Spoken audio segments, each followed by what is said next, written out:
And welcome everyone to the last week of EUSL group stage. I am Sloth, obviously. Today I'm a bit alone because I kind of want to be talking about some of the instances and some of the things that are going to be happening today. And below me you see all of the matches today. We have TMCT home, you have the Fridge, Eclipse, you have 3 Germans, FLK, and Fish Fury.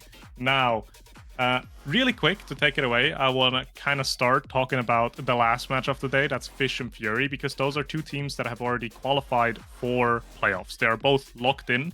However, that game does still hold stakes. Those stakes being essentially the match for second place, second seed, right? As it stands right now, TMCT has locked the first seed slot, but both Fish and Fury still can contest each other for that second seed, meaning whoever wins this game is going to go into that second seed position. If Fish loses today, under some circumstances, they can drop down all the way to 4th place, but they're going to stay in playoffs no matter what. So last game of the day, already pretty important, because second seed gives you the privilege of not being able to be chosen by the first team or the first seed as the round 1 matchup. So definitely something you would want to be having given to you. But the more important bit are all the 3 matches beforehand. Because in all these 3 matches beforehand, you have 1 team each that is still in contention for that playoff spot, that 4th spot. There's currently a finishing playoffs run between FLK, Retirement Home, and the Fridge. FLK obviously was Flames Kittens. I don't know why I just said they're short, but yeah, it's Flames Kittens, Retirement Home, and the Fridge. Overall, there are still 16 possibilities left for the progression of all of the playoffs, right? 16 obviously is 2 to the power of 4, just 4 different matches, but in our little graphic here, we're only going to display the very first 3 matches because, as mentioned previously, Fury and Fish are not relevant to who's making playoffs. And let's have a little look at the graphic, right? A little look at the table. Out of those 16 situations, the most common outcome is going to be Flames Kittens making it into playoffs. 10 out of those 16 situations, Flames Kittens just directly qualifies. Now, out of these 16 situations, you can take half of them, which are 8. Those are just the situations where Flames Kittens wins their game. If they win their game, they're going to be matching, or not matching, they're going to go all the way up to 4 and 3, meaning the only team that can match them at that point is going to be Retirement Home. And if Retirement Home also wins their game, it's going to come down to a head-to-head, which goes in favor of Flames Kittens, meaning these last 2 remaining situations where they qualify immediately are those 2 situations where they lose and, well, correction, I'm doing it too much. So 8 situations, just every single time they win, they qualify because Retirement Home loses the head-to-head to them, meaning even if both teams are 4 and 3, Flames Kittens gets that 4th spot. The 2 extra situations are where Retirement Home loses their game, meaning Flames Kittens can also lose their game, and Fridge loses their game, meaning the standings stay 3-4, 3-4, and 2-5, and then you have the same scenario where both Flames Kittens and Retirement Home are competing for that 4th spot, and the head-to-head goes in favor of Flames Kittens. Now, let's look at a little bit more of the interesting aspect here, because it's easy to say Flames Kittens is likely the one to qualify, because that is just how it stands right now, but there are several ways today's games can go, where we have Retirement Home lock-in, or maybe even Fridge still have a chance. Looking at Retirement Home a little bit more specifically, they have 4 situations where they make it into playoffs, and you can see them just below. Each column represents the winner of a game, so left column is game 1, middle column is game 2, and third column is game 3. Now, as mentioned before, Flames Kittens in all of these situations need to lose their game to 3 Germans for it to even happen. That's why 3 Germans is ever present there. Now, for the 2 situations where Retirement Home, or the 4 situations in total, where Retirement Home immediately qualifies, they need to win today's game. Because if they win today's game and Flames Kittens loses today's game, Retirement Home is going to go up to a 4 and 3 score, and Flames Kittens is going to stay at a 3 and 4 score, meaning Retirement Home is going to be the only team that is able to, or is going to be the only team sitting at 4 and 3, meaning they are going to be standing in that 4th slot for certain. And the most interesting situation of all of them is the very bottom one, and it's a 3-way tiebreaker that could be forced. Now, how does that happen? Current standings is 3-3 for Flames Kittens and Retirement Home, and 2-4 for the Fridge. Meaning, if everyone plays exactly in these results, according to these results, so Retirement Home loses, Fridge wins, and Flames Kittens loses, all three of these teams are going to go to a 3-4 scoreline. Now, why is that relevant? Usually, you could kind of resolve that, but due to specific matchups, there is no automatic tiebreaker that solves the situation. Why? Because the Fridge beat Flames Kittens in week 1. Flames Kittens then beat Retirement Home just last week, but Retirement Home beat the Fridge earlier in this group stage as well. Meaning there's no way to auto-resolve it because there's a circular kind of path going down, right? There's no single best team. So in that situation, we would go to a 3-way tiebreaker that would be played out after our Christmas split, or Christmas holidays, essentially. And that's what Fridge is hoping for today. They are hoping for all these games to go pretty much exactly the way they want them to have a shot in that tiebreaker bracket that would be played out. However, again, there's very specific results that need to happen, so it's more so amongst the lines of it's technically possible, is it likely to happen? Not sure, but you can always pray that it does happen. In terms of game order as well, we are in for a little bit of a treat today, mainly because the most important match, which is the Flames Kittens 3 Germans one, is going to be the last one. So both the games beforehand, obviously, both teams, or all 4 teams, are going to be playing for everything there, trying their best to perform the best they can to get their win. And then the third game of the day being then the ultimate decider, who's going to be making it into playoffs. So quick recap, majority of the time Flames Kittens wins. If Flames Kittens qualifies, if Flames Kittens loses their game today, Retirement Home has a chance at making it directly if they win their own game. And if both Flames Kittens and Retirement Home lose today, the Fridge has a chance of forcing a tiebreaker by winning their own game. If all 3 of these teams lose today, Flames Kittens qualifies again. So assume Flame Kittens is going to make it, but there's a lot of avenues that could be explored by both the other teams. So we will see how that's going to go today. I hope that wasn't too complicated. I kind of yapped on a bit, but that was the quick and dirty rundown of what is going to be happening today. Watch out for all 3 of these games. They're all going to hold immense value for each of these teams in terms of making playoffs. And obviously the 4th game going to be just as important for how the teams match up inside of the playoffs. So stay tuned. That was me for a little bit of a yap session. We're going to go move over to a short break to get everything ready for the first series of the day, which is Retirement Home against TMCT. Do not go anywhere. We'll see you guys in just a bit.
to EUSL Season 2, Week 7, and a bit of a fun matchup to start off here. I'm here with the GOAT Jay from the NA servers. Hello. Hello. And we're starting off TMTT versus Home. Two teams looking to, well, one team looking to make the playoff berth, and TMTT already holding that first place spot. We're playing here on the Atlas Lab, and our two awakenings of the start are Twin Drive and Monumentalist. What do you think about these awakenings? Twin Drive is a very volatile awakening. I mean, it now gives you cooldown reduction. It's been doing that for a while, and it's very powerful. And then on certain with certain characters, Monumentalist can also be a very strong pick. But a lot of the times, you will just see 6 Twin Drive pickups here. Maybe you'll see like the Monumentalist now, but overall, the main thing to look at here is definitely this Twin Drive awakening. You know, Twin Drive is very, very strong, according to a lot of people. But I mean, we might see a now pickup, honestly. So if we look on to the ban side, we have a Julie ban and a Rune ban. And a now pickup, actually. So we might be seeing a Monumentalist now on the first start here. TMTT banning out the Julie, taking the now, and Home taking the Rune. So far, I think if you guys already know from watching previous weeks, Home are currently on a 2-game losing streak right now, losing to both Fish and Flameskins. So very, very.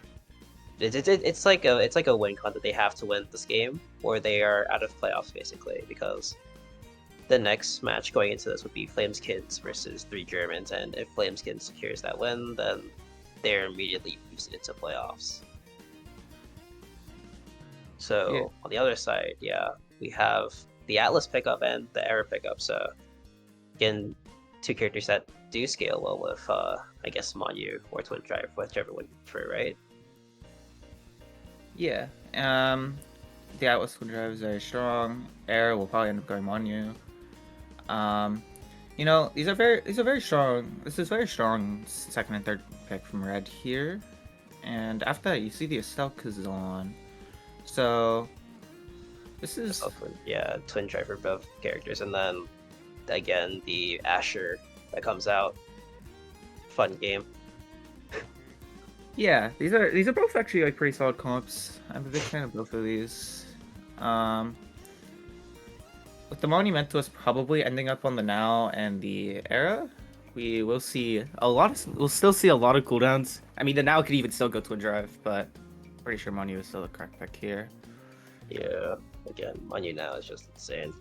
Well, I mean, Monumentalist on any like actual creation character is insane, basically. So, yeah. I think on the actual game side, we're gonna see Sloth on now probably, and then Cuss on Estelle on Cookies and Giovanni respectively, and then we have Wood on defense. Actually, I think Biggest is still playing goalie, which is interesting. But Wood, actually no, it's Atlas pick, so we might be seeing Wood goalie into Biggest midfielder Zoe on Asher. Still like pretty good, honestly. Yeah, it'll be interesting to see how they do. I mean, as you said, Home is on a bit of a losing streak here. They're against the best team currently in the league, so it'll be very interesting to see if they can close this out. I mean, they need to keep their playoff hopes alive, of course. Yeah, ending 5th again is not really the best thing you want to go through, I think. Oh, it's not fun. It's very not fun. I don't think anyone wants to lose their playoff dreams due to a 3-game losing streak, which is unfortunate. You must end the season off on a win, right? Oh, most definitely. Yeah. So it's like very high stakes for the most part. I don't think any other game really has high stakes for this week, but week 6 was. I mean, week 5 and week 6 were both like crazy, like competitive, and they had to be competitive for obvious reasons. Like, if we go into like the other like 2 games that we play, it's like the Fridge versus Eclipse. I think the Fridge are like seeing as 6. They have like sort of no playoff chances. I'd say. There's still technically a chance where they can get a tiebreaker. Yeah, a tiebreaker indeed. Probably good. If they beat it, I mean, I think they're going to beat Eclipse, but I think head-to-head wins there though, right? Because they got 3-3 then 3-1. Well 3-0 then 3-1. So very interesting. So we're loading into the game here right now. We see things go by really quickly though. So yeah, Sloth on now, Giovanni on the Estella, then Kazan on Cookies. I don't think I've seen Sloth on now, but the Estella and Kazan comp, very worth it. That's Giovanni on this sort of comfort pick, and then Cookies back on the probably his more good character smile. Yeah. Now goalie, it's something I've been a big fan of recently. So I love seeing the pick played. I think it's very solid, and we'll see how well Sloth pilots it here. Yes, and back on the Awakening side, mostly lots of wind drives going on, 3-3 on both sides. Giovanni and Cookies picking up this wind drive, and Bingus, well not Bingus, but Wood taking up wind drive as well over the Monumentalist pick. Cookies already grabbing one barrier, pretty good so far. Yeah, as TMCT is actually putting up a lot of offensive pressure here, as Home can't really get this past Giovanni. But yeah, Giovanni really holding it down here as Cookie's going up to the side. Even gets a special up, which means that Kazan's fully a character now. Not really looking that great, but again, Project Base Drop is a very fun map to play, especially with those bumpers. Wood doing her best to defend it, and she's defending really well so far. But an unfortunate piercing shot KOs Wood and gets that first point for TMCT. yeah, Wood getting a little close to the edge there, as the chaos of the bumpers end up normally forcing goalies back, and Giovanni is able to capitalize onto it. Capitalizing is a good thing. Again, capitalizing is a very like prominent thing that we had to watch for, as every like game winner has to be decided by whoever can capitalize off KOs or even get capitalized off getting that goal barrier gone. But again, TMCT looking forward, getting that second barrier, and Giovanni even popping flip. Unfortunately, won't find any value in it, but still really good as Zoe finds the KO and Gio even using core flip to get them off the map. So doesn't really matter. But Cookies with the crooked leverage, hooking the court back into the city right between Bingus and Wood secures that second point too. Even with Giovanni down, Sloth is able to push the court to Cookies, and Cookies doesn't even flip to end up converting that. So they still save one more flip here, as they proceed to immediately take both barriers. Cookies still has flip in front of the net. It's kind of unfortunate that he doesn't convert it, but it's still really good on the side of pressure, as Bingus with the Monumentalist era does knock out Giovanni yet again. But again, it's a power play for home, and they will almost convert as they knock Sloth onto stagger here, as Bingus almost gets the score here, still putting up a lot of pressure. Yeah, it seems like home is definitely needing to win these KOs and capitalize off of them as they're doing here, but Sloth able to heal back up. Cookies and Giovanni now pushing up with all the pressure. Wood does have flip here, chooses not to use it and uses the expanse as Zoe is that dribbling up, but Sloth and Giovanni are doing a very good job of holding this down. Meanwhile, Cookies did end up KOing Bingus, so let's see if they can capitalize off of this power play here. The power play does go awry as Cookies finds the top side and catches Wood with nothing to her name, as TMCT Frick takes the first set here, as Giovanni is the MVP, so maybe it's getting a little bit out of control here, as a lot of awakenings do pop up. The Egoist, the Hotshot, even the team player and Stagger Swagger coming up for people who are dying. Yeah, this Hotshot is a very good first pickup for Estelle. Cooldown reduction, core speed. Estelle loves both. And actually, the era is denying Kazan Demolitionist, which is definitely interesting, considering now you can just get speed healing and some more survivability. Yeah, sacrificing that Stagger Swagger for a deny on Kazan. We don't know if that's a good pick or not, but what really matters is we're brought back onto Project Base Drop here, as both teams are off to a very fiery start already. Yeah, TMCT is immediately putting on this pressure, taking both barriers, as Cookies is just absolutely tearing through Wood here. Tearing through Wood with the amount of pressure Kazan has, but it's not looking too good as Giovanni finds the bumper redirect. It's the goal here, taking that first point yet again, and UTT is looking really strong, even without the the size needed. So I guess speed might be the name of the game. Yeah, their offensive pressure has been extremely strong here, and Home is just struggling to clear the core past Giovanni and Sloth, as Sloth is doing an amazing job of keeping pushed up and holding offensive pressure. Yeah, and converting the power play doesn't go converted, but what does get converted is the amount of core flips that might come online. Giovanni and Wood almost having a core flip, so does Cookies, and Sloth too. Might see it into a power play as Sloth also has the team player online. It's something good as Giovanni gets the piercing shot and killing Wood there even with flip, and Cookies having the top spin, able to convert that. And again, 2-0 with retirement Home being on the back foot yet again. Giovanni is doing an amazing job of catching out these missed positions by Wood, and it's making their Cookie's life easier on getting these barriers, as these piercing shots have been very on point when it comes to stunning Wood. Stunning everyone for the most part, as Cookies picks up his core flip, and is currently looking to kill Zoe with it. Zoe is not really looking that great on terms of stagger, but does get the healing from Wood, means that she has flip and is ready to convert as she is trying to push up on Sloth, who, again, being now monumental is a really good thing, as Bingus falls off the map, and again, power play going on the side of TMCT. Yeah, Cookies and Giovanni, again, just catching out these missed positions, as Home is hugging Ledge quite often, and they're doing an amazing job of capitalizing. And Cookies doesn't even need the flip, as Giovanni sets him up to convert on Wood in this 2v1 push here, as TMCT is rushing through the series already. We are already done 2 sets, and Zon doesn't actually have a lot here, but there's definitely some interesting picks on the board, right? Like, you have this perfect form, you know, Atlas does end up getting the missile prop, as Zon can't really deny it. And the explosive entrance, actually. The dash range is very interesting here. So, we'll see how well Cookies is able to use this dash range to close out the series.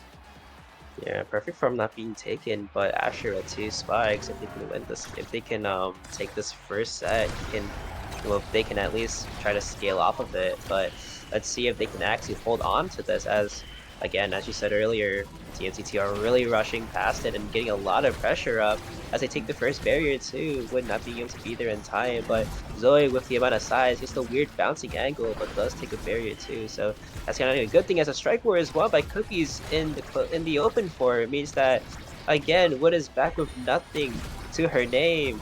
But let's see if they can close it out really quickly, as Cookies is doing everything he can to take the gold here, but Wood and Bingus still holding strong here.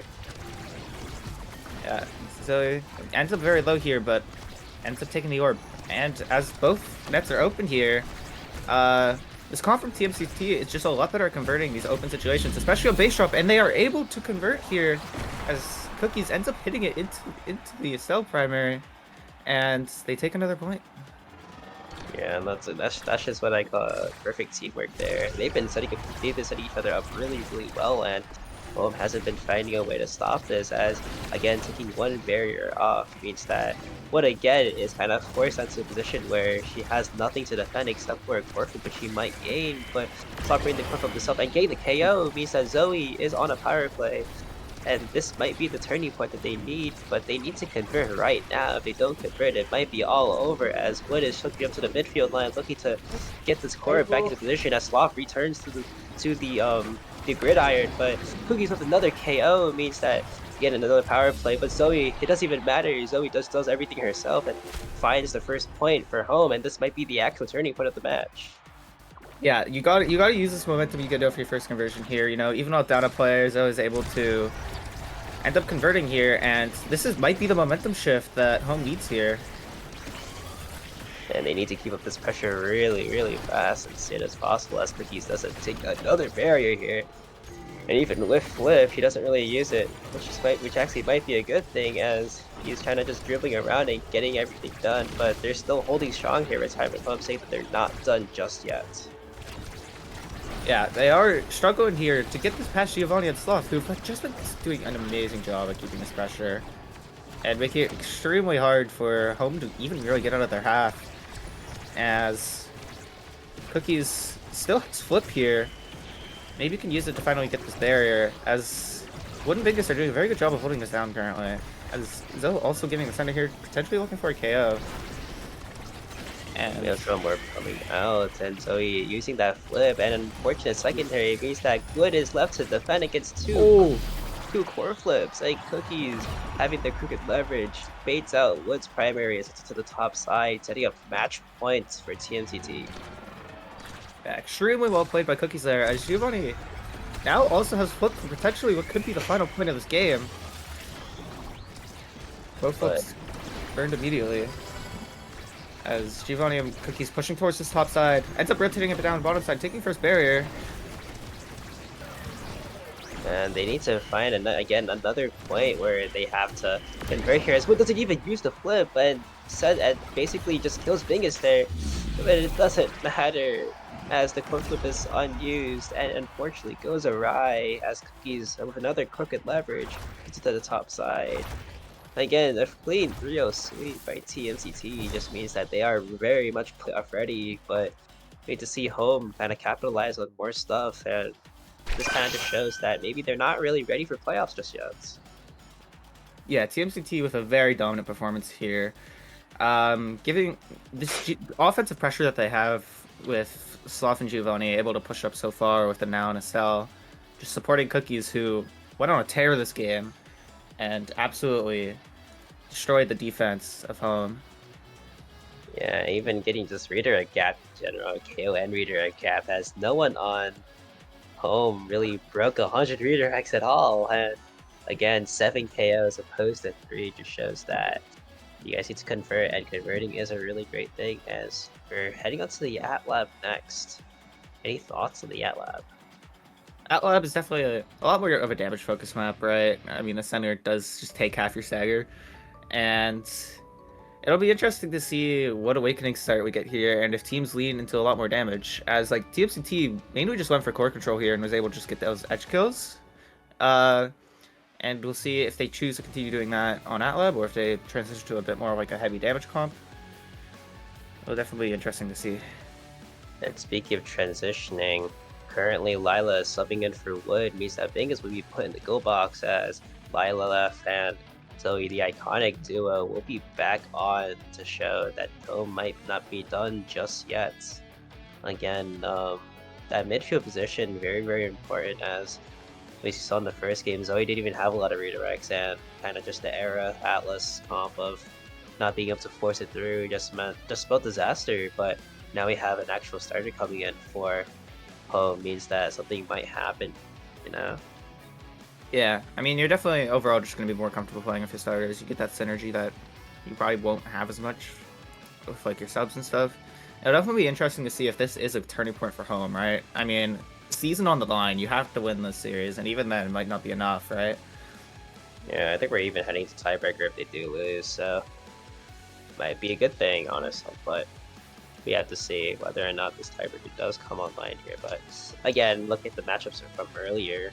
Flameskins is playing 3 Germans, so it might not even happen, as the retirement home do have a 1-up and according to head-to-head on the fridge, so maybe the fridge have to kind of look forward to it, and if they don't, then it might just spell disaster for every team that's kind of 3 and 4 and just sitting and looking for the playoff hunt. Yeah, if you're Fridge or like Flameskins here, you are excited to see Home losing this series, but they're gonna try their best to keep their playoff hopes alive. So Playoff hopes do come alive, and kind of just waiting on Zoe to come in. But if Zoe doesn't come in, then I just have to wait. I mean, Zoe's not Zoe, but Lila. So I'm just chilling and waiting for stuff to happen. I think that it might take a little bit of time, but it won't really matter, honestly. So all good. yeah, so they're just waiting for draft and stuff here. I mean, speaking of draft, what do you think will be coming out? Like, even that we don't even have like Awakenings online, like, what do you think can happen? What do you think comps might be? Like, I mean, Sloth Flex. Oh, there we go. We have draft online Castle Acid Unstoppable is insane, by the way. What the heck? Oh, this is a start of all time, truthfully. Honestly, best start we can possibly hope for XD.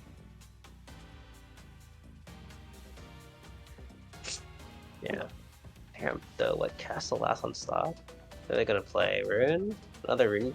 Is it another Rune ankle? Yeah, you could see a rune ban come out here. It definitely sounds alright, considering I feel like the alternative was like banning the Estelle, but the Estelle doesn't feel super good on the start. So it'll I mean, Estelle is Giovanni's comfort pick. They actually might ban it because again, Giovanni cooks with Estelle.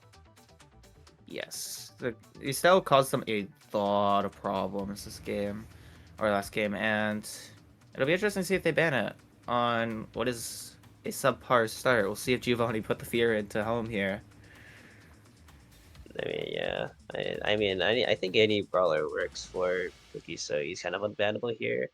Kind of just looking at whether or not Giovanni is a thing, as again, blue side is home.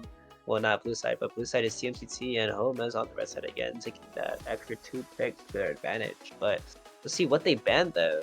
Honestly, having a ban is very good. I think they might ban the Actually, no, they're actually not gonna ban the Rune. I think last time, I was wrong in the sense that the retirement home did ban Rune. Actually, no, they did ban Rune. They weren't the ones who banned Rune.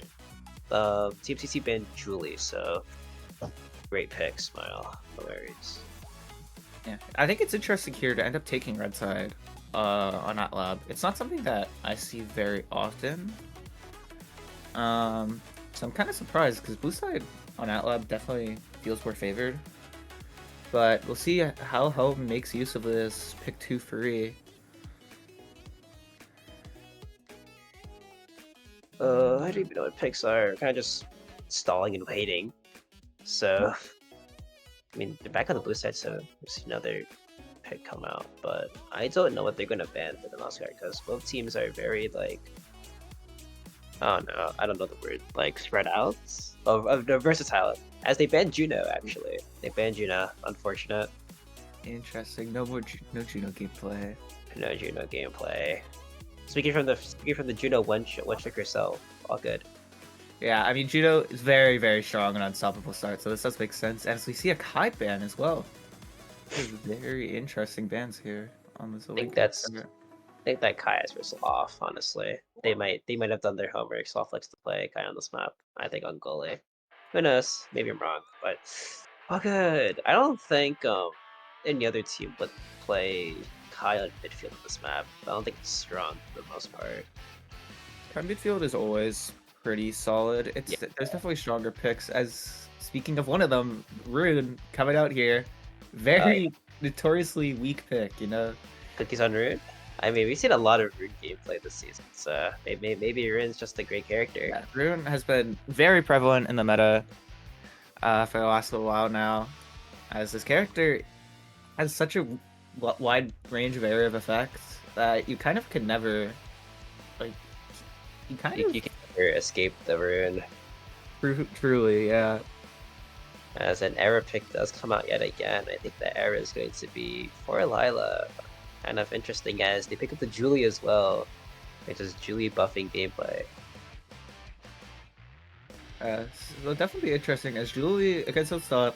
I mean, you can't dash punch somebody who has their shield up, right? So Julie isn't like super crazy strong on this pick or on this awake start, but it is. I mean, Julie is strong, you know.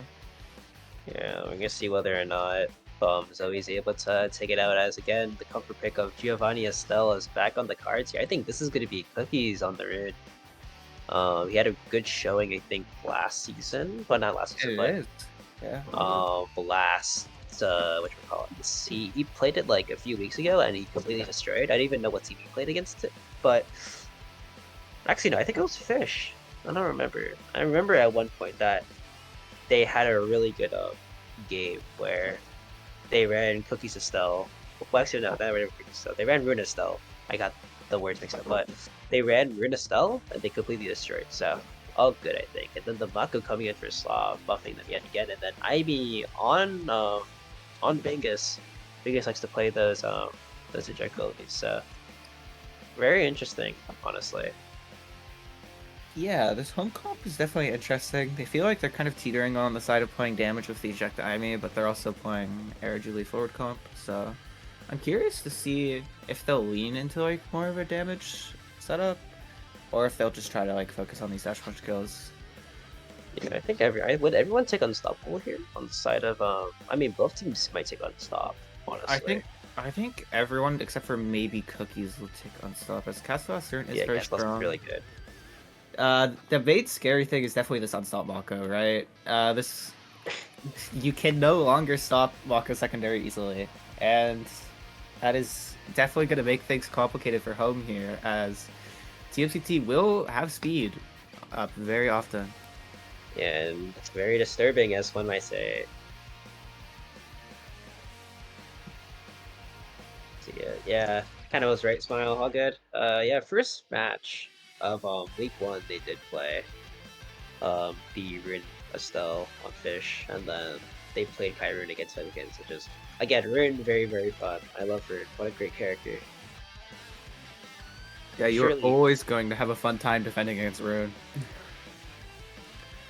Yeah, I mean, Rune is just the god at predicting stuff, and if you predict right, it's obviously going to be a great angle to play up as we are loading in here, so kind of just waiting on whether or not this game will start.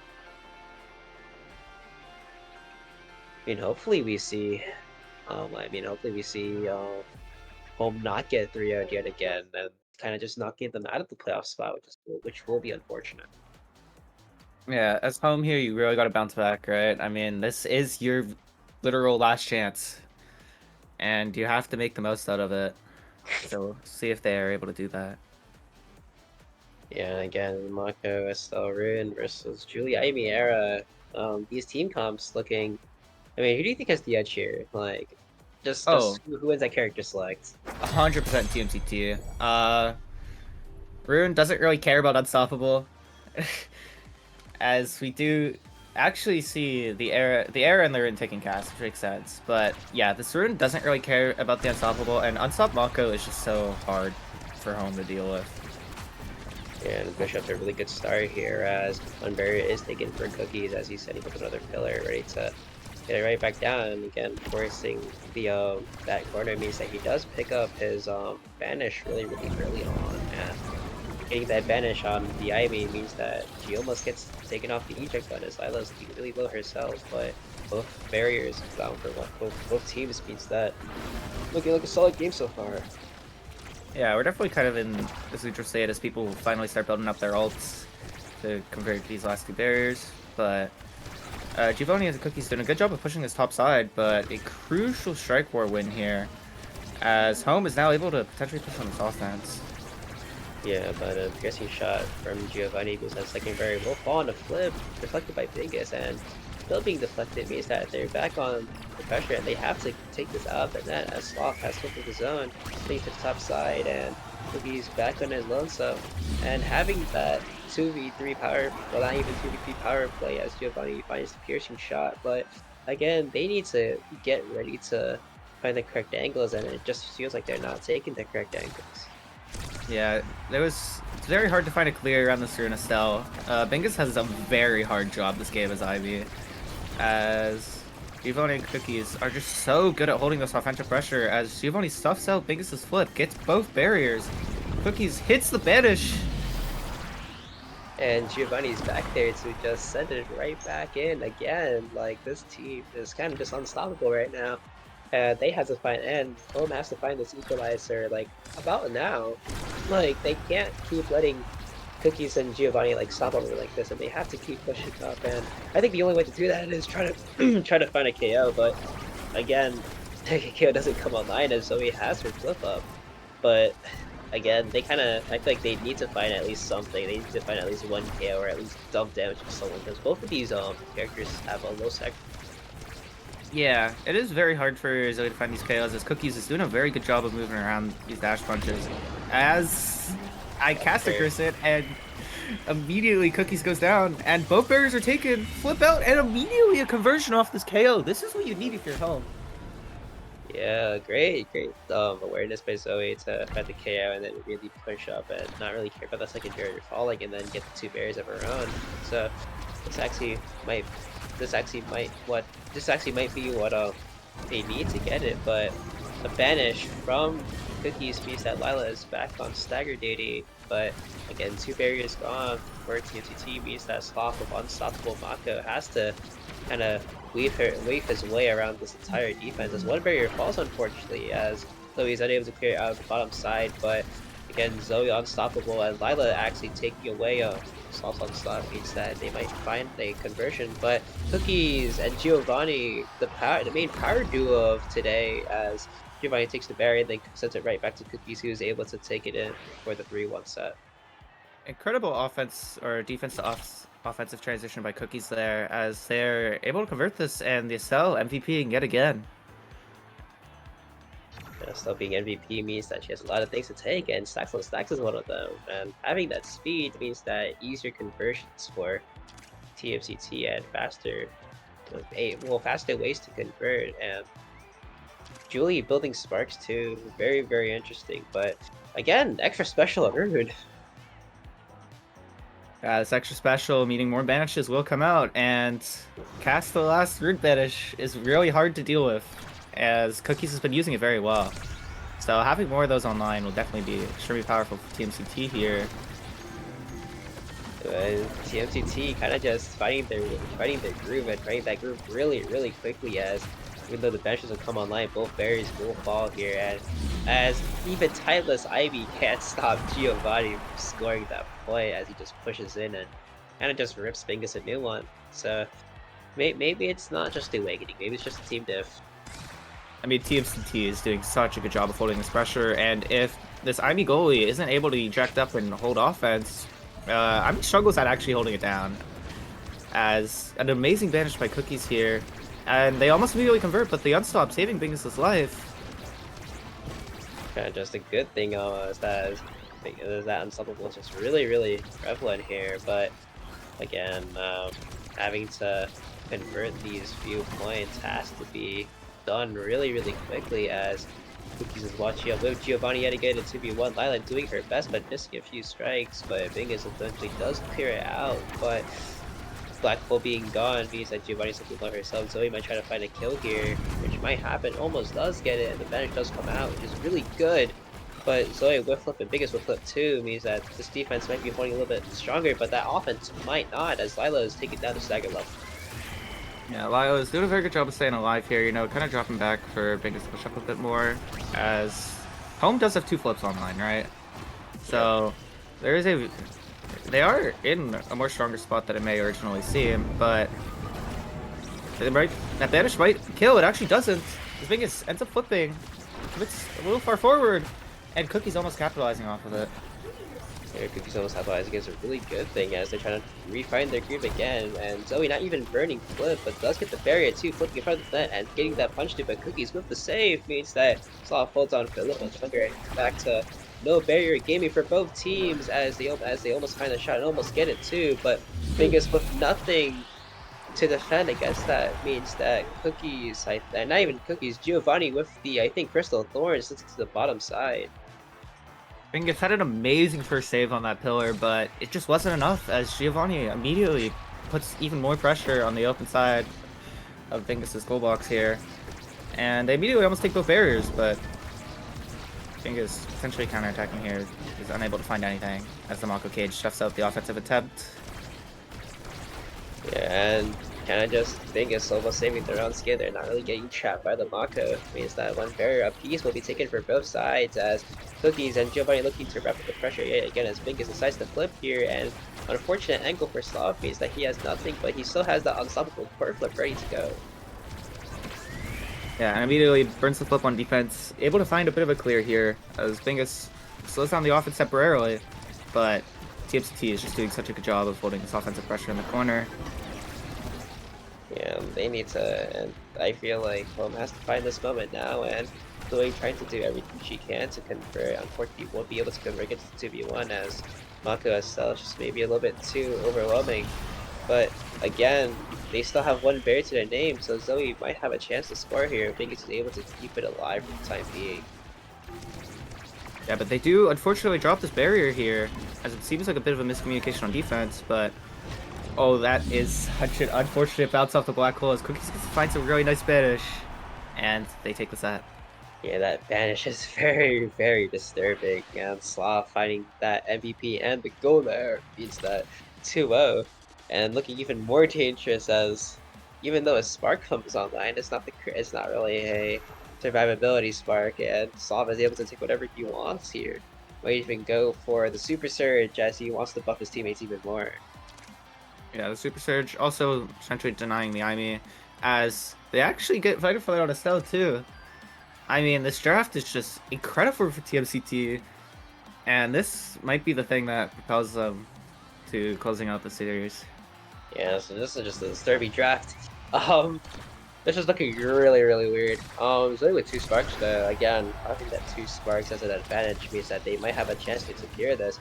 Having speed and cooldown reduction might actually be a good thing, as Biggest, unfortunately with the angle, means that double barrier will be taken for TMCT here, and Cookies having that banish means that they might set up the time being, but Biggest getting out of that banish really, really sooner than expected means that, again, Home are alive for a little bit longer.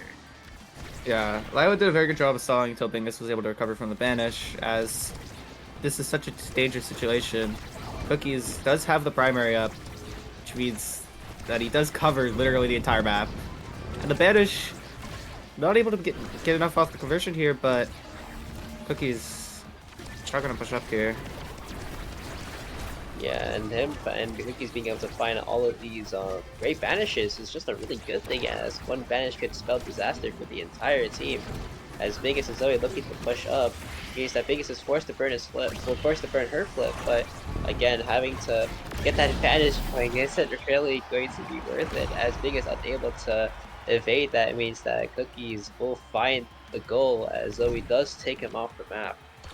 Yeah, Cookies does a very good job of converting right before dying and forcing out the flip, right? I mean, the energy econ is just so much lower on Home now, as Cookies and Giovanni trying to push towards essentially the bottom side here. A good flip by Lila, stuffs up the offense for now. Yeah, Lila first to burn flip to maybe keep herself alive as well as get the offensive pressure going, but it's immediately stuffed out by Gio and Cookies, and Slav being able to just defend really, really well, and it's looking like this defense is unstoppable, and so is the offense, as another banish comes out for Cookies, another great cooldown to look out for, as Cookies is looking to do his best, as Giovanni almost sets himself up for a power play, even having full flip himself. But Bingus with the cyber swipe is a really good thing, as it sets up Sloth to not have a single barrier to his name, and Giovanni also burning flip might be the start of an actual comeback for a timer if they're able to find this goal. Yeah, Home unable to convert right away, and Cookies with the banish just barely ends up missing a conversion, as Lila and Bingus holding this down for now. Not even, and a flip actually used here instead of striking it means that Bingus is unable to score and is unable to save that, and Giovanni is stunning Lila off of her strike means that, again, match point and another potential 3-0 sweep for TMCT. Yeah, TMCT just looking so unbelievably dominant in these games, as Giovanni on this Estelle has just been so strong, as Home doesn't seem to have an answer for it. Yeah, having an answer for it might not even be a good thing, as one barrier does come down for both sides, and again, Lila and Zoe trying to be a power dealer here does get the second barrier here with Dash Punch. That means that Zoe doesn't have any abilities for the time being and has to fall back to help, as they're still bringing up the core flips here. Zoe and Lila both getting the core flips, but unfortunately the barrier falls down, and Slav still having the unstoppable means that he could hold it, but it doesn't hold for that long, as Zoe is able to find the dash into core flip into ults to secure that first point and eventually try to at least spark something out of Home. Yeah, this Zoe does a very good job of converting off this flip, trying to get that momentum boost, but oh, an incredible vanish by Cookies there, putting Lila low, forced out the flip, immediately stuffed up by Giovanni and Cookies, as they immediately push up on the offense. Lila is very low here, unable to get the orb. Like they need an orb now. Trying to stay away from Cookies as Bingus is forced to push up and place a Lila. But both barriers coming down for Sloth means that it's not looking really good, but eventually getting that kill means that Cookies with flip. Let's see if he tries to convert it here. It's looking oh so sly, out of the reach, but Big is trying to do everything she can, even getting flip here. But the retirement home might be a little bit too old for this, honestly, but let's see if they can keep it up here. Both barriers gone. First burn flip here. Vegas holding that flip does convert it here as Giovanni with flip himself might be looking for something. A little strike's gone awry, but again, Zoe with the offensive pressure. Giovanni forced to burn flip here. Cookies all by himself and alone. 1v1. Almost finds the angle, almost gets it, but again, they're holding on so well. But a retirement home. Too old for this job as Giovanni with the Crystal Thorn sends it into the goal. Securing under 3-0 sweep and that perfect season, 7-0. Yeah, what incredible offensive pressure from Cookies and Giovanni as Retirement Home just didn't seem to have an answer for it. And that's definitely, it makes it extra hard when you are running these eject goalies that really want to be on this offense. Because just being stuck on this defense, they're just not as good as holding it down. And TMCT made really good advantage of it. Yeah, and even though this wasn't exactly a KO game, still a redirect gap for both teams. Biggest even though they did break 100 redirects, but the entirety of TMTT kind of just had the upper advantage there, just converting when they needed to, and a bunch of plays got awry just means that again the retirement home weren't able to properly get the barriers off and get the scores going, which relegates them to 3-4, which might even bring about a tiebreaker here, which is very important. Yeah, this does end up giving hope to the other teams for trying to find their way through this playoff race. As you know, if you're fighting for playoffs here, you were definitely hoping that home loses this. Yeah, and it might be a good thing, honestly, as both teams here looking to, well, both teams kind of just not really winning their side of the argument here. TMCT getting at 7-0, taking out home to 0-2, and kind of said, and retirement home dropping down to 3-4, only really winning against teams that kind of new to this. But again, we have another game coming up, which is basically the Fridge versus the close two teams, like not really in the playoff spot, but if the Fridge win here, they could potentially force a. They could probably force a tiebreaker if Eclipse are going 0-7 here. But again, we're gonna have to wait for that as we head into a military break.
Anyways, welcome back to game 2 of the EUSL Season 2 Week 7. I hate this intro.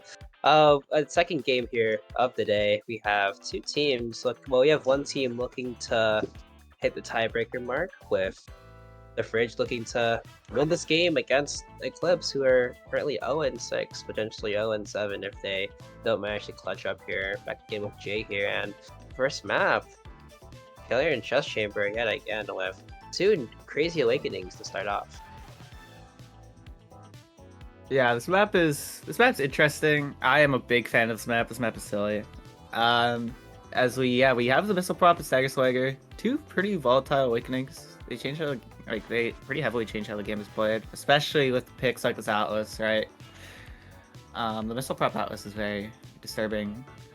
Missile Prop Atlas is very disturbing, and on the band side, Eclipse banning out the rune from most of the team, honestly. That's how I think, running that rune, and then the Fridge banning out that 10-man Dubu, the classic 10-man Dubu, as Kai, Mako, and Aimi are picked up, and Asher, Kazan, and Atlas, which is interesting because 3 brawlers versus kind of just a midfield into actual goalie comps. What are you looking for in this game?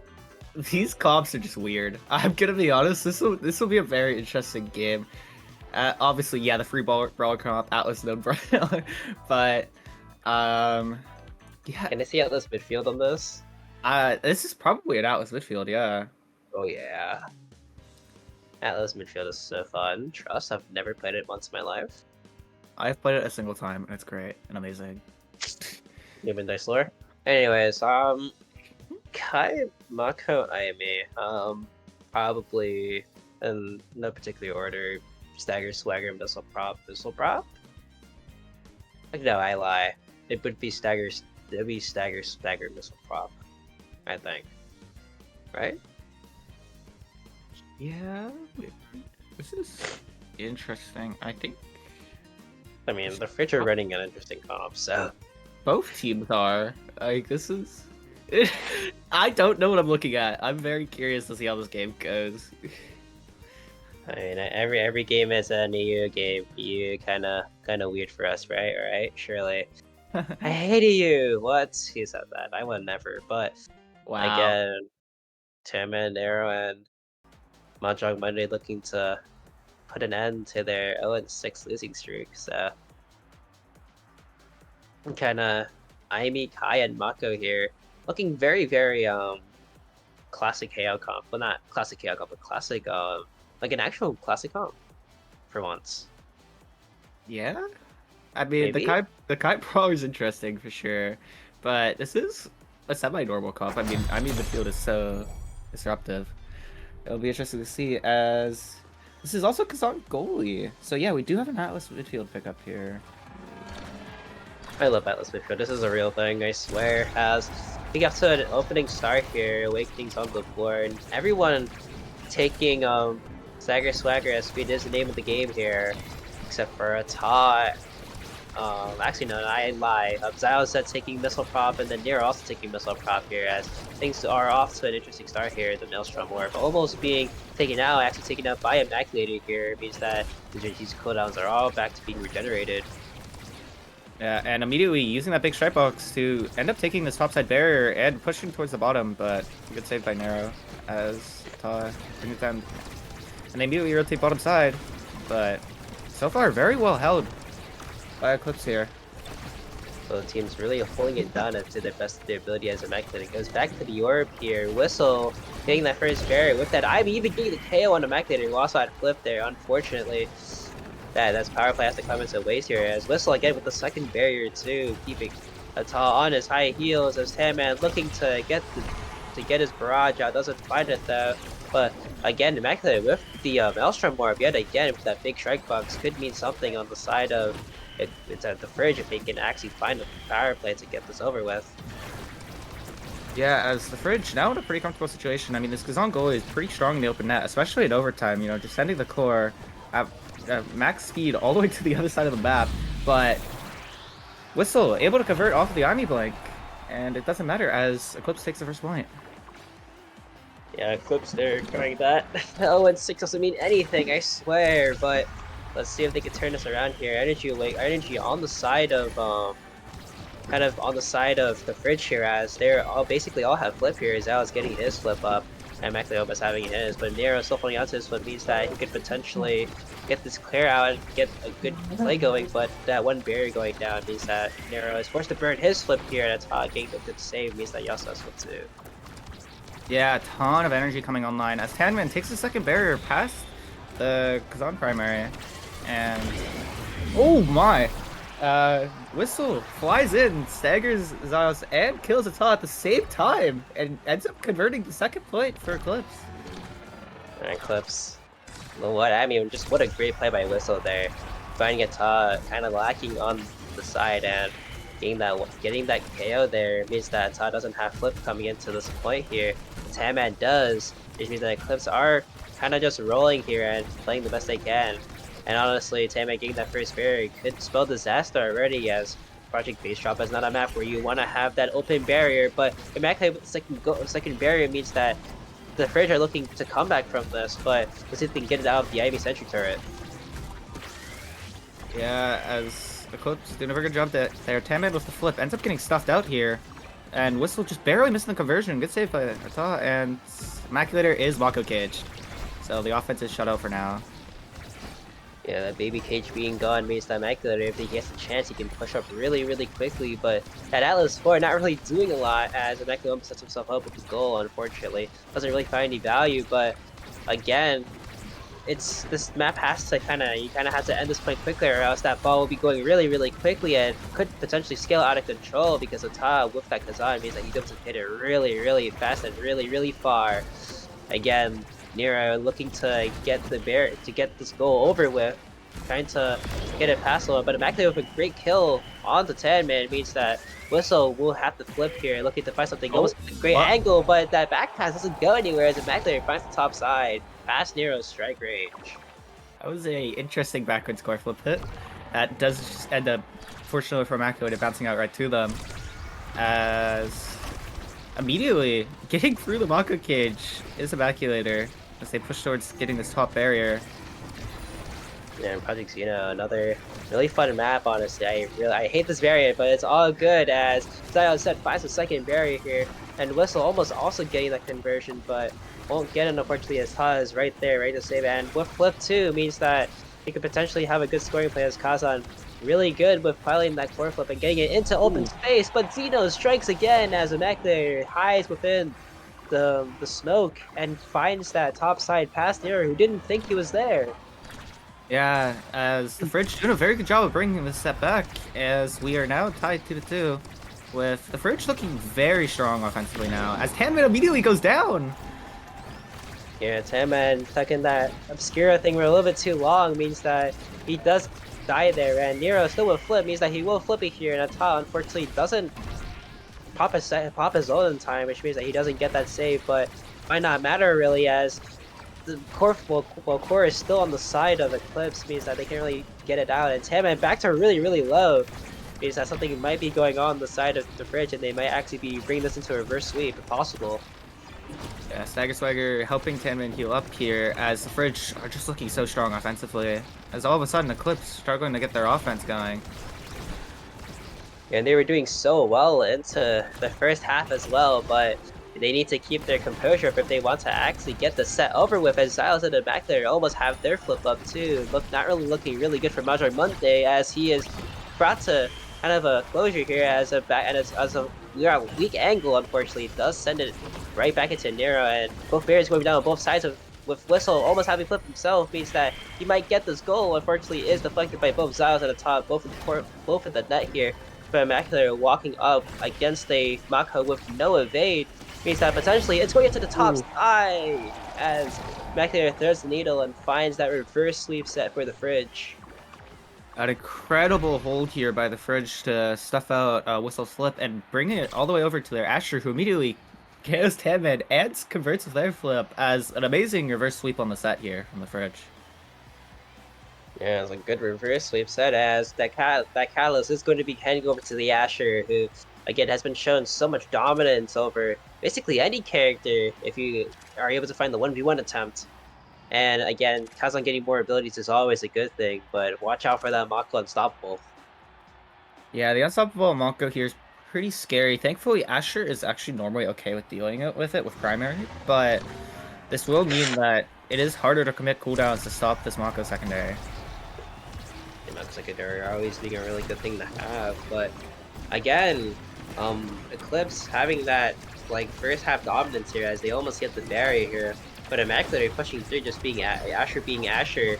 We'll get that first barrier. We'll get the second barrier too, as Project Xeno is a really fun map, and having that chorus stuck on the side of Eclipse, it will spell disaster almost, but not Mahjong Monday, but Tan Man and Whistle both having that pressure to keep it on the side and not really give up that barrier just yet.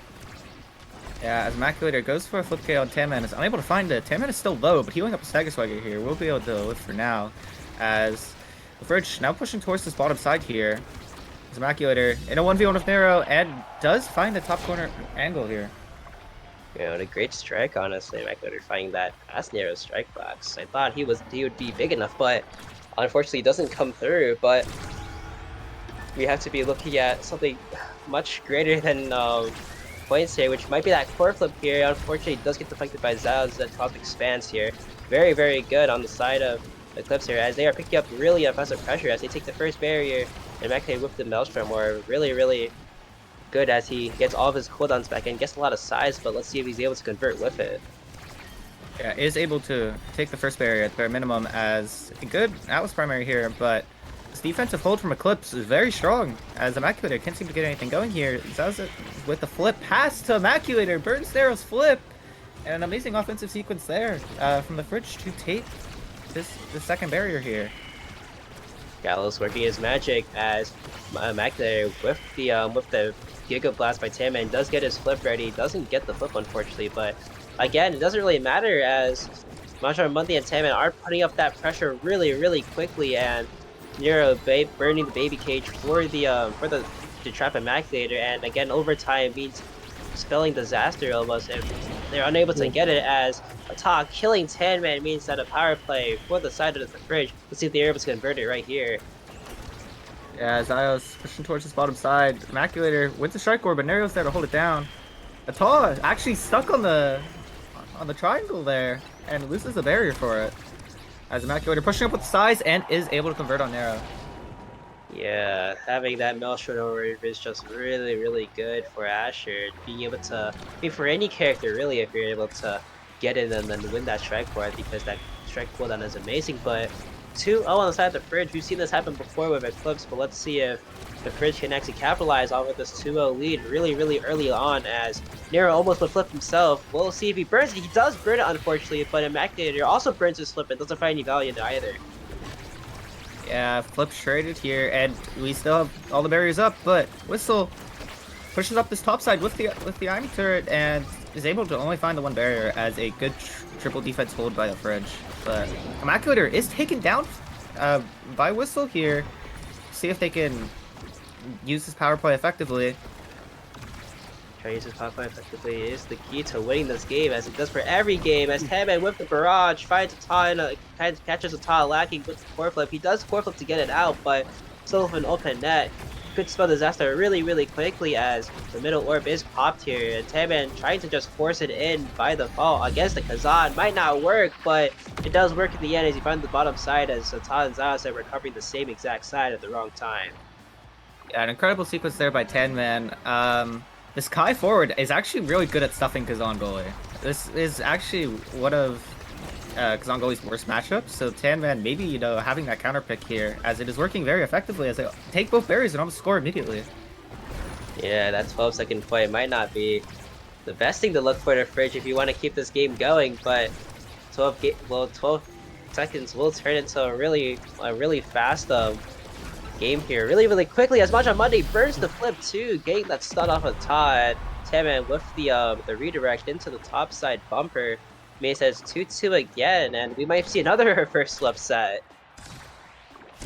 Yeah, it's just reverse sweep after reverse sweep, as Eclipse doing a very good job. Now they just have all this momentum, right? As Tan Man able to grab his orb and live and potentially convert. But taking it to stagger level, it seems as Tan Man almost getting off the map. He has K off the map, but that puts up 2 barriers going down. Immaculate and Ata almost with flip ready. And Matcha Money looking really low himself, but Nero, unstoppable Mako here. Let's see if he's able to hold it down as a unfortunate Kaz angle there means that the barrier isn't, well, the goal isn't scored there, but Immaculate being stuffed out of his core flip. Again, they have 20 seconds to spare if they actually want to get this point going, and Ata being able to have the Kazan buff of just being able to send it to red core anywhere, but the offensive pressure is looking back on the side of the clip as they do set up the sentry turret, and let's see if they're able to clear it out. They do clear it out, and Zao set it to both with flip here. Let's see if they're able to convert it. Yeah, as I was using flip to get Tan Man off of them, as Immaculator with an amazing dribble, as Nero panics, potentially worried about like an Asher dash, presses evade, and Immaculator just strikes it into the top corner. Yeah, it's just good timing by Immaculate to just find that weak spot where Mir is just contemplating whether or not he has to defend against that. Unfortunately, doesn't get the defense, but Ata, MVP of the set again. He might take a 1-2 punch or a rapid fire to improve, but instead he takes demo. Yeah, more size, always incredible, especially on Kazan goalie. As the Asher also getting perfect for him. This just looks like such a good draft for the Fridge here. Your Fridge might be sprouting a throw really quickly, taking the first 2 sets of this match, and being able to go up this early on just means better drafting for you and your team, as we're back on a Project Base Drop yet again, and Project Base Drop kind of spells disaster for whoever team can not control the amount of speed, and speed is the name of the game, but an unfortunate bounce with the top spin means that Tan Man is knocked off the map. Yeah, very unfortunate Project Base Drop moment as Tan Man gets taken down, but Eclipse does a very good job of holding us down and stalling until Tan Man arrives, as Immaculator is still putting on a ton of pressure here and ends up finally taking a barrier. That's with a great save there, taking it away from Tan Man's barrage. Might be a really good thing, as another unfortunate bounce almost came online for Tan Man if he got too close yet again, but Whistle with a flip up does burn it here, catches Ata off guard and still is able to clear Ata, having to burn flip with an unfortunate dribble. But let's see if the Clips can keep this pressure up with the amount of speed they have, because Nero also has his unstoppable up and also has his flip up too. Yeah, Nero does burn the flip, and Immaculator wins the 1v1 yet again, flips in front with the ult, and immediately converts. Immaculator is just doing an incredible job in these 1v1s, stuffing out everything Nero is trying to do. Yeah, it's really good so far, as if they're able to convert, they're able to win here, as Maelstrom back online here. Immaculator loves grabbing that Maelstrom orb if possible to see if they try to take it out here, as a lot of cooldowns are being burnt on the side of the Clips, as they're trying to look for that first barrier. Unfortunately, won't find the actual attempt at it, but I might have casted cursed it there, as Tan Man takes the first barrier, and Whistle getting that Project Maelstrom orb means that he's able to get all of his cooldowns back and also do a lot of damage potentially. Yeah, and immediately using that in full effect to take that second barrier and dropping the KO on Zyos here. Immaculator still having flip though. Chooses not to use it for now. Burns it on the defensive side, but Tan Man immediately stuffs it out. Up to Whistle with the flip, but an amazing save by Immaculator here. Yeah, Immaculator with a great save means that Tan Man is back to, well, it's back to the defense for Eclipse here. Tan Man with flip though, might try to force it out through his Atlas, but Atlas having that crazy amount of power and being able to just keep it away means that Tan Man is forced to burn the flip in real time. Unfortunately, Ata is able to clear it out, but let's see if he can clear it out again, as he guesses wrong and Tan Man sends it to the bottom side. What an incredible mix-up by Tan Man here to win the 50-50 and covers the hook with Barrage. So even if Ata does guess correctly, the Barrage is still going to convert that. So very well played by Tan Man, as Zyos immediately evades. And Zyos evading there, not really that good, but again, Immaculator stuffing out Nero and also getting that double barrier is a really good thing, as Matcha Money looking to push it back up and eventually out of the way, but a great save by Ata, sending it to the top side is good. Nero looking to keep it away, and again, it's not looking really that good as Ata burns his flip too, but he's not there in time, as Project Xeno is a really fun map. And again, back on the 1v1 with Nero unstoppable and Immaculator with almost with flip up too. Could spell disaster and trouble really quickly. Yeah, I mean, the energy econ here is very strong, as Zyos flips the core out of the cage it finds the top corner angle, Go there just there to realize that you can just, even while you are stuck in the cage, you are able to just flip the core that is currently in it. And a good top corner find here. It's a good thing, and back on the 2v1 here as the top, not only the top, Macular with the flip does burn it though, is able to get it cleared out, but it's looking very, very dire right now as they have to find Equalizer really, really quickly as much as Whistle almost with flip up, but it doesn't matter as Atlas 100% win rate on all of his abilities means that he forces it right through Nero, and that score sets up the first 3-0 set. Well, not even 3-0 set, but actually yes it is a 3-0 set, 3-0 match for Bridge. Yeah, really well played by the Fridge there. Turning around that first set definitely just gave them the momentum. They were able to ride it into the end here as they take game 1 and continue to try to keep these playoff hopes alive, you know? Yeah, having that playoff bubble is a really good thing. They could eventually force it if things do go their way, but they kind of have to keep playing with the best of their ability. And again, kind of not even the redirect gap, but the KO gap actually kind of just 6 KOs to 4 here. Well, not even Major Monday, but Whistle doing all the work that he could possibly do and securing for KOs for his team. But unfortunately, they weren't able to convert as well. But doesn't really matter, honestly. If you're able to if you're not able to convert them, it might just be game over. Eclipse, even on these like 2v3, 3v2 situations, did struggle to end up converting. They were able to take a barrier or two, but a lot of the times they weren't able to actually score off of their power plays. And it definitely was a bit of a struggle for them as they really struggled to get through this back line of the Fridge. I mean, the Atlas midfield is very good at helping your goalie, especially like a Kazan or something that struggles a bit against like Kai Barrage. Atlas is able to deal with it really well. Yeah, I can't agree here. We are loading at the second map. The Taiko Temple. We haven't seen this map in a while, honestly. I think the last time we saw this was, I actually don't remember, but when I was casting, I haven't seen this map in a really long time. Last time I think I saw it was with TMCT and Flameskins, where they kind of just got ran over, which is unfortunate. But again, Taiko Temple, really fun map. Most picked map last season. Let's see if both teams know how to deal with this map this season. Yeah, this map is always really fun to play on, very chaotic, but this map is very actually damage heavy. It is pretty easy to get random KOs on people, and I'm curious if people will push that more, like a more KO heavy play style. I mean, it's EU, man. EU runs siphoning one device for fun, so it becomes really hard to just not die, honestly. And again, I think compared to NASA, I think you can attest to this. There aren't as many KOs, right? Unless I'm trolling. You might be trolling a little bit. And NASA, we love KO meta though. I'm a big fan of it. I love watching this type of gameplay, and I do hope to see some KO comps here. Yeah, as Big Fish Twin Drive up for grabs on the Taiko Temple here. Big Fish, kind of interesting sorta, cause we might see a Dubu comp if Eclipse. I mean, Eclipse are blue again, so if it's not bad now, we might see Tam and Dubu yet again. And Tam and Dubu, I mean, Dubu in general just doesn't like size on this map because it's really easy to just knock him off, you know? Yeah, this is especially like on a map like this where it's so closed in. It is pretty easy to get these like random KOs. Like if you were to like pick a Julie or something and just like dash push a Dubu, it is kind of awkward for the Dubu, but yeah, I mean, you kind of have like this Big Fish, which it gives you more stagger, right? So like you're potentially preventing KO comps, and then another Twin Drive start. This Awakening, again, very good. Having two secondaries with a lower cooldown is so disturbingly good. So, I mean, more cooldowns just mean more damage, right? And I'm curious to see. It'll probably just be Brawlers taking Big Fish and everyone else taking Twin Drive, most likely. Yeah, and if it's possible, we might be seeing something going on, but honestly, kind of just up for grabs still.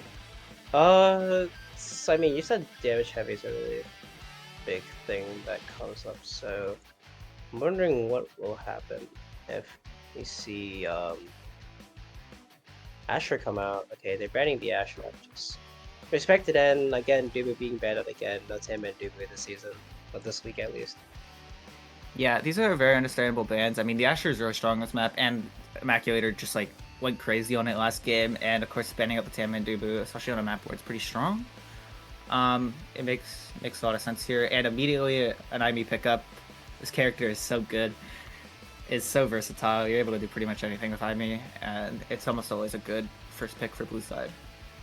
Yeah, I mean, on this map, it's again really impressive, especially since most people usually just force one side and then are able to convert really easily. But the Atlas coming out yet again for the side of the fridge, so maybe see another Atlas midfield game. And the Kazan as well. They might just be running back the same comp here, except for sides like the Asher. So it's definitely interesting. As I mean, Kazan very powerful size, Atlas with twin drive. This looks really good so far for the fridge. Yeah, I think this is going to be another Atlas midfield moment. Zao is piling the midfield Atlas yet again, which is really fun. I can't wait to see whether or not this does pull through though, but it's still all up for grabs, honestly.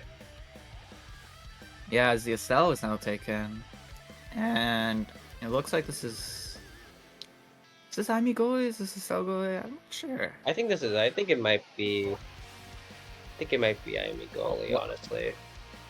And then the whoa, wait, what is this called? Oh, this is so interesting, actually. Wait, who's the goalie? Who's the brawler? I think actually, I might change my mind. It might be Finny, honestly. It might go Finny. Finny, I guess. Okay, wait, hold on. This is looking really interesting right now. I see picks all over the board. I don't even know who's picking what. I want to see Finny goal. Or I want to see Finny brawler. Finny brawler, where is I swear. And then also the Jakar pickup. I mean, these comps are so interesting. Yeah, I don't even know who's playing. I think actually no, it might be Zyos of Jakar and then Atlas on Yeah, that makes the most sense here, but as we've seen for both these teams, they're willing to run these weird comps. So I'm very curious to see where each character is going to end up role-wise.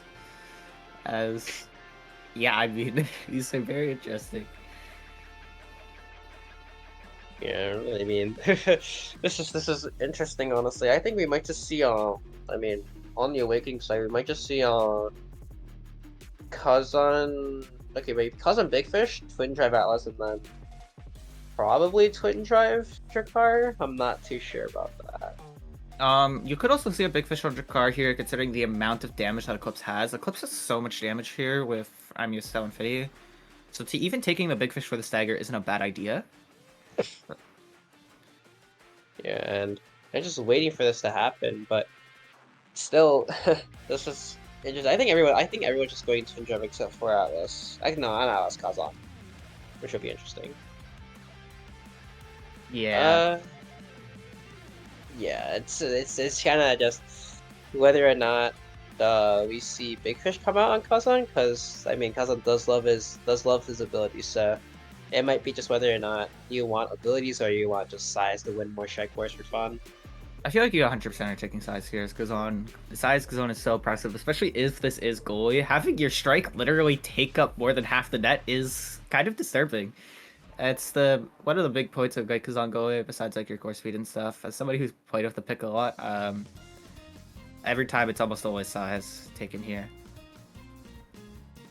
Size is a great thing, honestly, but Spin Drive and everyone else though will be interesting to look at, especially since I mean, both of these comps don't even. I mean, maybe Eclipse's comp looks damage dealing for the most part because Finny is. Yeah. Yeah, Eclipse has a lot of damage, right? That's why I'm curious to see if the Drake will pick Big Fish, as you don't really need Twin Drive on Drakar too much. But yeah, having all these characters, especially like Twin Drive Fiddy, Twin Drive Ivy, there is so much damage being thrown out here. And looks like Whistle is going on the Finny here, wrecking the new Finny skin. And Sam on Nostel and Near on the IME, so IME goalie yet again. We love IME goalie, honestly. IME goalie, very fun pick.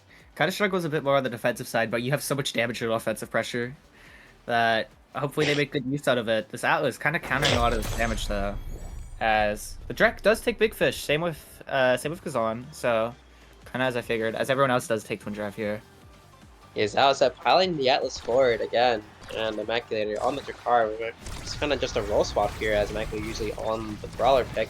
But again, Finny Brawler yet again, very, very fun as we get off to a really interesting, a really fast start here as Immaculator is looking to take the offensive and grab the first barrier. Unfortunately, he doesn't find it though. Yeah, oh, 10 men immediately getting this double barrier with the Rose Warp. Can't find anything with the piercing shot, but they're doing a very good job of pushing up here as the Fridge kind of struggling on the defensive end right now. With all this offensive pressure from Eclipse's comp here, Ta unable to make the save, and Eclipse immediately converting. Yeah, kind of saw this earlier with game 1 with them taking an early lead, but let's see if we can bounce back. Ata with an unfortunate dribble there, kind of just gets it there, but he also unlocks his others at the kit, which is really, really good as another double barrier comes back there with the Drakar shotgun blast. Looking really, really impressive right now as both barriers are gone, but Nero whip flip pushing up does win the second barrier, and Whistle with the bounce looking to score here as Nero does burn the flip here, but at the cost of burning the flip, Immaculator is taking a look by himself and looking for a revenge to pop up. Will not find it though.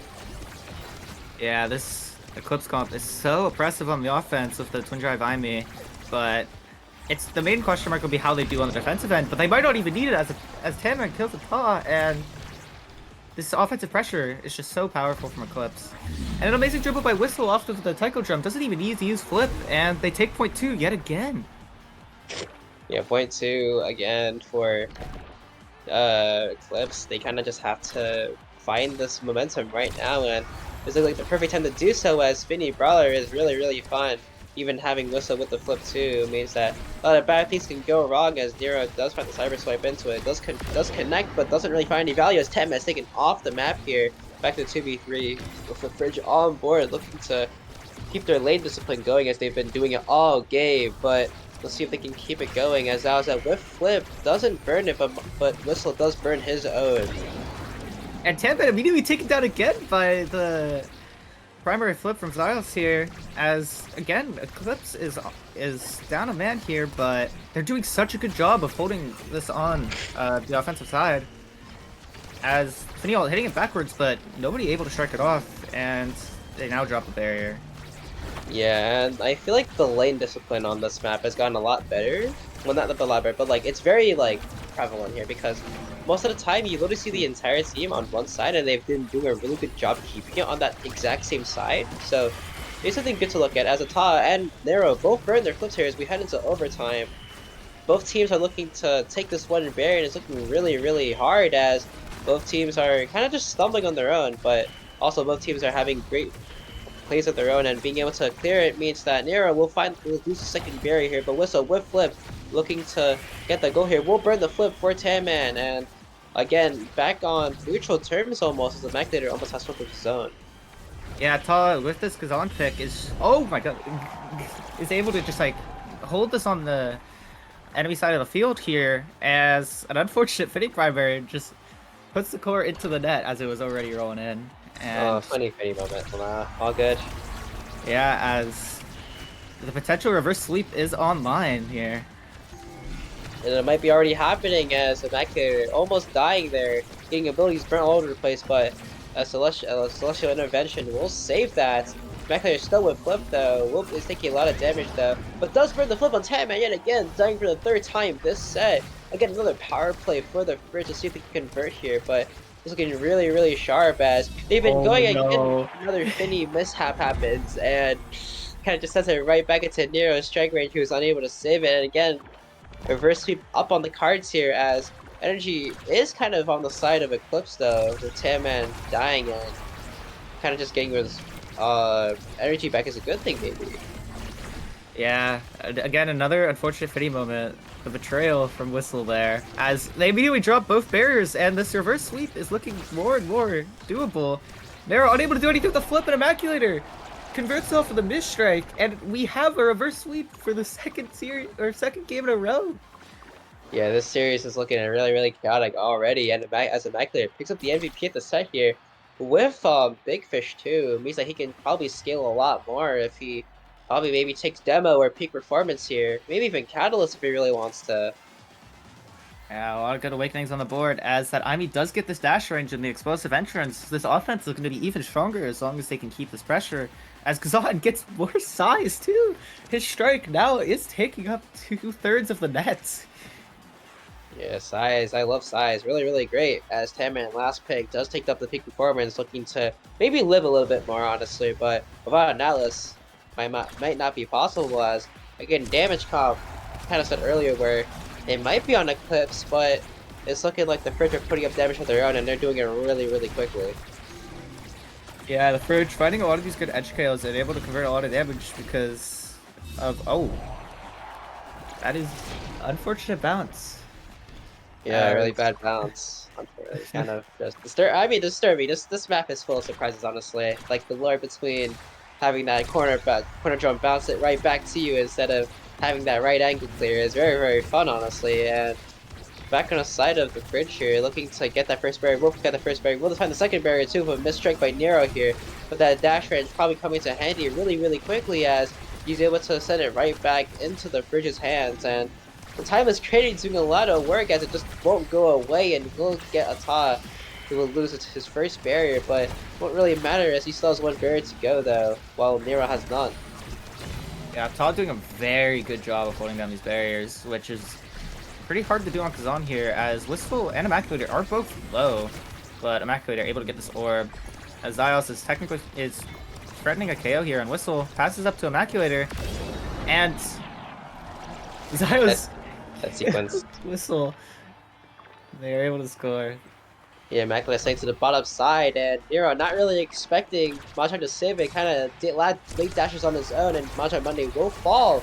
Means that they won't have I mean, they had some energy coming into the next point if they didn't die, but since they did die, they will have one bar to their name as Ata loses the first barrier. No, also loses the second barrier too, as Nero almost gets the goal too, but Zios looking low himself. Means that another power play look on the cards here as Tanman will burn his flip there. Unfortunately, not finding any value as Immaculate sends it right back to the top side. Back on still on the power play though, they have to find a way to convert it as another power play comes online. That power play is still continuing as Ata is coming back online, but also Immaculate falling down to the ground as Whistle looking to get it and will get it as unfortunately that topspin does not catch the core. Ata with too much size for their own good as it goes straight through the weak hit of the topspin, and Eclipse did a very good job on converting on that double power play there, and is now turning this game around.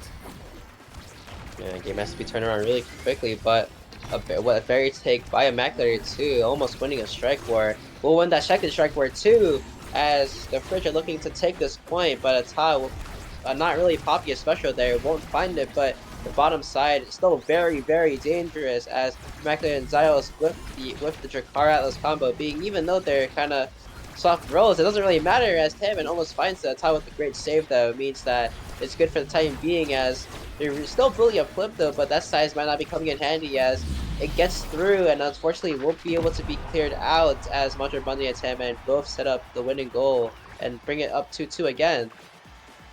Yeah, another potential reverse sweep for Eclipse. The script is yet again the same, as an unfortunate glitch spot backwards does mean they will lose a barrier here. Losing the barrier will be important as Immaculate passes the second barrier for Shotgun Blast, almost having 4 flip of his own, means that he could be finding a great power opportunity to score as Ata gets his own flip too, having another barrier of defense for the amount of size he has, but the double barrier coming down for Tanman and Whistle means that they're up to set it up, but can they defend it against both core flips here? As Immaculate burns one of his own, but Nero and Ata both with core flip of their own, meaning that Nero can potentially push up and use his core flip to get out of the way, but Whistle and Tanman still holding on for dear life, not looking to give up the set just yet.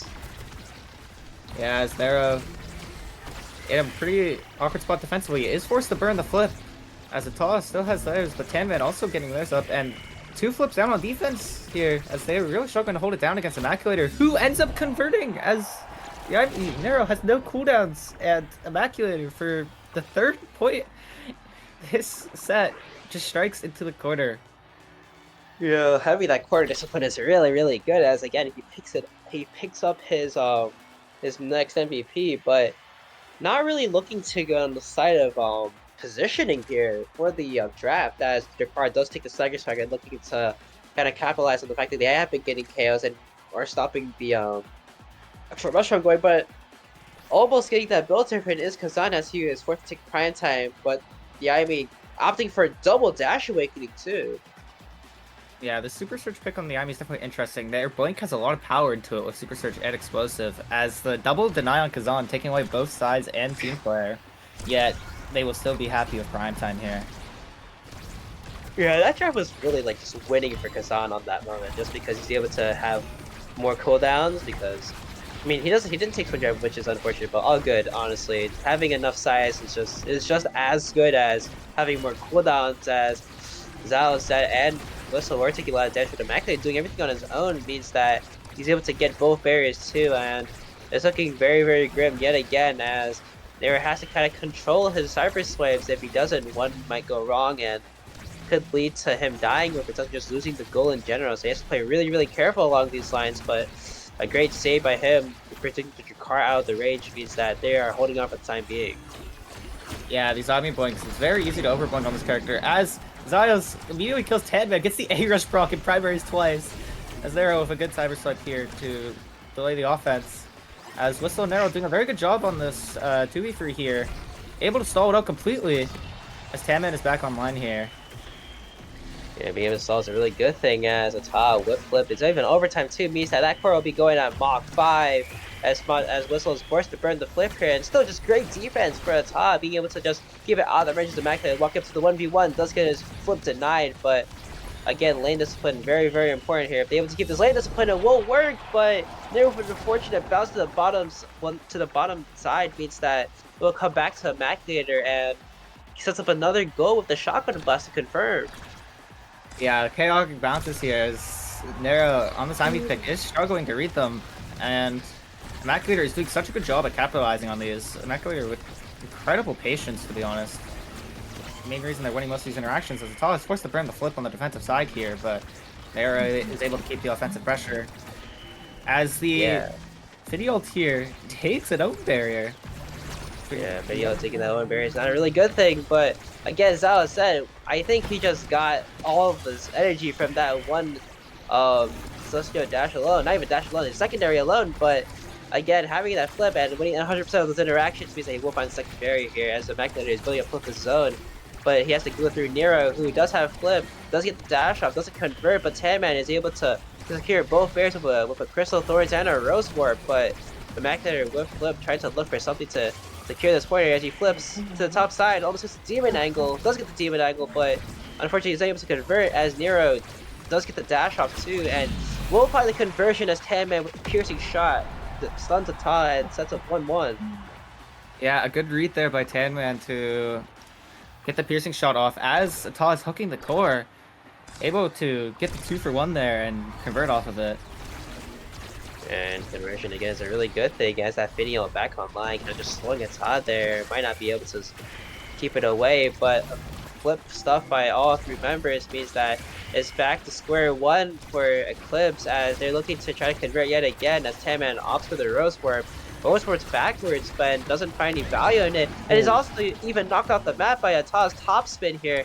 Power play for the Fridge, looking to convert on this yet again as Ata pushes up to the midfield line, looking to add more pressure, but this Eclipse defense is holding on so well with Finialt. Yeah, an amazing hold here by Whistle and Nero to stall for Tadman getting back, who died to an unfortunate bounce off the Taiko drum, actually, as Eclipse did such a good job at holding this down. Now we got to see if they can take at least one of these barriers, as maybe a missed glitch up there, but incredible Crystal Thorns there from Tadman to take the first barrier, as all their ults have been dropped here, but only able to take one barrier. Those being dropped is not a good thing, as Nero unfortunately isn't able to control his cyber swipe and basically faces right through the core, and Immaculator going up to just shotgun it right into position to set up another 2-0 sweep. This is the second 2-0 sweep from the series so far. I don't want to see more 2-0 sweeps, but again, it's looking really, really quick and really, really fast here if they're able to convert more. And this lane discipline, still, I've been kind of just complimenting a lot, but it's not really working because it just feels like they're out of position most of the time. But the timeless creator Finial from Whistle will almost get the barrier, but it might not be enough as they're kind of just losing momentum here as Immaculate with flip up kind of just is making Nero, it's like forcing Nero to play a little bit more back, and you see that he doesn't go for the trying to deny the first barrier falling because he knows Immaculate will just flip it into the corner and just completely stall it out. But with the double dash range, means he's able to convert on his own power plays if he can. Yeah, Immaculator just has so much presence, especially with those flips up. It's really hard for Nero to play around as the barrier is taken down here. Will Tanman flip this out? As Taw has overcommitted a little bit, but Tanman is not able to get the flip off. Taw pushing up more, using this flip here, passing to Immaculator, and such an unfortunate bounce from the glitch pop off the Taiko drum, and that is not how you want that game to end. I love glitch pop, and unfortunately that glitch pop just couldn't have come at the worst possible angle as Immaculator, again MVP of the game, takes it 3-0. Well, yeah, basically a 3-0 for the Fridge and another 2-0 sweep for teams that have won so far, so kind of just sad, honestly. The script writer's getting lazy with this one. This game ended the exact same way game 1 did. A reverse sweep, a failed reverse sweep, and then a 3-1 win for the Fridge as they keep their playoff hopes alive. They are all getting near this perfect situation where they can make tiebreakers. Yeah, my bad, guys. I might have or not have messed the script. Whoops. Anyways, yeah, but like 6. Okay, so I didn't get to see statline before, but the stats on that game were just out of the roof. Like the amount of KOs that were found. Like we kind of said earlier, again with like, oh, they might have a damaged KO comp, but Eclipse didn't really find the KOs they needed, and it was only the Fridge that were able to find KOs that kind of were unfortunate. But still, if you can find KOs to convert, it's just game over. Yeah, as you can see, Eclipse did a lot of damage, right? But with this Atlas ult, and with them spreading out damage and kind of like, they weren't really focusing on one target as much as they probably should have been. And the Fridge were doing a really good job of surviving, very valuable Atlas ults here by Zyos. And yeah, I mean, even with all this damage, only 3 KOs on the side of Eclipse. Yeah, and again, just 2-0 sweeps for both teams that have won here. Like TMCT putting home back at 3 and 4, and the Fridge winning here could potentially make it into a tiebreaker, and the tiebreaker will be important as if the tiebreaker does come out, then the Fridge might have their hopes alive, and they're kind of just hanging the thread here, hoping that Flameskins does lose to 3 Germans, but we'll have to see that when it happens. Yeah, it'll definitely be interesting to see later on in the day, as that will be our final match of the week. And it'll all come down to that, as this next match, I don't think really matters for playoff implications. Does it? I do not know, Smile, honestly. I think it... Actually, no, it does, If Flameskins loses this, then we'll be forced into tiebreakers. Yeah. This is match 3, yeah, so... Any last words, Jerry? Before we hold on to a break? Well, that is the end of our casting block, so appreciate y'all. You no longer get to deal with us, but yeah, I mean, that's kind of all we have as we head to a break.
Hello, everyone, and welcome back to the final half of EUSL Season 2 regular season. I am here with the Twitch chat casting duo, myself and P-Flare. How's it going, everyone?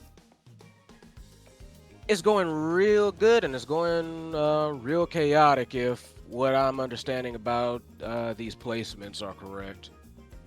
Yeah, that's definitely going to be very chaotic, right? Because if Flames Kittens wins this one, they lock themselves into playoffs.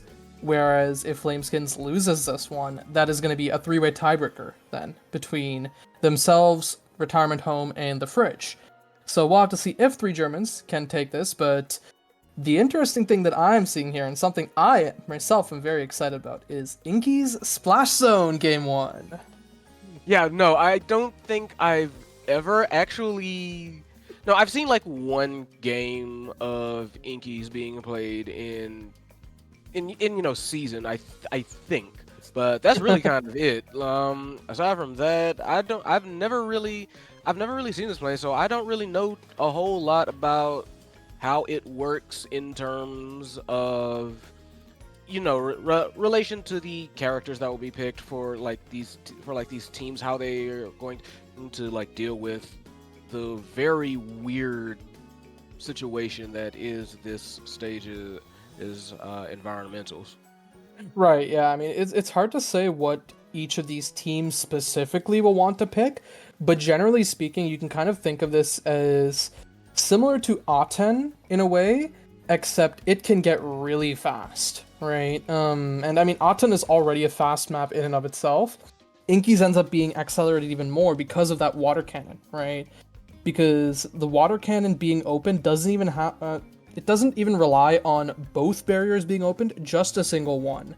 And because of that, teams can snowball points really easily, which means you want to have something that can dominate this open map area so that you can get the water cannon locked for yourself.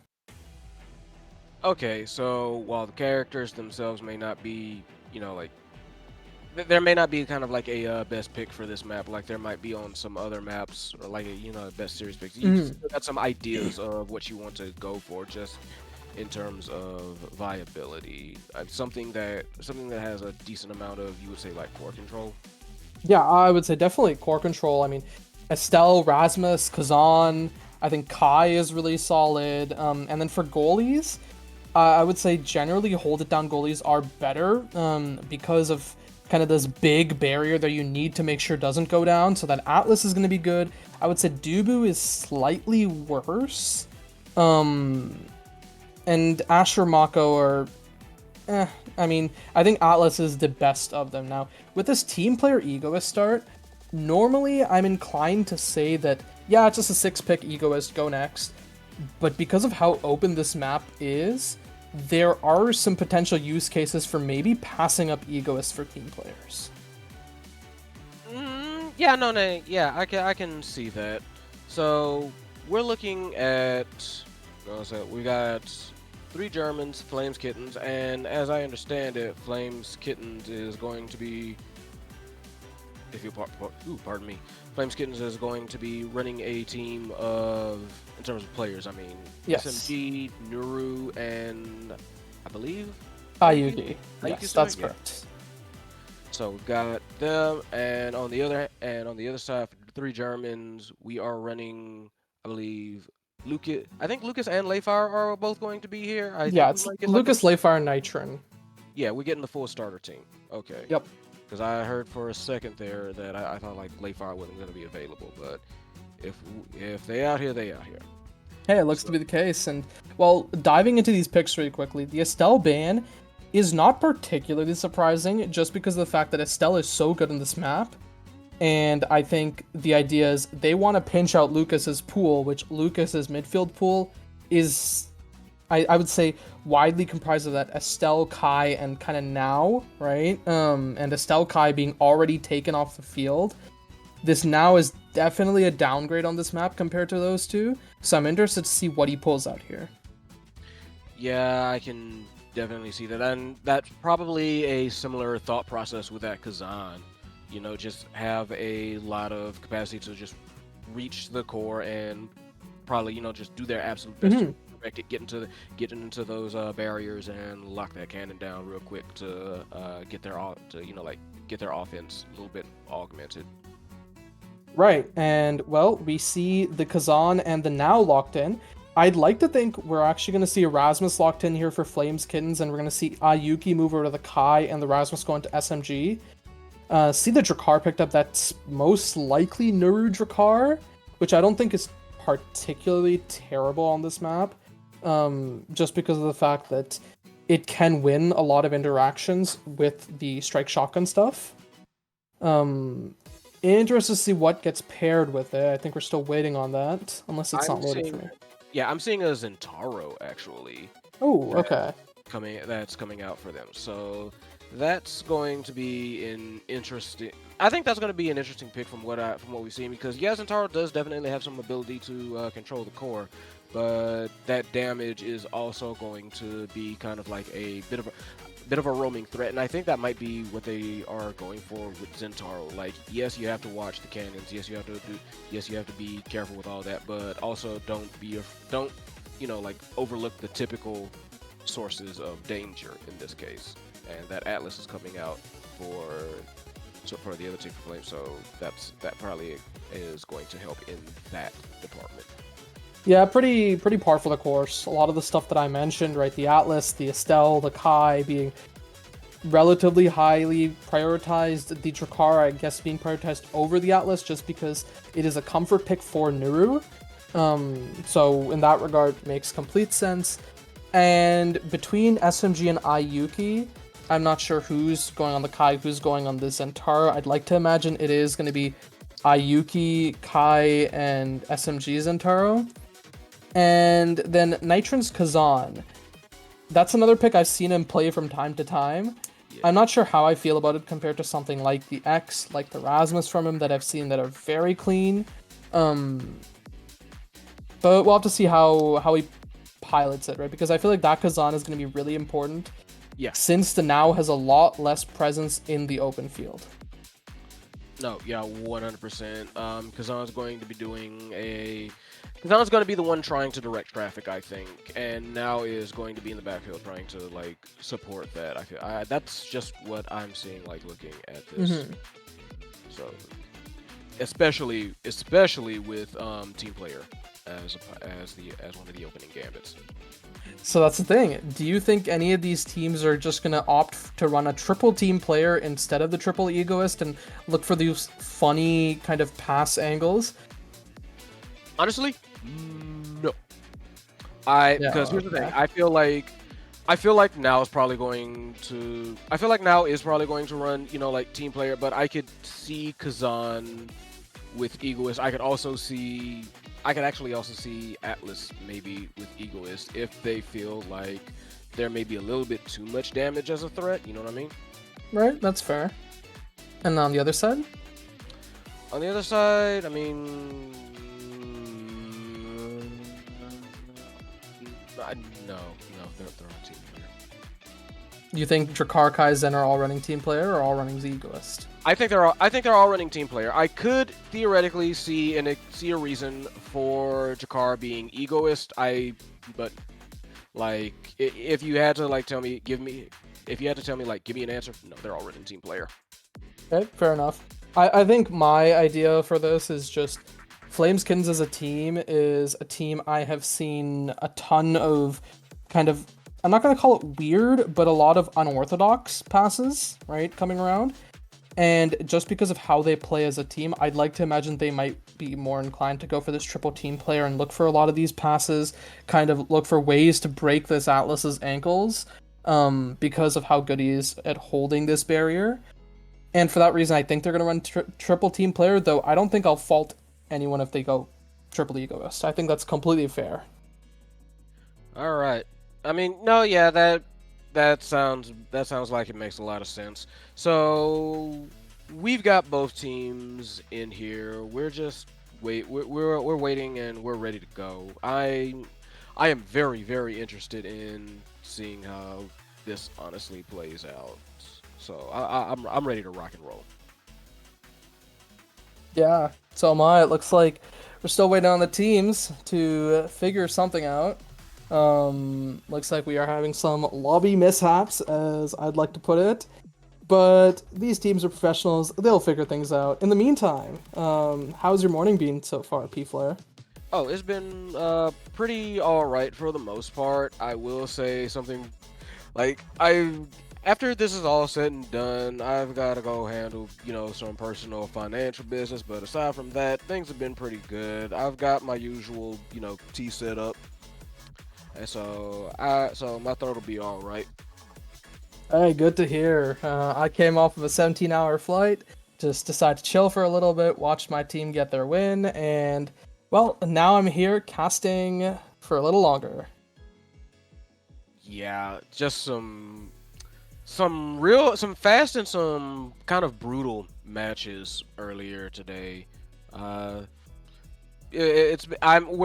like you said earlier, we're both kind of hoping that we get a little bit more fight out of these two teams. Personally, I'm hoping for chaos. I want to see 3 Germans take this. I'll be up front, but like Flames Kittens, they can definitely hold court, and I think, and there's a pretty solid chance for them.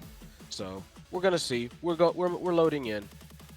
Hey, all I'm saying is I have no bias in here chatting. Don't worry about it. Okay. Anyway, we are loading into Flames Kittens versus 3 Germans soon, I hope, because it looks like we are getting a loading bug. There we go. Okay, we're finally being brought in to Inky Splash Zone. I think this is the first Inky Splash Zone of the season for EUSL at least, and I actually don't think it's gotten through even in NASL, maybe 1 game this season. And yeah, no, these comps pretty par for the course. Interested to see which team takes it. Yep. All right, we starting off, and yeah, we've got two team players and an egoist on each side. We've got Lucas, Atlas both going for the team player, and we've got Nitron for the egoist on one. Yuki running egoist, and the other 2 with team players. So here we go. Let's see who gets first blood. Yeah, already pretty surprisingly slow for Inky Splash Zone point, but I think part of it is also just since we're level 1, everyone is going to be sending the core relatively slowly, so we're just starting to ramp up. Nitron does take this first barrier, and the goal already being found less than 30 seconds into the match by Lucas. Wow. Quick goal. We're gonna see if they can kind of like keep up that pressure. Very nice, just very good pass and in. It was just kind of got the barrier, sunk it, done. Yeah, very well done. And well, Ayuki's still sitting at level 1. I mean, so same goes for Layfire. Both of them yet to tick over to level 2, and it's really showing, right? Ayuki having a lot less presence just on the map at this point without that Oni's Blade, without that extra dash potential. And it's because of that, right, that 3G is able to find these advances. But as I say, that Ayuki with a great strike to find the barrier. Open net now in favor of Flameskins. Can they convert this? We're going to have to see. Like, that's the thing about Flames Kittens. They definitely have like some offensive potential. Cannon goes out, very interesting shot, but they also get that barrier taken. And Lucas, with a nice little bit of support from Nitron, manages to get it past Nuru. Yeah, as a wise man once said, Lucas is coming, and he is on his way to scoring 2 goals for the 3 Germans. And well, we'll see if he does close out this set with a 3rd one, and maybe he can find this hat trick for himself. Yeah, we're already starting to see, we're already starting to kind of like see a game plan unfold as Lucas getting very low. Ayuki seems to be just trying to like hunt and kind of reduced the influence that they can like bring to bear, and hoping to use that to kind of like force some offense into happening. So we need to see if that works out. Very nice dimer. SMG to Ayuki. Slaps it up top. Gets it in first for them. First for Flame Kittens. We need to see that. We need to see a little bit more of that. Yeah, it was looking really good for 3 Germans as they find that pretty early barrier and then continue the offense. But Ayuki, great flip first to kind of find that barrier off of a stall, and then SMG with a flip into a perfect pass to Ayuki, who redirects it really well around Layfire. So yeah, it's kind of like you said, like they've got a really good like passing game going on. They know like where they want to get the core. But 3 Germans, definitely no slouches in that area either. Cannon comes out, sends that core flying. But it is Flames Kittens who do manage to get it back. They manage to get that barrier, and now they are on the hunt for it. Blade comes out, Cannon comes out. Things are flying everywhere. Atlas gets the flip, very nice. It's a very rough back and forth here, and I'm noticing a lot of like Ayuki again just trying to intimidate. Yeah, Ayuki definitely intimidating, and well, intimidated is Layfire as SMG finds it right past him thanks to a great Giga Blast. That's definitely going to be their game plan, and 3 Germans kind of has to figure out how to counteract that. If like right now, I can already say like they can't let Ayuki kind of like run roughshod. Otherwise, you see they already got their barrier taken. They're already threatening and looming, and a lot of that is both Ayuki and SMG just being able to kind of like hunt near the barrier, and just they need to find a way to stop them very fast. Yeah, and it's already looking really dire as a strike up to the top side. Lucas not quick enough to react, and there it goes. Ayuki, they managed to find the reverse sweep on set 1, and well, this looks very similar to the last series, if I do say so myself. Yeah, I'm kind of hoping it doesn't end that way, but we've got a lot of very, very interesting awakenings on here. Off of Rip, you've got like a Kai with peak performance, took the peak performance. I'm expecting like prime time to get taken, or maybe even like hotshot. There's a lot of stuff you could take here that's crazy. Yeah, hotshot going over to Drakar is kind of big. Doesn't go to Atlas. Atlas still gets prime time, so that's pretty solid. Important thing is the size gets denied off of Kazan, and this is just a full deny draft in my opinion, honestly. Yeah. The explosive entrance goes off of Zentaro too.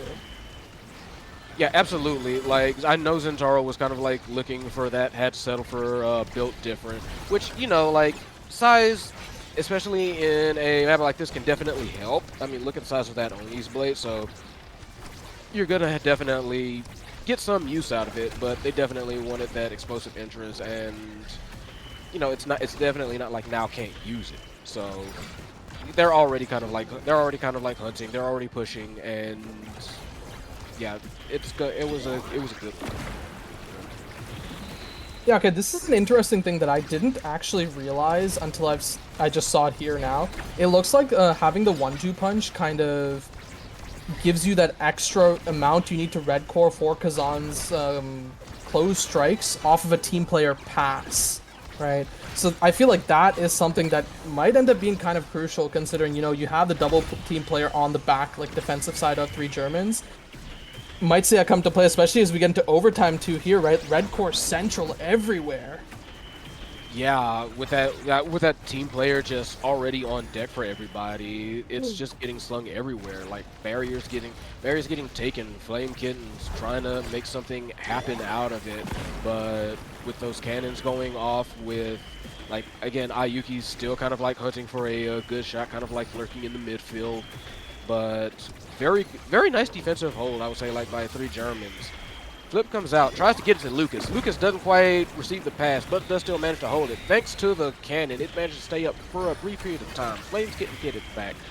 Flip back and forth we go. Kind of wild overtime. Yeah, problem is the defensive play means there's no offense really to be found, and we see that as Nitro's just burning the flip to clear it, and while Ayuki looking kind of low, but not being finished off just yet, I mean, she does get a great opportunity to find it, and find it she does off the second strike to the top side. Just beautiful, splits the difference there. But yeah, it's definitely becoming clear that Ayuki on that Zentaro, a problem. So that's a problem they're going to need to figure out fast. Said that before, I'll say it again. Yeah, definitely, and I feel like, yeah, that's a problem, but they need to find a way to get these offenses going, and well, they found one, but can they even convert, right? They might need this water cannon here, and there it is, Layfire pops it, but do they even get anything off of it? So yeah, it's definitely going to be an issue, especially if, say, like Flames Kittens can get this second point, can start getting this more assurance of this maybe second draft and kind of start scaling a lot harder. Like you see Lucas already already losing their life. Like even though they're now, it's just there's a lot of damage that's coming on the table for them. They're gonna have to like solve that problem as well. Yeah, because I mean, you think of Kai as a typical core control character, but he puts out a surprising amount of damage between barrages and Giga Blasts, and then there's Nuru just popping these Molten Bolts just off cooldown in order to supplement the Zentaro damage, and then Zentaro just being Zentaro, pumping out as much damage as he can solo. So it kind of combines with the fact that Now and Kazan have relatively low stagger amounts, right? So it's not really easy to play around this KO potential. Yeah, no, especially when you have Oni's blade coming out like that. Beautiful, just like stopped it, forced them to kind of like guess, and sinks a dimer right into the bottom corner. Yeah, definitely does. And well, they are 1 point away from going up 2-0 in game 1. And well, when you're up 2-0 in an Inkies, which can snowball really fast, it can get pretty dire. Yeah, like that's news to me, but I'm interested in seeing how it plays out, just because it has seemed like both of these teams kind of have their game plans, if not quite online, then very, very close to it, like already. Just immediately goes down this SMG, and this might be what Three Germans needs to kind of like push up a little bit, even as that Molten Bolt comes out. It's just a whole lot of like blood on the floor.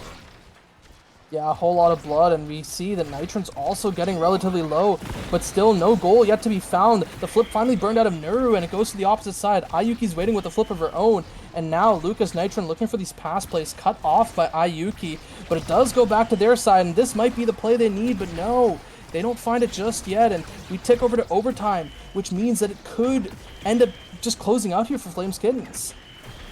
Yeah, they need to push, and they need to try and like push now.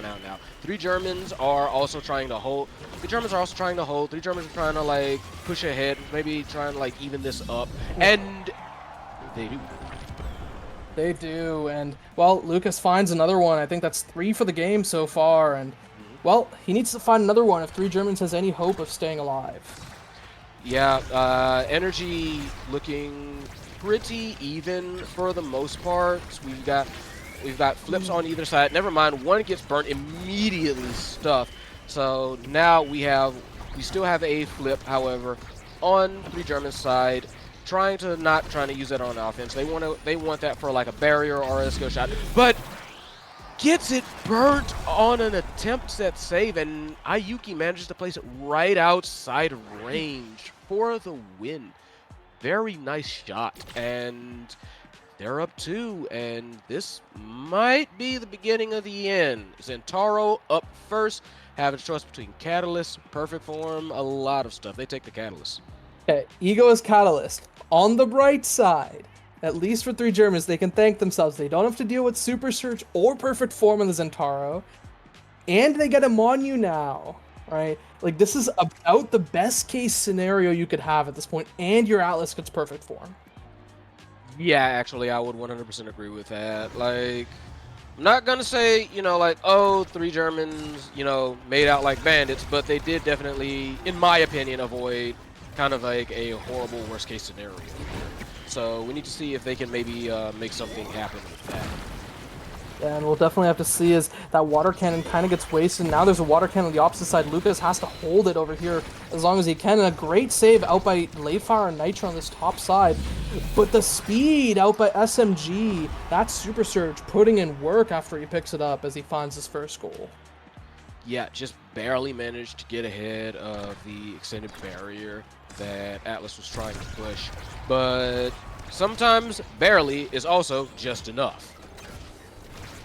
Yeah, it is a game of margins, and we see that as a lot of these goals have come off of really close plays, and well, we'll have to see if Three Germans can find a way back into the game, or if they're just going to be shut out like they have been so far. Ayuki taking so much damage, but she has a flip to work with. Remember, that's Egoist, Catalyst, Zentaro. She's going to be building up energy so fast, but it's taken off the map, so no energy to work with now. Now, Lucas, Nitron, you guys need to find something here if you want to find a way back into the game.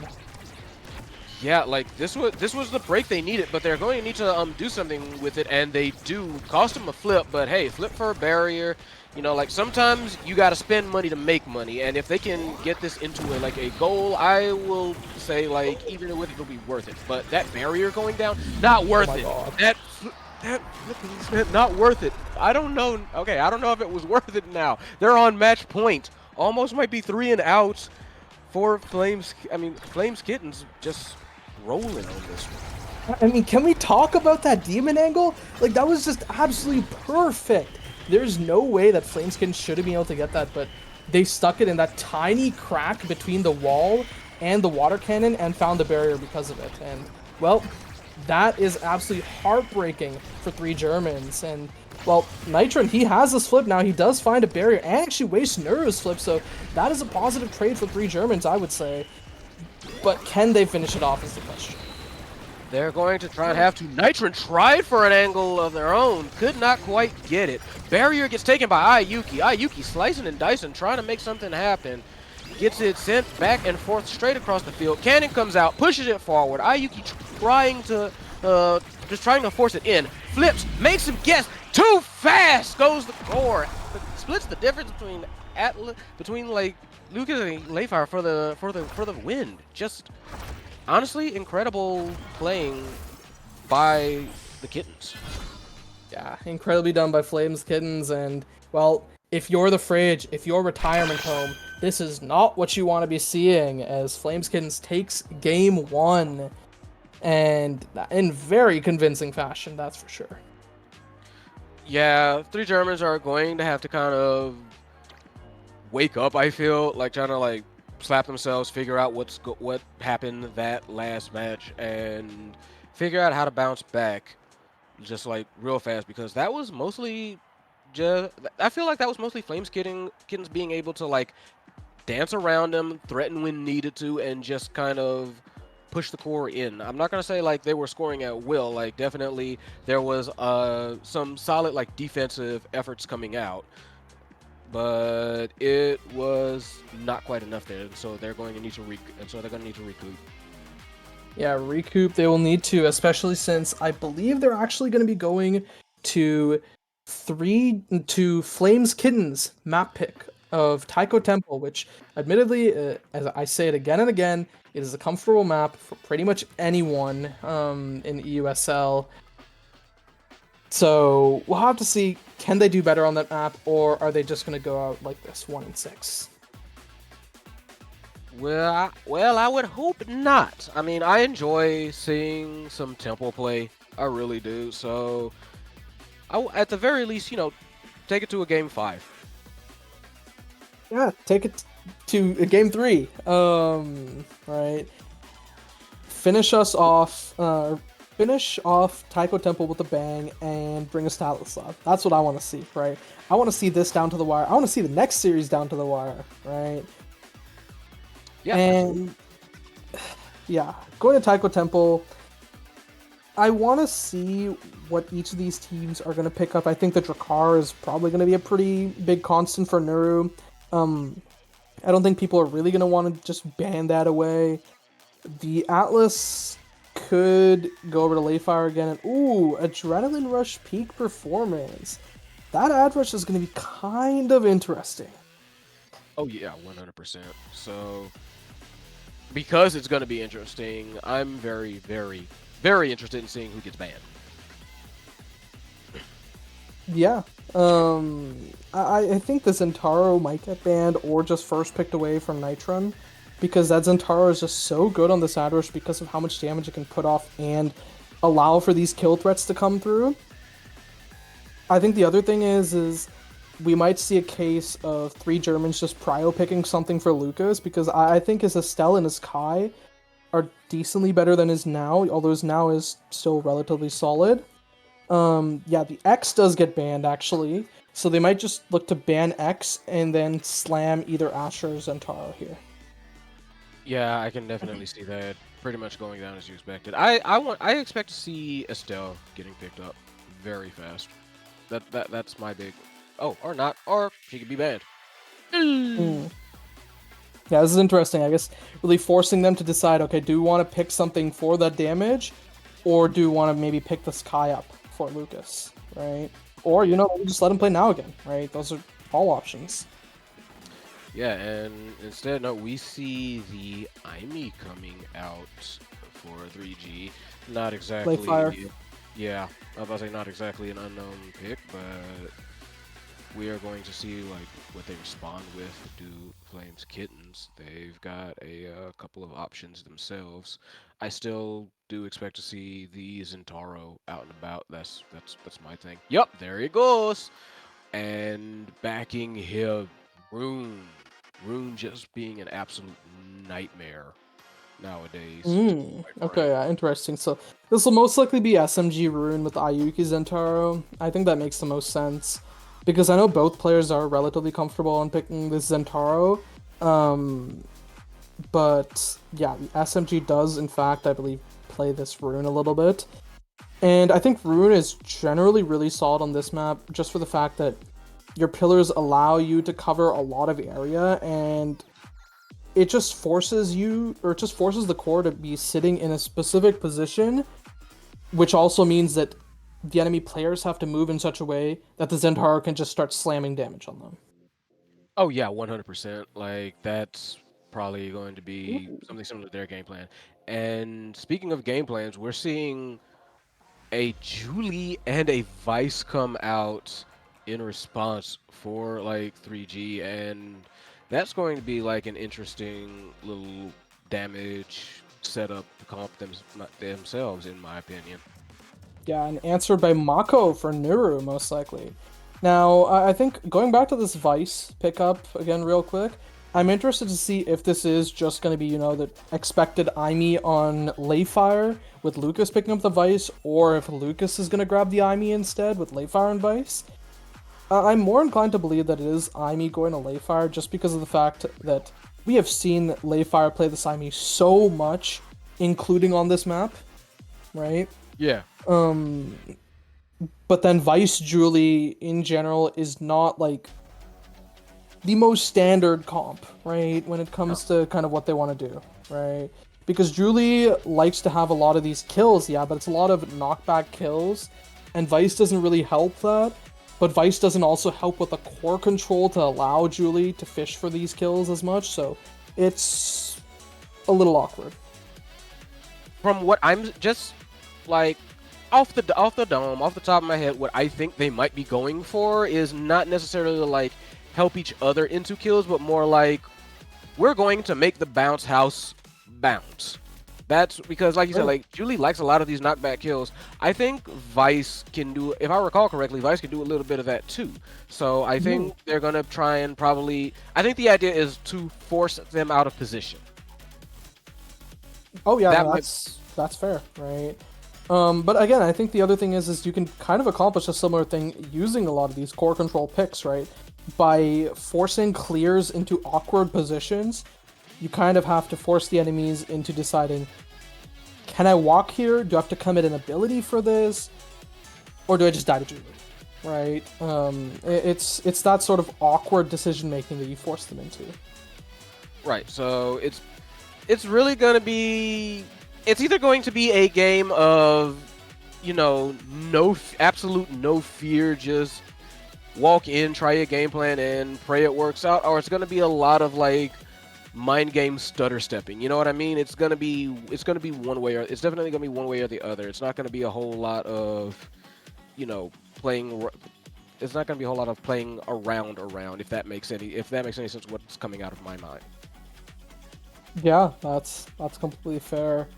I think we are waiting. Yeah, we are going to be loading into game now. So this is going to be interesting, right? Can three Germans keep the playoffs hopes of retirement home and the fridge alive, or will Flameskittens claim it and potentially have a chance to end up in third place? I'm seeing another Inky Splash zone. Yeah, they kind of, whoops. Yeah, all good, right? It happens to the best of us, right?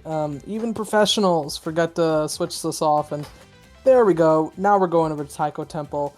This is for real this time. Yeah. But yeah, definitely the pressure is on. Like I know, like you said, like they want three Germans to win. So they're gonna be so. I'm expecting to see like a lot of cheering. I'm expecting to see a lot of I want to see a lot of like yays and boos and all that good stuff in the chat. I want to see people start popping off. I want the energy. So right now we have, yep, Layfire on that goalie, on that vice goalie, which is going to be interesting to say the least. And Lucas and Nitron with the Imi, with the Juliet, just punching up and trying to cause as much chaos as possible. Yeah, and well, everything is pretty much as expected. Oh, actually, interesting. We don't even see the Zentaro go for Adrenaline Rush, just going for pure peak, trying to stay alive against this Vice, Imi, and I guess the Julie as well, which all have really good KO potential, if I'm being honest, right? Yeah. And we even see that doubled with the Zentaro opting for Van Braces, too. Yeah, that's definitely going to be vicious. And, like, on one side, we have the other side, we have, like, all address. Nitron in particular got the pummeler zone, too. So, yeah, definitely looking to cause some pain. And right now, we've got both teams, one barrier down. But it is 3 Germans on the defense at this moment. It's going to be, nice banish. Very scary, open goal. They've got to push back right now.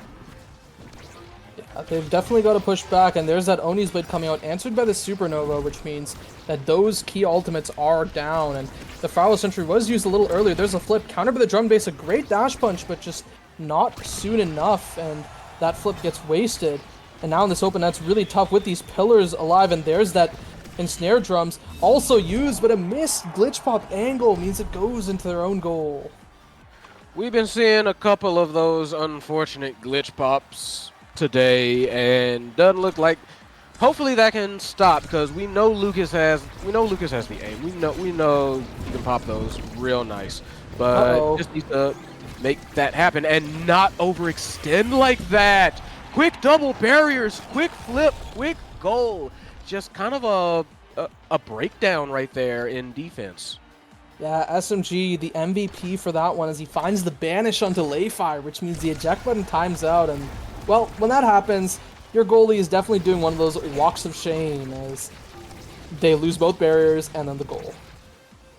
Yeah, but still can't let that get to them. They're 2 behind, let's be frank, but still early days yet. They can still, who knows, they can still come back. It's not nothing to stress over at the moment, and kind of we can see that they both have a barrier down.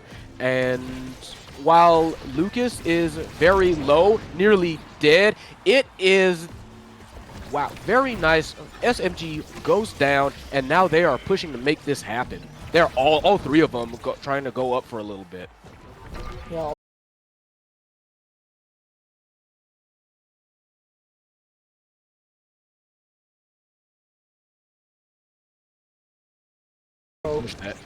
Okay. Yeah, that banish actually nearly timed out the eject button again, and that would have been really bad if it did. But this time, not only did the eject kind of get back in time, Lucas was able to make it back too, and that's really bad as they do find the double barrier into the Oni's Blade setup. SMG's walking up with a flip. He might just get it here. Just shadow swaps out, meaning that the flip doesn't actually come through. And now Nitron is waiting this corner, ready for a flip of his own, nearly. But Ayuki, she's looking for the kill on Lucas. Lucas having to burn his final evade bar and unstaggering in time. Yeah, a lot of very scary situations coming out very fast. And one of them definitely being the source of which a lot of it is SMG and those very, very well-timed banishes, if I'm being honest. Just allowing for Ayuki to set up and get in like Layfire's face and just be a very, very threatening prospect.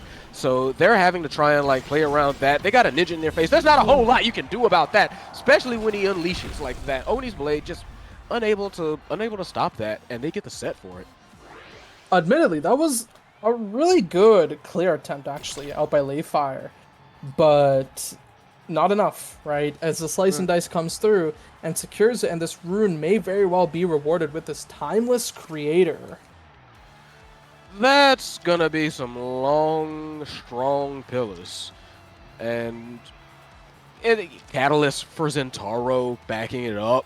This is a scary, scary draft, I think, for the three Germans. Just look what they've got to work with now, and look what Kittens have to work with as well. I mean, look at that. They've got team player, Timeless Creator, Catalyst. Yeah, that's some really brutal picks. I mean, on the other side, at least there's a twin drive for Layfire, and Lucas is starting to scale up with some of these sparks, one of which is that Resilient Spark, and, well, they do take the double barrier, but do lose both of theirs as a price. But it still doesn't look too terrible, as now Nitron, using the size to dribble forward to look for these plays. And a great hit out by Layfire. SMG a little slow to react, and, well, that pillar sends it into his own goal because of that. Yeah, very nice aggression, very nice consistency. They pushed and they kept forward when they needed to. So hey, if they can keep doing that, then all the power to them. It is going to be like Flame Kittens, who is getting these first two barriers though, and now they're threatening, and they might be able to respond back in short order here.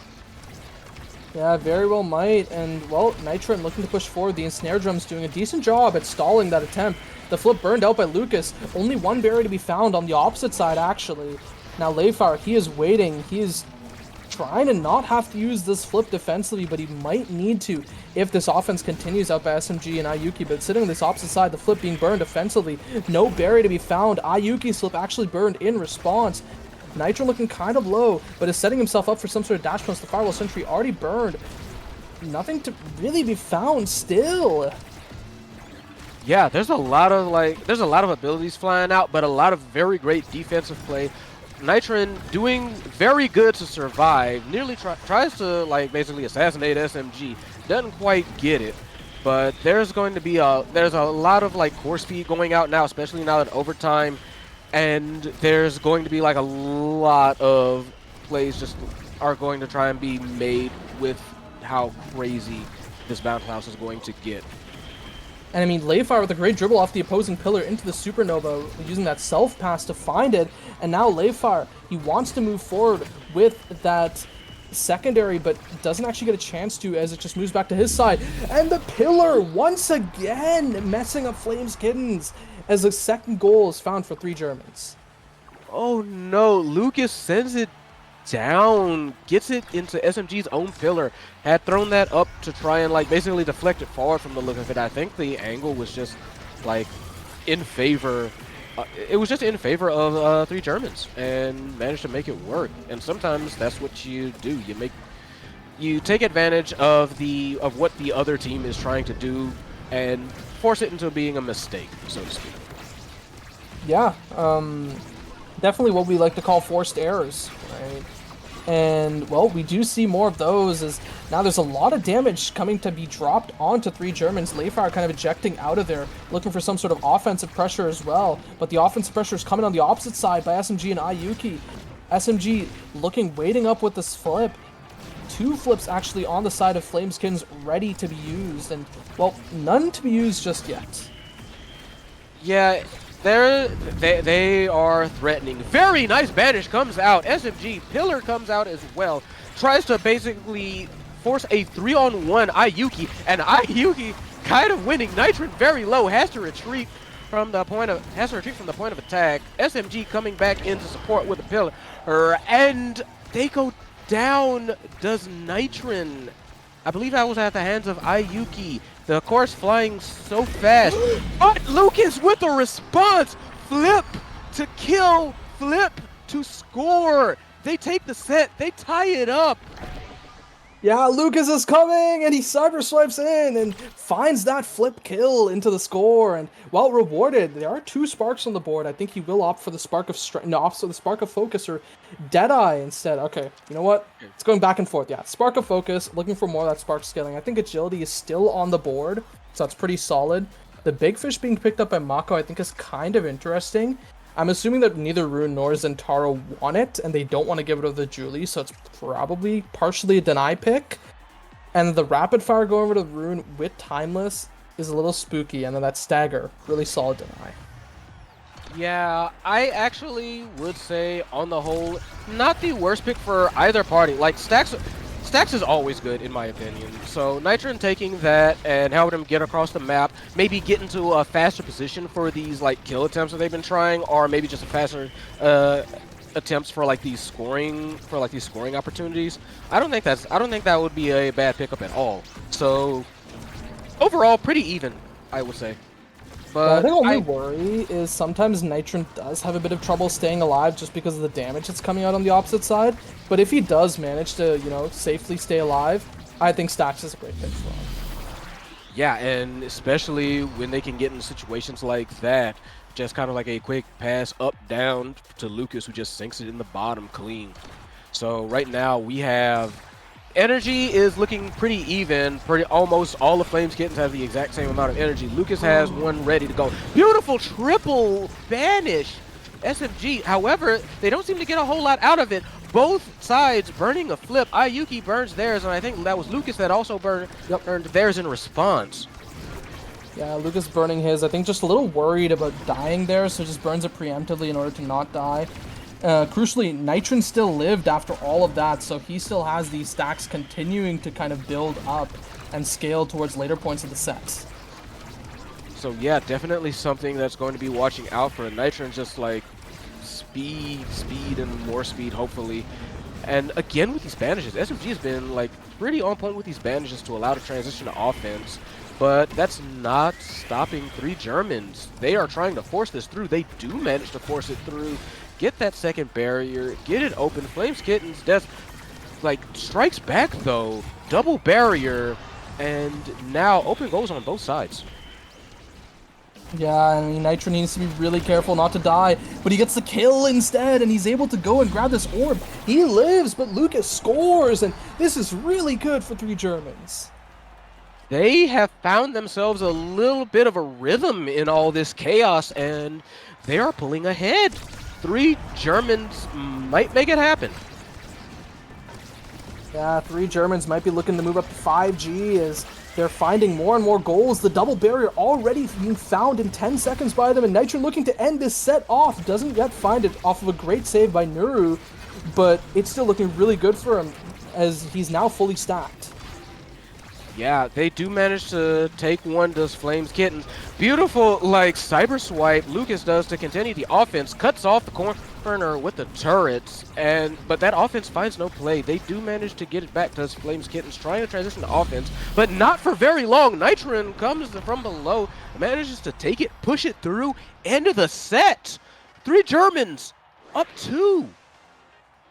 3 Germans up 2-1, and Lucas being rewarded once more. No spark of agility to be seen, but still some really great picks.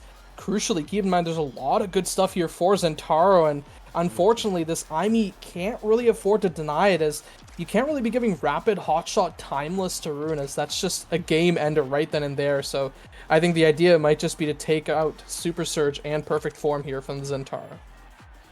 Yeah, and yep, there goes that Super Surge to the Vice, which definitely can help. Perfect Form goes to Julie. A lot of, like, this was just very much a do not let Zentaro get Zodia.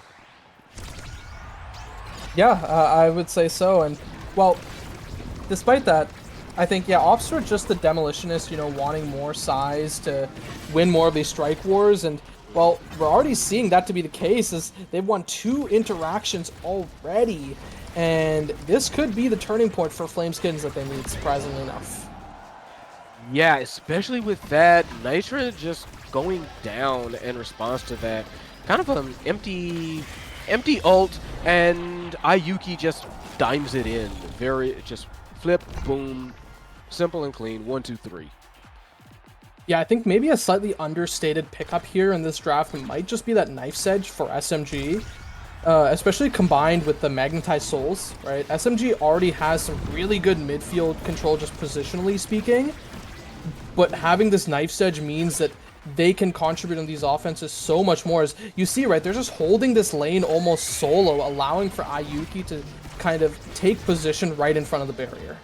Yeah, no, I definitely see what you're talking about there. Just SMG just completely zooming, moving, grooving, and Ayuki, like you said, just up front again, being that like persistent threat that they kind of have been all game. Very nice ult comes out to try and kill him. Yeah. Flurry just like Viraj just beats up on everybody, including the core, to sinks it in.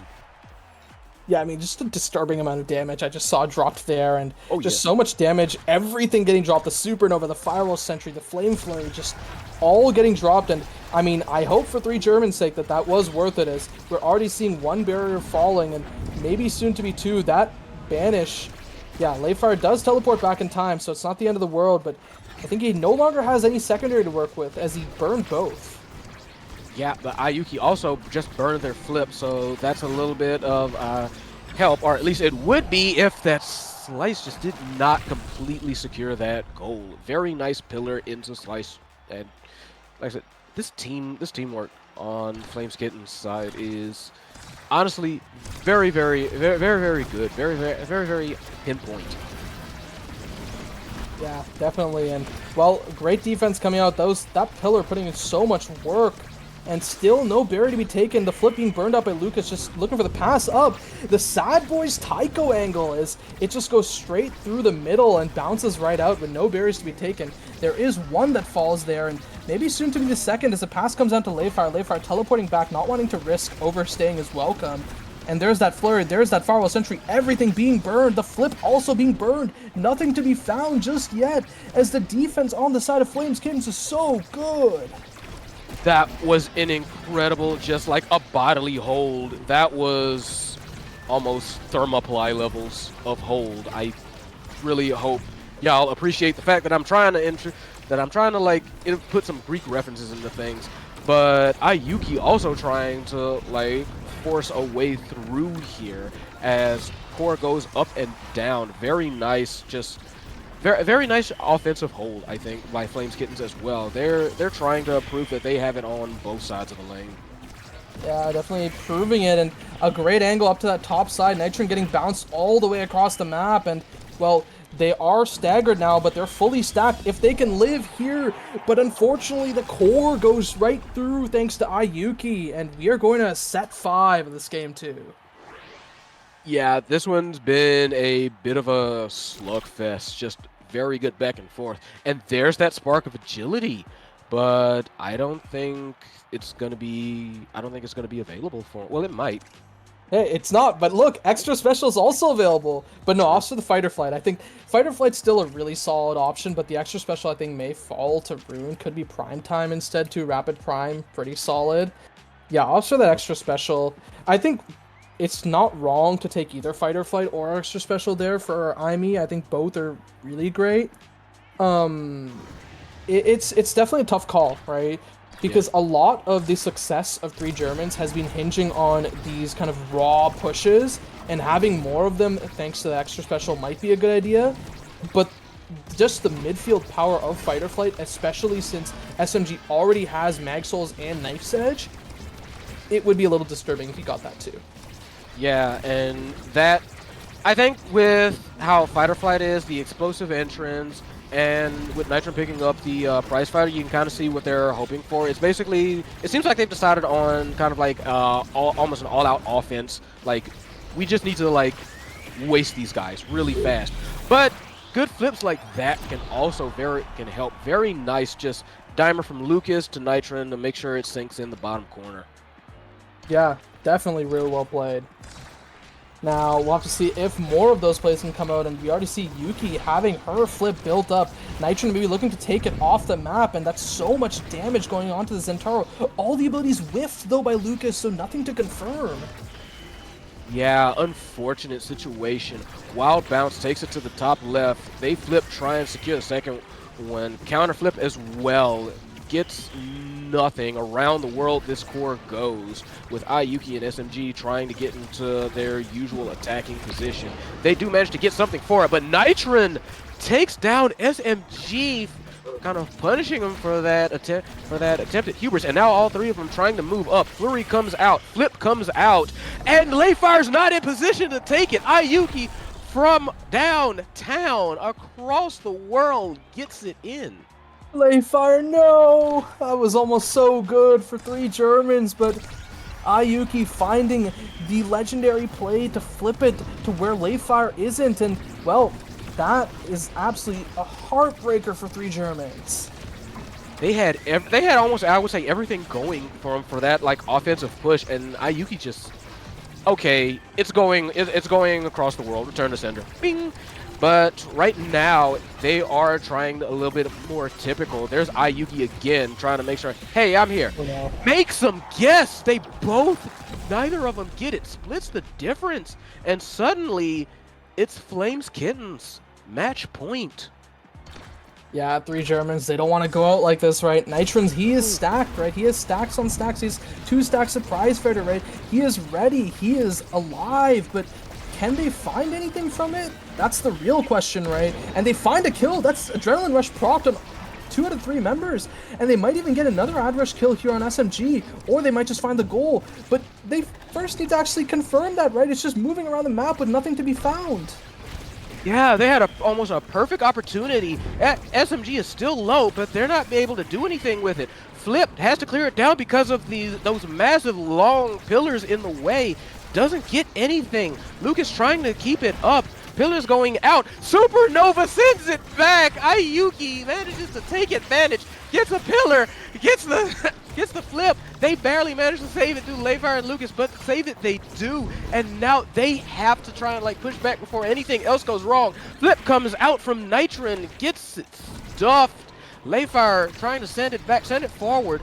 Lucas and Nitron trying to go on the offense. Wild bounce. Layfire teleports in. Knocks it through. Tied up. This is a full count. 2-2 all. This is it. This is the last one. It ends here. Well, silver scrapes as we go to set 5.5, and, well, we're seeing some raw Mega Strikers gameplays. No flips to be seen all across the board, but Ayuki with that catalyst definitely going to be building up really fast. 1 barrier taken in favor of 3 Germans. Flip actually being burned out by Lucas as a pass down to Nitron. Nothing to be found just yet. Ayuki's waiting with her flip on this offense, looking for the double barrier, does actually find it, and this could be the series ender here, the playoffs lives of home, and Fridge ending here, but the barrier is found on the opposite side. Lucas looking to blink forward, Nitron protecting him, making sure those pillars don't come down. SMG taken off the map, the Adrenaline Rush procced, and Nitron finds it. We're going to game 3. Woo! That was a wow one. Beautiful flurry to just get the kill and secure that final point. 3 Germans keeping a lot of people's hopes and dreams alive here, but it's not over. That was just to tie it up. That was to keep it alive. That was not to engage in the chaos. That was just a hold. Now they have to finish the job. Definitely a hold indeed, and well, we see actually the hold coming in from the side of Flames Kittens. As you can see the amount of saves coming out by SMG and Nuru. They were stuck on their defensive side for so long. Lucas, Layfire, Nitron being so aggressive, putting so much pressure, and still despite that, it was an insanely close game. Oh yeah, it was.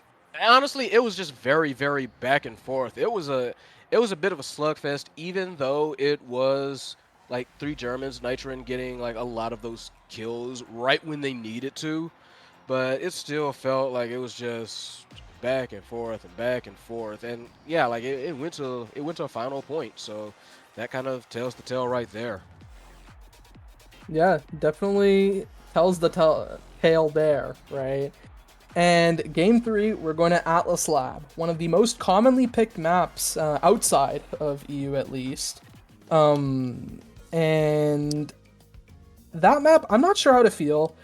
From what I recall, I think 3 Germans is relatively solid on Atlas Lab.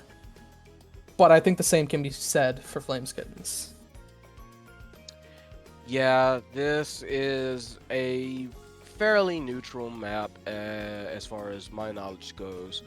And it's going to be one where a lot of it is just going to come down to who has the better, just basically who has the better game plan and who can execute better, really, because almost any sort of game plan can work on Atlas Lab. It's that pretty much even. So, yeah, real test here. Last test here.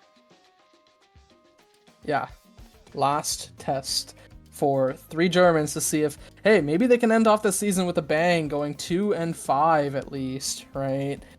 Only win being against Eclipse, who unfortunately did end up at the bottom of the table at 0-7, all things said and done. But going into Atlas Lab, I think, once again, Flameskin's probably not changing their game plan. They're probably going to say, let's take this Estelle off. Let's not deal with that. And interested to see, does Lucas get this Kai? Is he going to go to the IME, the Now? He has shown a lot of things, I would say, so far this season. Yeah, I would agree with that, and I also, yeah, there's no way they cannot let that Estelle through. Just in topic almost right there. You cannot let that Estelle through. Too strong, especially on a map like Atlas, and they have Egoist again showing up and Explosive Entrance. Yeah, no. Wait, you already see it? Is it Ego's Explosive Entrance? From what I'm seeing, yes. Okay, yeah, I might be a little behind, so I'm not really clued in. So, Ego's Explosive Entrance, definitely going to be spicy for sure. Yeah, to say the least. But again, like I said, you are not letting that Estelle through. No way. I mean, we're gonna see. We're gonna hope. I do expect to see the IME again, even though I wouldn't call her like the best on this map. But you know, you're kind of in a rhythm right now. You know, at this point, I feel like it's dance with who brung you. Exactly. Right. Just go back to that comfort. See what you can do, and hey, maybe you end up with a series win on your hands. Yeah. Also, I don't mean to like intercede a little bit. I understand we might be having a bit of stream troubles, perhaps. Perhaps, right? Maybe a little borked striker draft, or hey, maybe the teams are just taking a really long time to decide. Don't Who know. knows? Yeah. So aside from, I am fully, like I said again, fully convinced that Estelle is going. But who do you think is going to be node in response? I feel like it just has to be Zentaro now, right? Zentaro is so good on this map, and Zentaro on this explosive entrance start, I feel like it just can't stay on. Or maybe they just leave both Zentaro and IME on, and they just take whichever one is not picked up. Maybe. I'm seeing Vice as a ban. Yeah, From- Vice banned by Flameskins, I guess. Not wanting to deal with Vice plus IME on the side of 3 Germans, I feel like they might just think that is that issue. You know, having that Supernova just sitting on top of you is a big problem. So maybe they're willing to let this IME go through, or, okay, Zentaro getting banned here, so I think it's just going to be Flameskins first picking IME. Yep. There it goes, and there it goes. Immediate pick. Yeah, not surprised whatsoever. On the other side, I'm interested to see what Layfire goes for now, right? No IME, no Vice on the board. Could be a Kai. He could pick the Era or Atlas, but I personally feel like I want to see Layfire in something more aggressive this game. So that Kai could be it. Could see the Estelle coming in for Lucas. Yep. And yeah, looks to be the case, right? Yep, got the Estelle coming out. I'm going to kind of go out on a limb here and say I did want to see like the Era as well. I don't know if that's going to happen, but I would have said that and kind of gone for a more aggressive comp myself. So I said we see the Kai comes out. Yeah, not surprised, right? I don't think Era suits this map that well. Atlas is not bad, but I just feel like the aggressive stuff is a little better here, right? So this Kai is, peak in that regard. So the Kai pairing up with this Estelle also leaves this brawler pick completely up in the air. Could be the Rasmus. They could maybe even opt for something like the X, right? That's also possible. And yeah, we see Luna coming in, so this is very interesting. Is this going to SMG or Nuru? That is a very good question because I see Luna Rasmus. So that's on Atlas Lab. That is a very scary combination, in my opinion. Just that's a lot of damage coming out and a lot of I don't want to be here right now. Yeah, and then we see the Asher getting locked in for Nitron in the end, and yeah, once again, going back to this Luna, I'm not sure if this is going to be Luna forward or Luna goalie. It's really tough. I think definitely this Rasmus is going to go into Ayuki in that brawler position, but Luna I'm not completely sure about. I would really think Luna in this case would be like the forward. I think Aimee kind of has to be the goalie here. Just because like Luna, like I love Luna, favorite character. She has a bit of issues on her brother's lab. Fair, yeah. I think that's a completely fair evaluation. And even in NASL, when we've seen this Luna picked on Atlas Lab, it has mostly been in that midfield position, very rarely as a goalie. And this Aimee definitely has been picked a lot, both as a midfielder and as a goalie on this map, but I think maybe slightly more as a goalie. So yeah, Nuru piloting this Aimee, that's going to be kind of interesting, because I don't think I've really seen Nuru off the Drakkar, and not just today, I think even the other days that Nuru has subbed in for Flames Kittens. Right, so it's definitely going to kind of be a first time thing for some of us to witness. But yeah, I would be incredibly surprised if they decided to try and like run Luna goalie here. Like I do think Luna goalie can definitely work on some other ones. I'm not sure.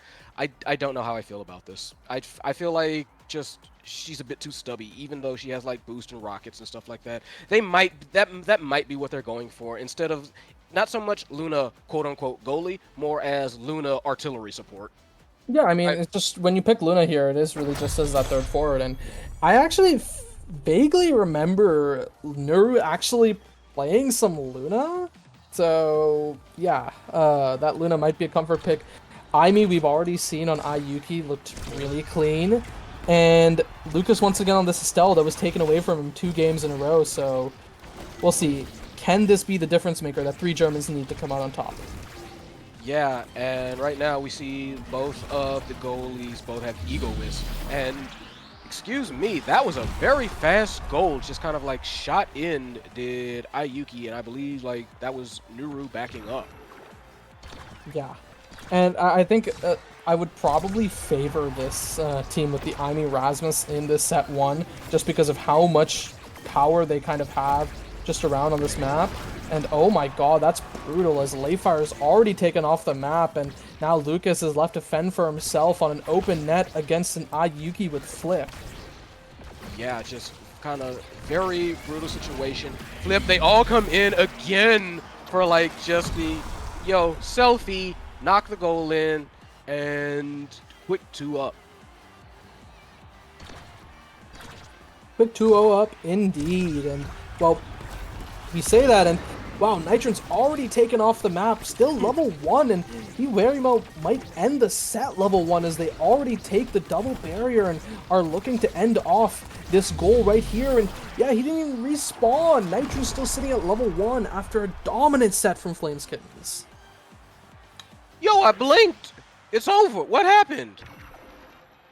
Jeez, Flames Kittens happened. That's what happened. And well, Aimee first pick, Timeless Creator handed right to her. And well, there's also an opts for the rapid fire instead. Yeah, Unstoppable.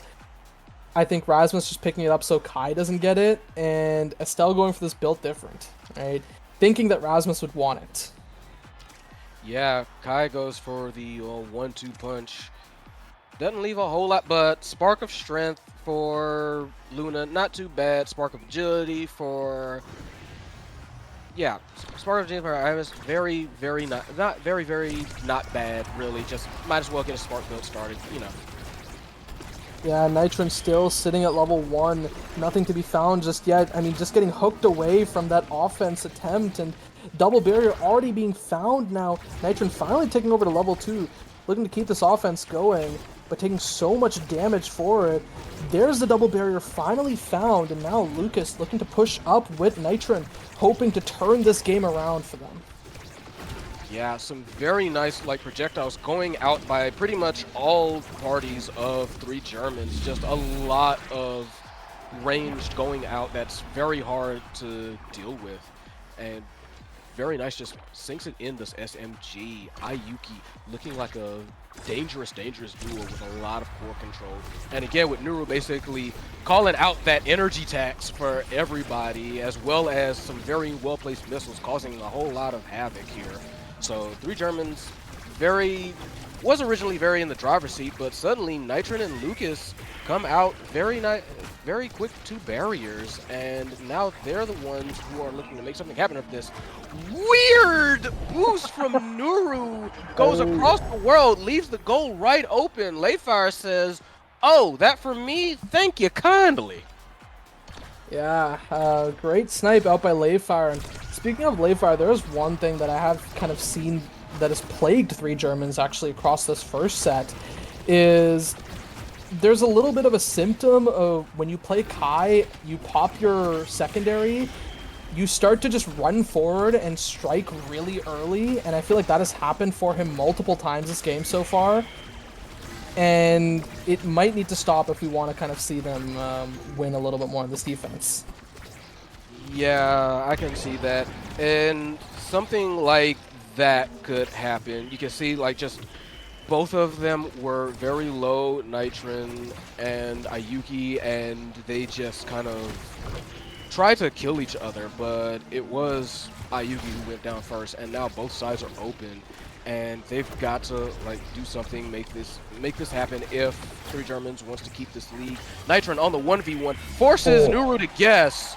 Nuru chooses up, Nitron chooses down, and they take the lead for this set.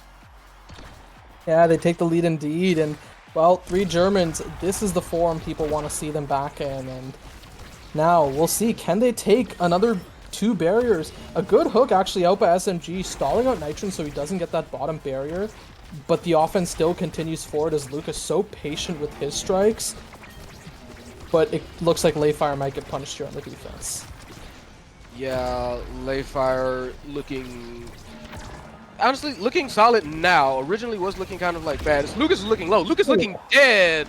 Swipe by Ayuki takes Lucas out, and now it's a power play for Flames Kittens. Nitron almost died as well. Nearly got, I think that was SMG going for like a death touch for Nitron. Didn't quite land it, but they still have 1 barrier apiece to each team. So now it's just, now see who can like kind of like break the stalemate first. Yeah, and we'll have to see who can actually break that, right? And now Nitron pushing up to this top side, the flip actually being used to zone away Nitron to make sure he doesn't get the breakthrough. And SMG, a great whiplash, actually burning Layfire's flip.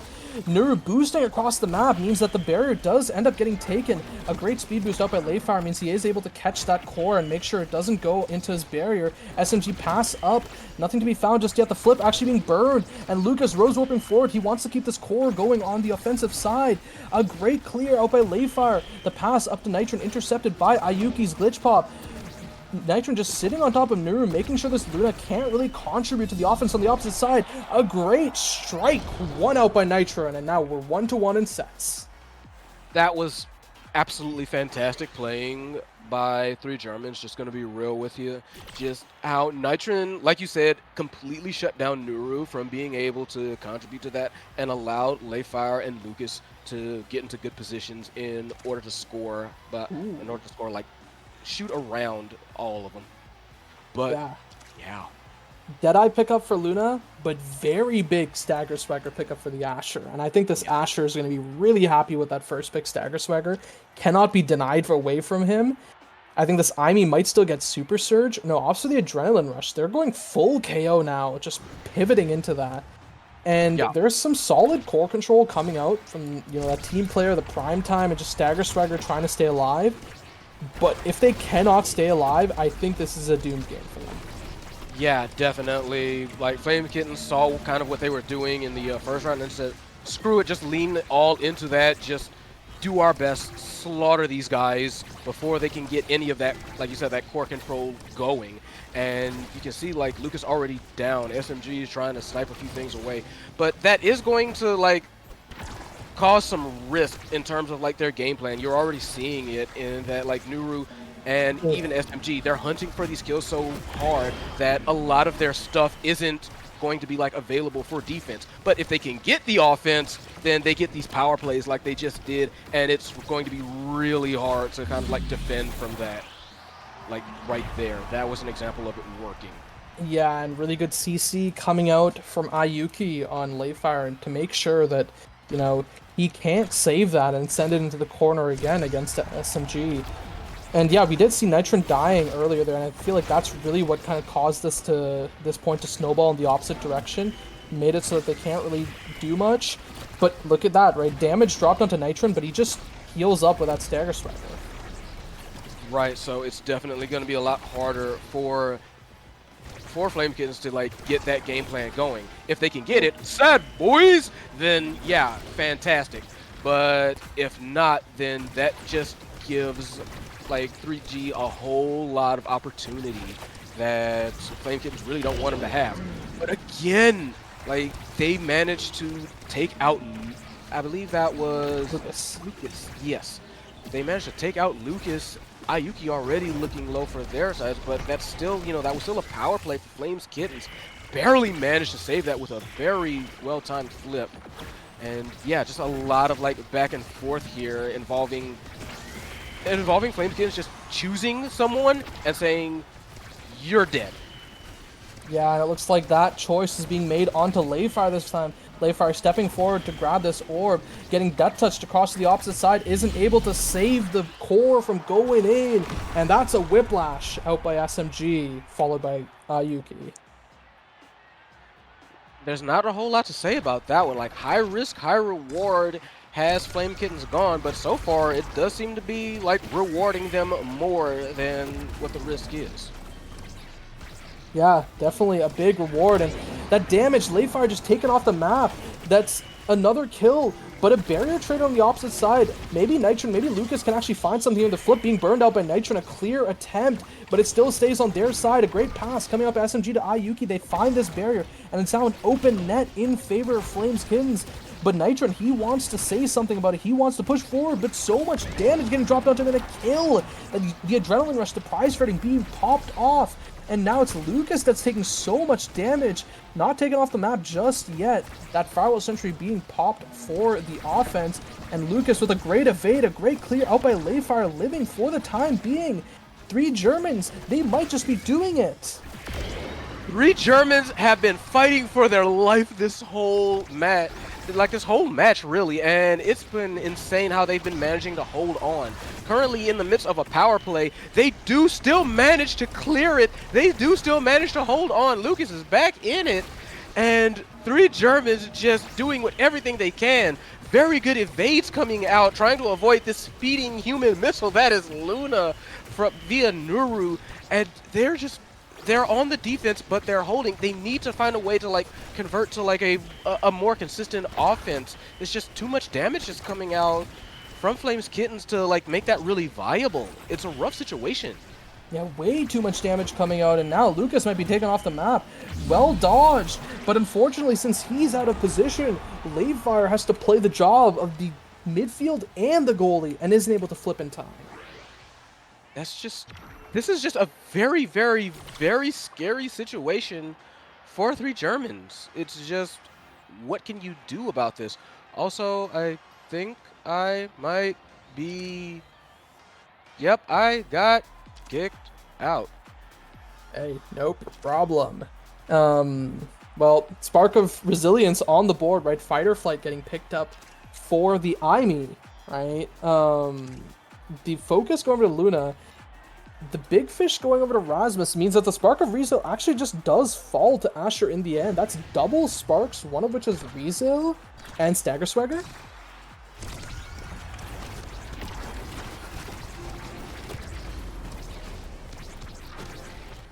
I'm sorry. I'm trying to get back in this puppy. So, not a whole lot I can see.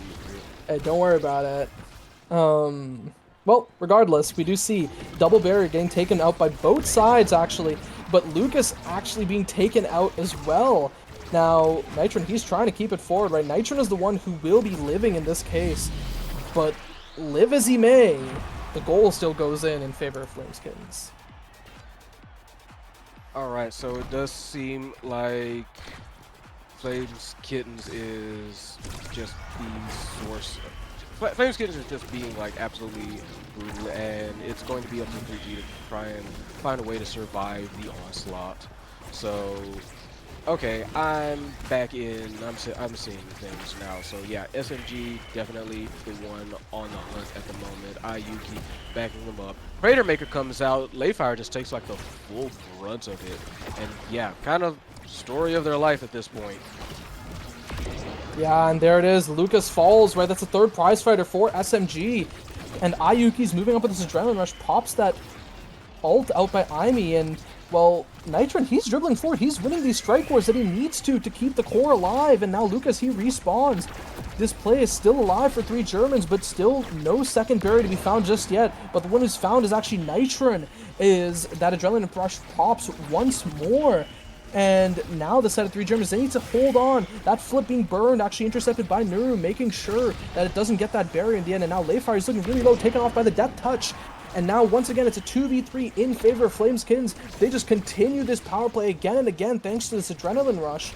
And, well, Lucas, being as the goalie player he used to be, he's still managing to save this core. And now we're finally seeing a solid 3v3. Yeah, and with both barriers down for Flames Kittens, this could be an opportunity. But wait, no, the barriers are also down for 3G, and Flames Kittens very quick to take advantage. It's match point now. This could be 3 and out for Flames Kittens. Yeah, I mean, this could very well be it.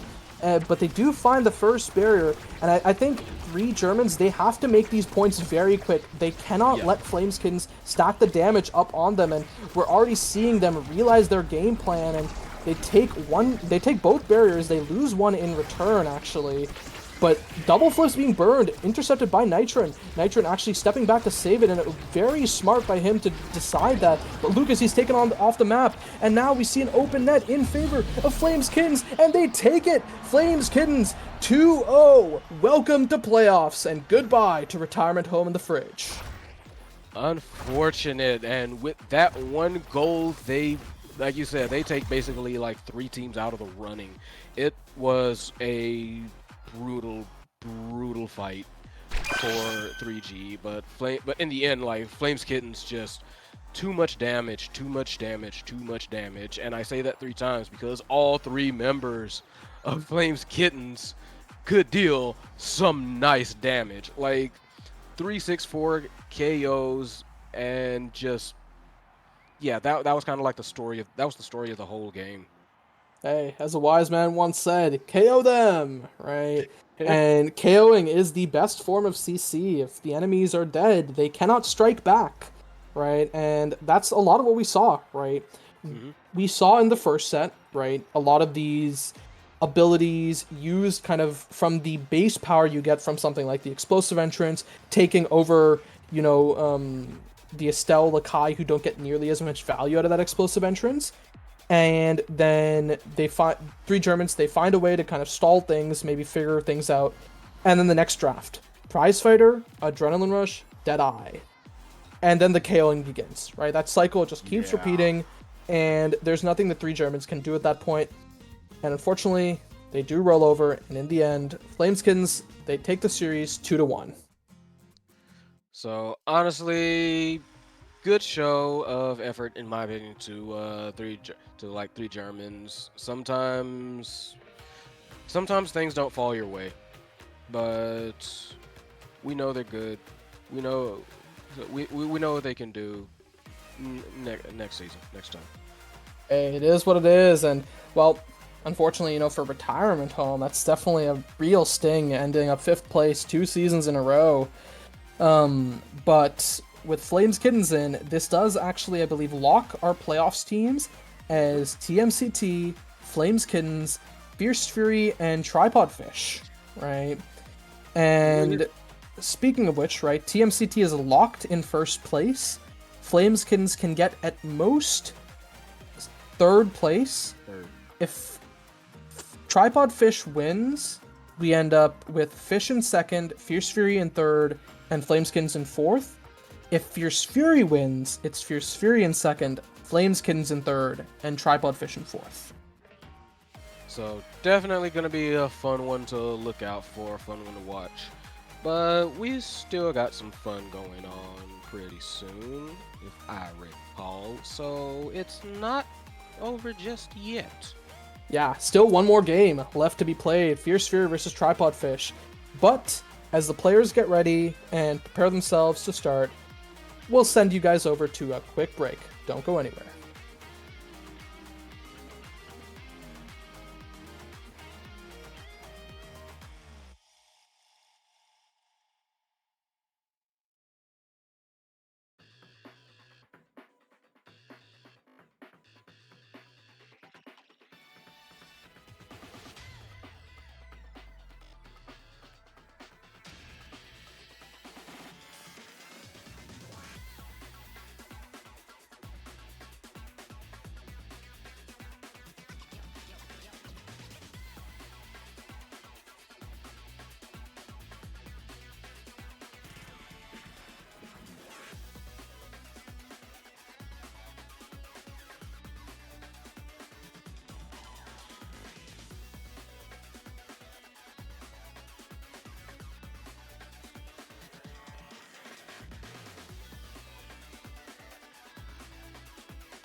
Hello, everyone.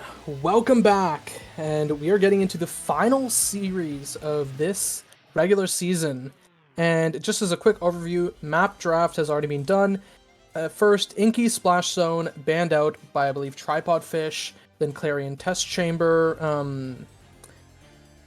banned out by Fierce Fury. Taiko Temple going over for Fury. Tripod Fish going for Atlas Lab. Then Fish ban out Night Market. Fierce Fury ban out Obscura, and we go to Imezap Game 3. And, well, already jumping into the character draft we are is Taiko Temple, Timeless Creator, Spark of Rizal with Aimi Kazan bans and a Rune first pick. Thoughts? Not unexpected, I would say. Especially, like, Taiko Temple, Aimi, Timeless ready. Like, Timeless is right there. No, you're not letting Aimi through. On the other hand, you do have a rune that's allowed, so that's gonna sting. I'm also expecting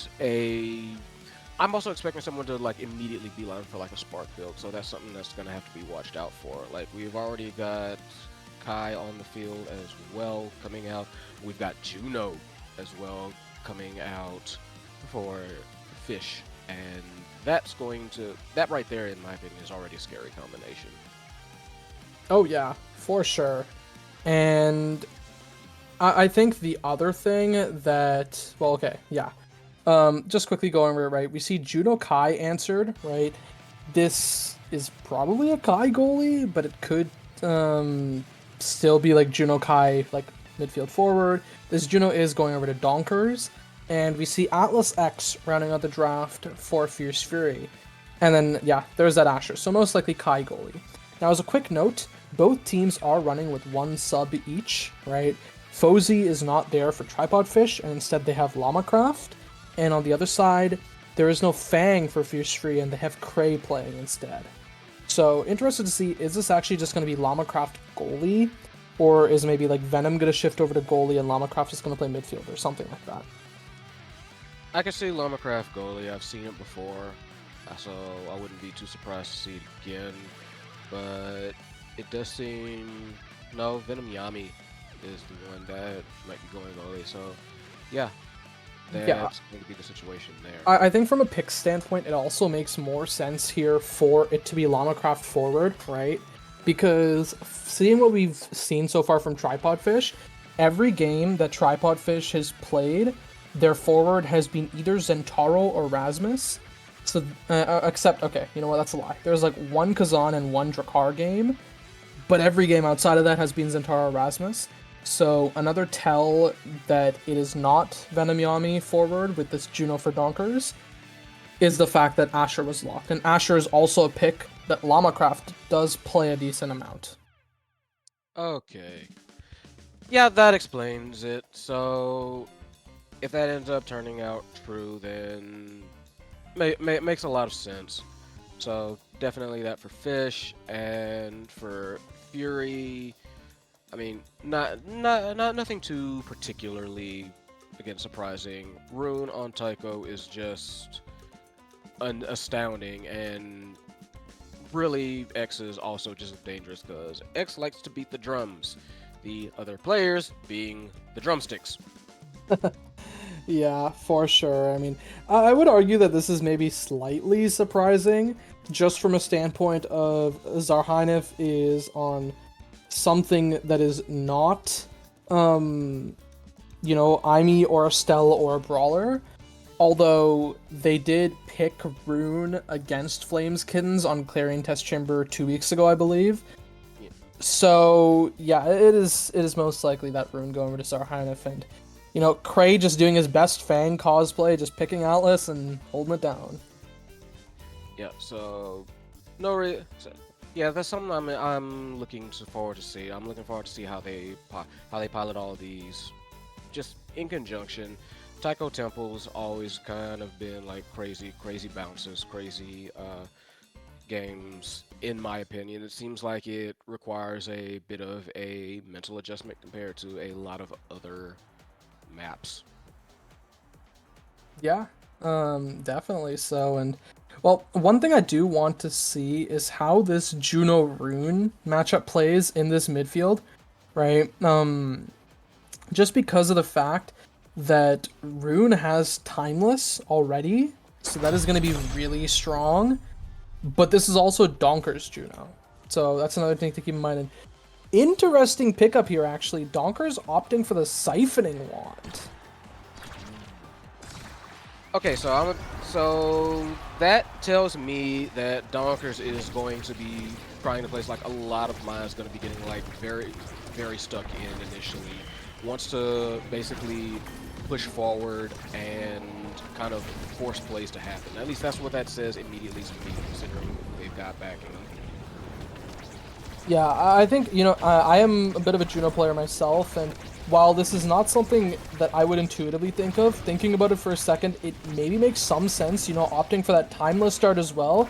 You basically make it so that the enemies have to step on your slimes in order to get rid of them, and if they step on your slimes, they're going to be actually just stepping on, like, full mines, and we already see Zarharnik being chunked out by that, and already having to burn that Celestial Intervention to make sure he can heal up.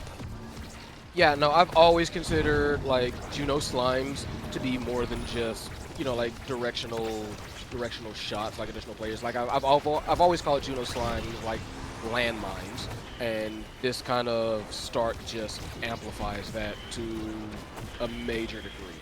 Oh, And that was just beautiful. Just where's it going? Where's it going? Where's it going? You had to guess once, twice, thrice, 4 times.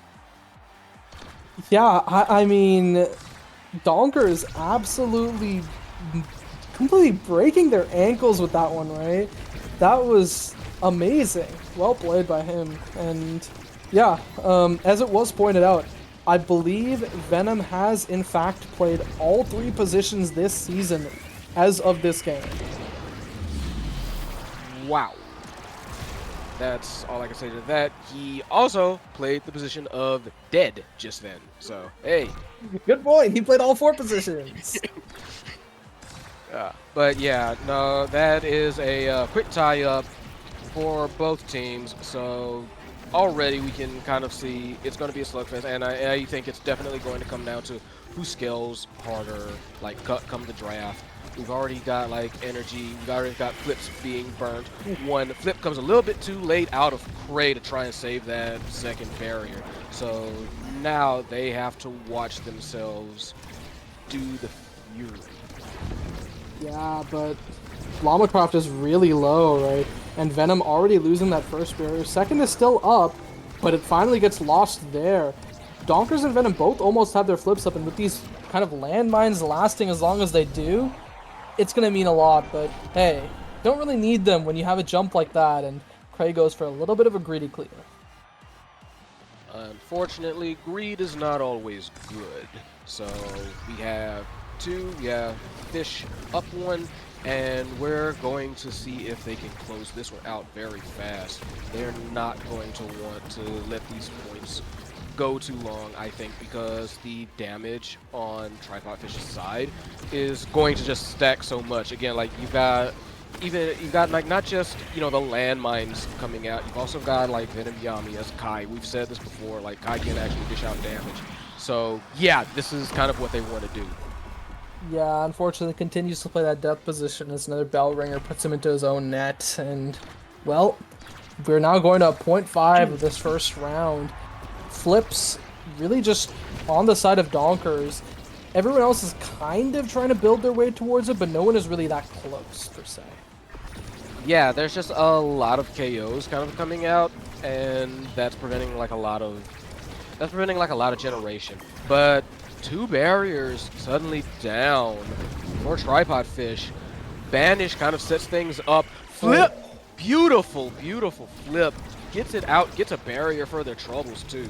So now it's Tripod Fish that are on the offensive. Lamacraft trying to make something happen between these 2. Donkers kind of setting up in the midfield. Very nice pillar, try and keep things under control for Fierce Fury. But very interesting, like, back and forth here. Sake with a 1v1, just walks south, hits north. Very, just shook him out the shoes for, like, the last point for the set. Very, very nice play. Yeah, very well played out by Sake, you know, finding that, and Well, Zarhanif MVP, he may be rewarded with this rapid fire. Not only is it a deny away from the Juno, it is so good on a rune who already is timeless. And, well, Juno maybe gets his aerials, maybe prime time. No, grabs that aerials. And then a spark build starting for Sake. Alright. There's still, I think, every other spark left. And, well, with 2 on the board, it could be pretty dangerous. But on the other side, Big Fish, Chrono Boost, really great picks all around. Yeah, honestly, very, very even. I remember at first, for a while, I doubted Juno aerials, and then I saw like, oh wait, Juno gets to literally just hop across the map. So it's like, oh okay, aerials on Juno. Actually, pretty solid pick. Like you saw it work just there. Got a quick barrier for the troubles, and now it's going to be like just a case of seeing who can survive and who can position themselves well enough to make things happen. Again, Juno, big hops. Like Slime Girl has hops, so definitely something they're gonna need to watch out for. Very nice 1-2 shot from Donkers. Llama hits it in the bottom area. Like Celestial Expanse can't get to it. Hey, and well, Celestial Expanse unfortunately unable to get to it. And that's what gives Tripod Fish their first goal at this point, while already finding the second barrier there. But it might be found on the opposite side. No, a great clear out by Venom and Llama, and kind of a hook-type move out by Donkers as he finds a great primary into redirect. That was so amazing. Even Cray was like, well, got that one. Like that's just the incredible like slime placement on Donkers so far has been kind of a treat to watch. So something I want to like look out for the rest of the the rest of the game as it goes on. Meanwhile, like Zarnif trying to like make something happen backed by Sake. Like we know Sake can be a threat in the in like the front line, but it hasn't quite come online yet for him. Yeah. I mean, it has like a few times, but hey, not nearly as much as we'd hoped for. But despite that, right, they still took that first set and are maybe looking to take a second. And one thing I actually really find a little interesting here, and is working surprisingly well for them, is Tripod Fish, right? They're playing this kind of Asher midfield with Juno score. Right? That's kind of what it feels like positionally speaking, right? Llama is typically hanging back a lot more, while Donkers is going for a lot more of these aggressive jump plays. I actually see that, and I agree with it. I think like their game plan really is like get Donkers in position, and Llama uses their incredible defensive capability to make sure that that core does not get like over halfway past them, over half court for too long, and that allows Donkers to stay in the front, set up, and be the recipient of these excellent scoring positions like now. And we've got Deadeye as a reward for that, and that could be very, very scary. There's also like team player, perfect form. Keep in mind double sparks on the board too, right? Who do these sparks go to? Strength to Asher. It might just have to be focus onto Kai, right? Yeah, focus onto Kai. Make sure the X doesn't get it, but X gets Catalyst most likely. No, also the Super Surge instead, and then the Knife Edge onto Rune. Interesting Super Surge pickup. I think Knife Edge is great onto Rune, but then on the other side, Donkers is just gonna have so much cooldown. Yeah, I can definitely like perfect form is just great. Okay, that's Super Healing Surge is also value. great. Yeah. Yeah, Super Surge value already found. You know what, Sake, I won't doubt you next time. You got it figured out. And, well, that's the double barrier already taken by the flip out by Zarhanif. Lamacraft does respawn, but still 2 barriers of leeway for Fierce Fury to work with. Yeah, well, one. Never mind. Nope, it is tied up now. Slimes come through. Lamacraft tries to force it through. Doesn't quite get any purchase on it, but they are still on the offensive after a quick back and forth. Like this Donkers Lamacraft like duo just been very, very scary. So Sake takes care of it. Just completely demolishes Donkers and then demolishes the core straight into the goalway. Sake letting them know. Superman X coming to save the day as he takes down Donkers and, well, helps finish off that point. Now, oh, we see a double barrier already found by Donkers into the strike, a 5-second goal on Tycho. Donkers, you can't be doing that. That was ridiculous. I looked away for like a moment and suddenly barrier's gone, dings going on, and just boom, in. Now, and I'm sure Donkers would love to like repeat that. But again, like if you notice, like again, that aerials for Donkers just allowing them to leap as far as they please. Like Sake is not the only Superman up in here. Yeah, it's called aerials for a reason, right? He is an absolute plane of a character flying through the air and nearly finds himself off the map, off of a bull rush from Sake, but lives to see another day. But now Sake is pushing up on this bottom side. The flip out by Venom Yami doesn't really find the save off of that, and now it comes down to the bottom side to Llama-Craft. No barrier to be found just yet. Llama-Craft still holding this flip, maybe for something else. But there's that flip burned by Crane. No barrier still. Passing attempts out by Llama, out by Donkers. But it just goes forward, and now Venom is in a really tough situation. Does find the clear for the time being, but all three members of Fish are just walking back, going for that 3-man defense attempt. That was incredible defense by Gray, just not letting anything pass, but walks up a little bit, and Zarnif pays the price, and both barriers go down. They all surge on the opportunity, and just Donkers, Llama-Craft, even Venom just gets a very nice, very clean goal. Amazing turnaround, really. Yeah, very, very well played, and, well, one barrier already taken. You know, this Timeless Rune doing some work. Sake punching the forwards of the side of Tripod Fish, but still nothing to be found by that X Maximus. The push coming through from Donkers, you know, this Juno scorer really doing well.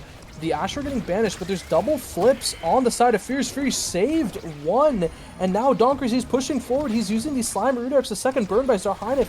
No defensive capability found just yet, and there's that second barrier taken. We might be seeing Tripod Fish go up 2-1 in sets here.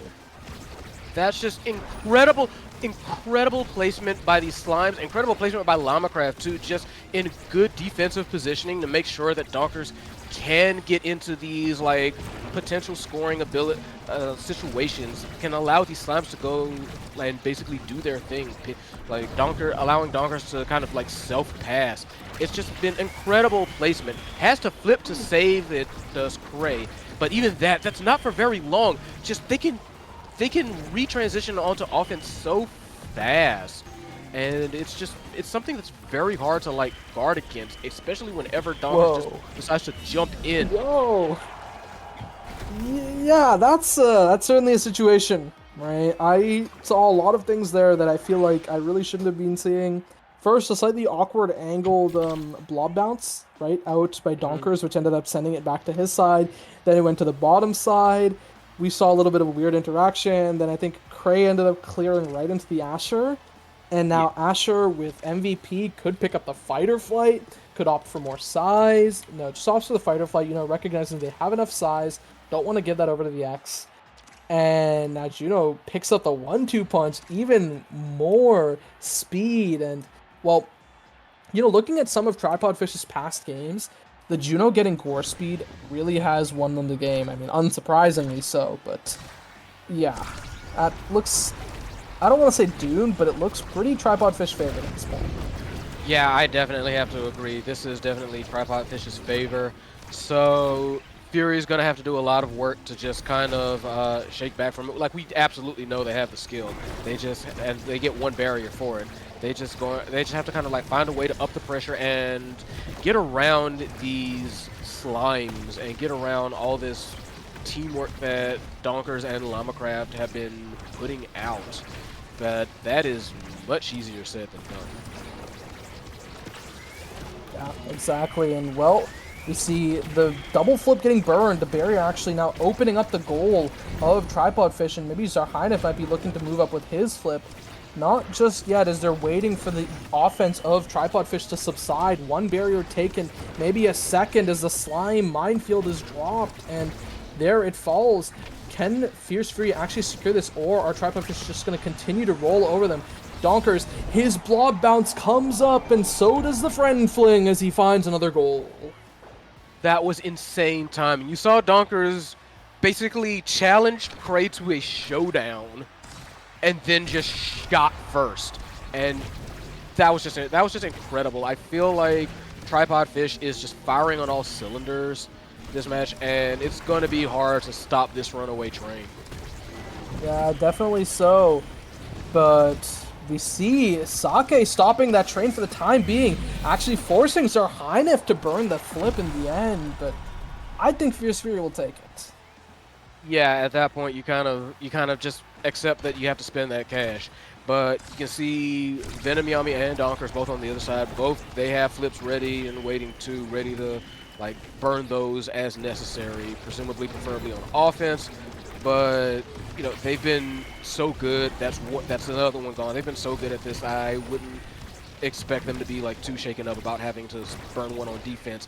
Beautiful, like just that jump to intercept the clear for the second point. Now they're on match point. Cray having a bit of a time of it for this one. Yeah, and I mean, I don't even know if I want to fault Cray for some of these, right? Because some of these is just so hard, because you have to be really careful about keeping track of this Juno jump. And if you're not, the Juno will just do stuff like that. And I mean, it's just hard to always be aware of that. No, absolutely. Like, I wouldn't blame him for that. Ooh, wow. Was that an angle? That looks like it, but Yeah, either I mean, way, managed managed to save it, but they still have like an open goal at their backs, so they have to be very careful. Like Llama having to evade to save their life, and right now it is Fierce Fury kind of in the driver's seat for this point, and Tripod Fish very scary, and yes, Sake manages to punch it in, gets it through. Takes it tied, 2-2. I did not mean to rhyme. I suppose so, and well, coming into this point 5, we see a stark energy advantage for Fierce Fury, and well, in fact, neither of the forwards of Tripod Fish actually even have an evade, so they need to be really careful of this X dash punch or something like a banished double pillar that would threaten their lives. But I don't think they'll care too much if they can find any of these core control passing plays that they have been finding a lot of. The expanse actually having to be burned there, and the flip being burned slightly too late. We might just see the end of this game as Donkers gets a self pass to the top side. An awkward banish means that a strike war has to be won, and it does get one for the time being. But now it's sent over to the opposite side. A flip double barrier. Sake is a flip, is right in front of the net. Does he score? No, he doesn't. It's saved actually out by Venom Yami. And now the side of Tripod Fish, they're looking to send it over to this opposite side, make it so that Fierce Fury doesn't take them to a set 5. But Venom, he's working so well in this defense, burns his flip a little early and doesn't actually have it, but he tries to get this core up to Donkers, and now he's looking for some sort of avenue to get into his offense. Donkers just waiting patiently. He knows his overtime is about to hit. He can use his core speed to his advantage, but there's the flip out by Sake, still not used just yet, and the pillar, it ends up killing Llama, but it doesn't matter as Donkers gets a cross-map snipe to end the game. Fierce Fury down 0-1 in the series. That was absolutely absurd. And right now, I think this game's MVP is the Slimes. Not necessarily Donkers, not necessarily Venom Yami, not necessarily anybody, just the Slimes. The incredible, but no, seriously, Donkers, incredible, like placement of Slimes, incredible jumps, just knew where to go when they needed to go. And like Cray had a tough time, like you said, like guarding against it. Wasn't even their fault. Wasn't even his fault. Just that was on some near impossible situations. Sake doing their best to, you know, like push and bully the team around so that they couldn't make these plays, but Lamacraft was just too bulky and could basically just match up against the X. Zarhynef, some good pillars, some good redirects, like 211 redirects, but none of that was able to get past the incredible, you know, synchronicity that Donkers and Lamacraft had. And with Venom Yami keeping that goal like safe as much as possible, just incredible play. Yeah, incredible play indeed. And I feel like, yeah, part of this is that kind of just how in sync Lamacraft and Donkers are when it comes to a lot of their passes and just how they move around the map together. But I think the other thing is the two of them are just really good at baiting out a lot of these Atlas abilities and forcing him into be in really awkward positions or go for some of these awkward clears, which normally would be safe. But when you're playing against a Juno who can just kind of jump anywhere and jump strike, it is really tough to do, right? You kind of need Zarhynif to back you up, but it's not a knock against him. He just can't afford to be back there all the time to help with those clears, right? He needs to be forward to kind of help provide that offensive pressure, and, you know, it's just tough, and I feel like what their game plan might be is revert back to the old Fierce Fury, that permaban Juno. Yeah, like, after that kind of performance, they have to be like, there is no way we let Juno through ever again, ever. Like, they've gotta realize that, because if Donkers gets to play like that again, it's wraps, it's done. I'm sorry, but either way, we still have another game to play. I, again, did not actually mean to rhyme there, but oh well. So we are going to next. I think you said it was This is Atlas Lab. This is going to be Fierce Fury's map pick, actually, right? Tripod Fish picking up the Taiko Temple despite, you know, perma-banning it throughout, I think, the rest of their season completely, right? So, yeah, Atlas Lab, right? Yeah. Now, for Fierce Fury, I think this is kind of interesting. It's not, you know, one of those typical Fierce Fury maps that I'm, like, normally thinking of, but part of the reason is because a lot of these normal quote-unquote Fierce Fury maps, they hinge a lot on Fang, too, right? And Fierce Fury banning the night market, well, I think part of that is also just because they don't have Fang behind them to kind of offer them the option to look for these era double brawlers versus, you know, just being able to play whatever the heck they want. Right, and we've got the opening awakenings as Primetime and Cast Last. So Rune, that's all I'm hearing is Rune. Just hearing those awakenings. Yeah, no, I would not be surprised if, yeah, one side says no Rune, the other side says, well, no Juno. And, yeah, Rune, in fact, I think is pick ban this game, right? If it is not locked in by pick 2-3, I will be shocked, right? Hey, Primetime Castelas, definitely. I would say, you know, Venom Yami, big Rune player, Lamacraft, a really big Rune player, and then we see Zarhynif having piloted this the previous game and before as well. Now, we're going to see, does Fierce Fury end up actually just banning this Juno, or do they let it through again? Nope. Oh, there it is.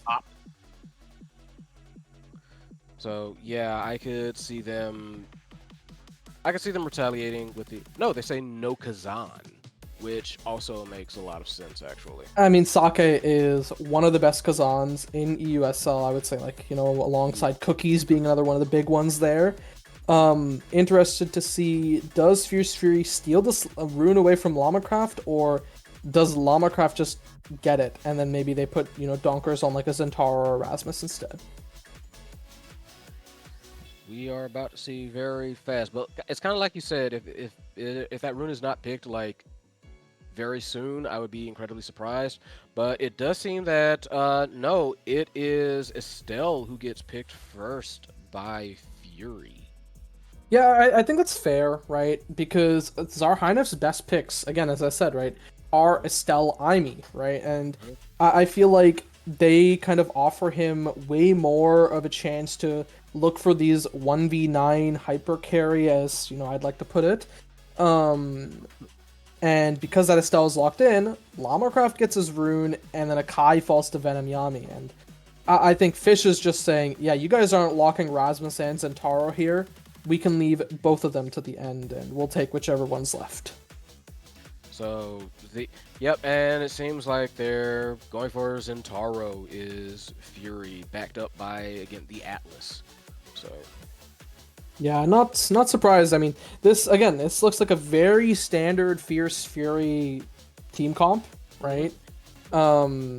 If you just subbed out Cray for Fang, you'd probably see an Atlas as well, and then Estelle Zentaro in the forward positions.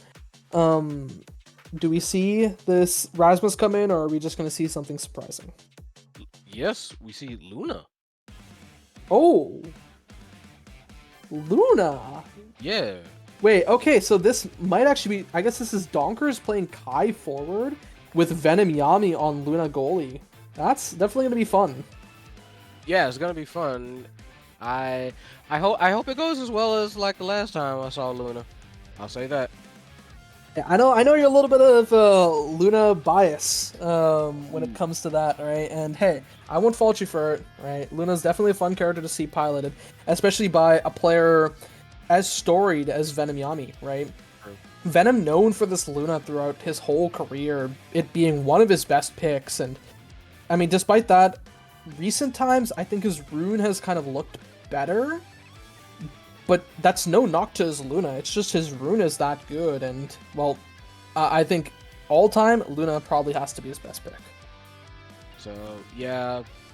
And that definitely makes sense, but it is going to be like a fun time out here on Atlas Lab. So, just like, get recap, we got Rune, Kai, Luna goalie, so that's going to be some interesting setup play, I think, between Kai and Rune. That's what I'm going to be looking at in particular. Yeah, and I believe the only other team to have picked this Rune Kai like forward duo, excuse me, is TMCT against, I believe, Flames Kittens week 3 on Oni Village, I think, except it was the opposite where you'd have your midfielder playing Kai and your forward playing Rune, you know, Cookies being known as that Rune player, but hey, that doesn't matter in this series, right? This is Fierce Fury versus Tripod Fish.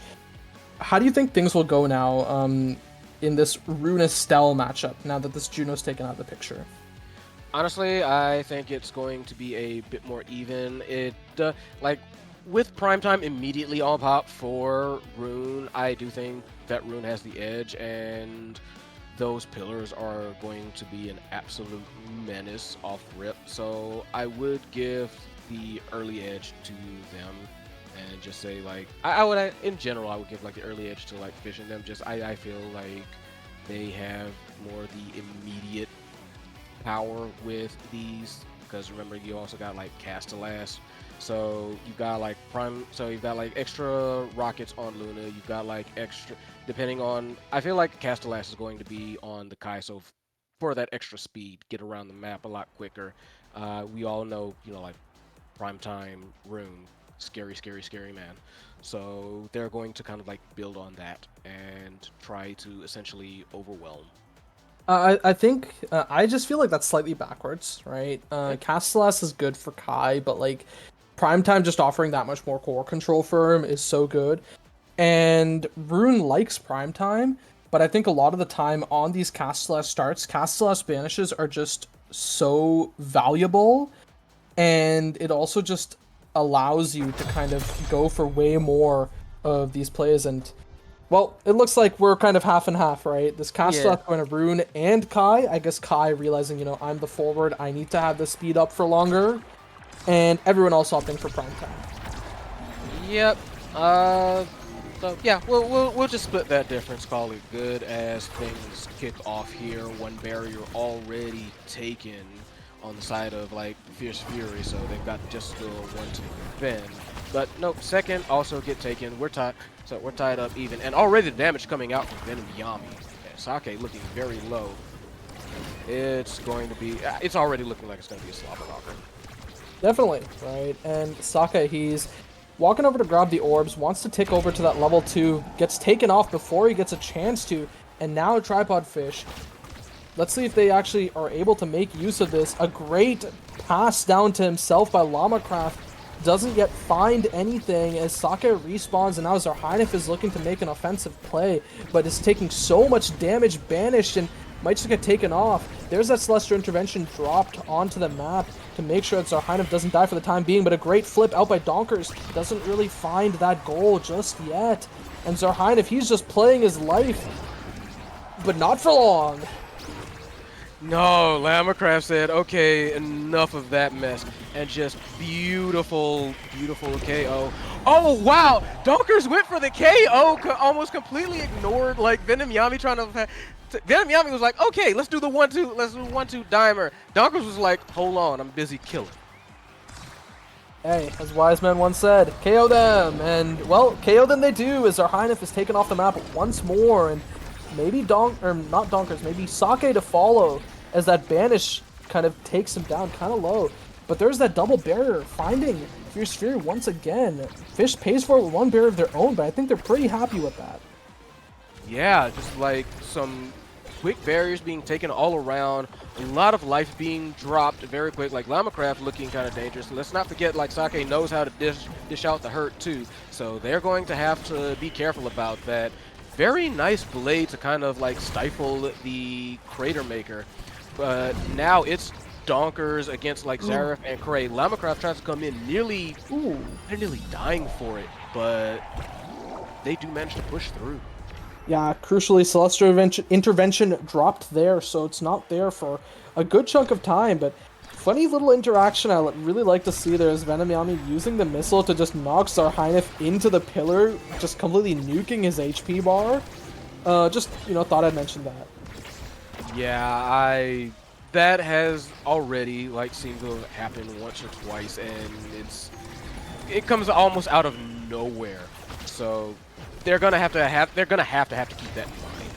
And meanwhile, again, wow, Zardif flips to kill, and right now they've got a power play going through Fierce Fury. They need to take advantage of it. They have an open goal and they're trying to push forward. Sake goes in. Venom Yami barely manages to save it. Beautiful save. Donkers is back. And right now they're trying to converge on that barrier. And Gray just doing an absolute excellent job of being able to keep it safe so far. Yeah, doing a great job, but this is kind of where Atlas shines. Atlas shines on that single barrier moment, and he has the flip. He has everything he needs to save this, and Sake, with the stall, sends it to the bottom side, looking to see if they can take this first set for Fierce Fury, but they have a long way to go. Yeah, definitely. And you saw, and right now it already seems like the game plan is, in my opinion, to try and get these points, Fierce Fury, like as fast as possible, because otherwise, just look at how much damage is being pumped out onto them. Although, if they want to kill their opponents, that's also good. Can't really blame them for that one as well. So if this is going to be a slobber knocker, which it looks like it is, gets taken out does Zardif, and yeah, if it's going to be a slobber knocker, then let it flow, let the blood flow. Yeah, I mean, there's that banish. It's burned out by Lamacraft. He doesn't really have that now. Donkers, with the Rosewarp Blink interaction, he evaded, and then it still hit him right into the center black hole. Now Lamacraft needs to be careful with his own life. Venom has this flip. He sends it up, intercepted by Zarhinef. Lamacraft nearly sent off the map, but it's the core that's sent into the net of Tripod Fish. I'm pretty sure that was an own goal, just Crater Maker accidentally straight back into their own goal. A little tough, right? The Oni's Blade knocking into that Crater Maker, and then it's sending it into their own goal, and that's a double barrier already taken in favor of Fierce Fury. They're definitely looking to take this first set for themselves, and now Venom, he needs to be really careful. It's not easy to win that 1v1 against the Zentaro. That's one barrier, that's two taken by Donkers, and you might actually see Tripod Fish take this. And they do! Well played, out by the Fish, and well, Donkers, I think he might be the... No, it is actually Venom who does get MVP for this first set. And what does he get? Extra special could be really good. Could just opt for, fight or flight deny or something. But I think it's just best to let that fall to Kai, right? Yeah. Every kid likes a happy star. So she gets hers. Brother gets Spark of Focus, which is also very good. Perfect form. Estelle, fight or flight. Everything's kind of going a little bit as expected for this draft. Everybody, I wouldn't say everybody kind of like got exactly what they wanted, but I would say that most people are happy with it, with maybe the exception of Lamacraft, but even then, Unstoppable's not too bad either. Yeah, I think, I mean, he's pretty happy having this unstoppable as it allows him to kind of win a few more of these interactions against, you know, the Atlas, against the Estelle, right? Not really having to deal with their primaries from a hit stun standpoint, right? Unfortunately, in that situation, it didn't really matter. It just ended up sending it right past him. But I think it's generally speaking valuable for Llama-Craft here. Yeah, but right now it's like it was a very rough time at that point. They do manage to get like two barriers, and they nearly score tripod fish, but not quite. They managed to hold on to Fierce Fury. It's going to be a very, very scary game at this point. A whole lot of guessing, and cases like that, Sake manages to shove it into the bottom corner. Yeah, really tough situation for Venom Yami to be in, right? They didn't manage to capitalize off of their offensive push there, so unfortunately, you know, had to be put into that 1v1 against Zentaro, and, well, that's really tough for Luna to win in that situation. Yep. Also, one sad boys, but still gets one barrier for their troubles. Llama-Craft almost did, trying to stay in the fight as long as possible, does eventually have to retreat. Donker's now pushing up with support from the Venom Yami, but Donker's looking low. Honestly, it's looking kind of scary for Tripod Fish. They're very low. It's like they're getting their tactic turned on them.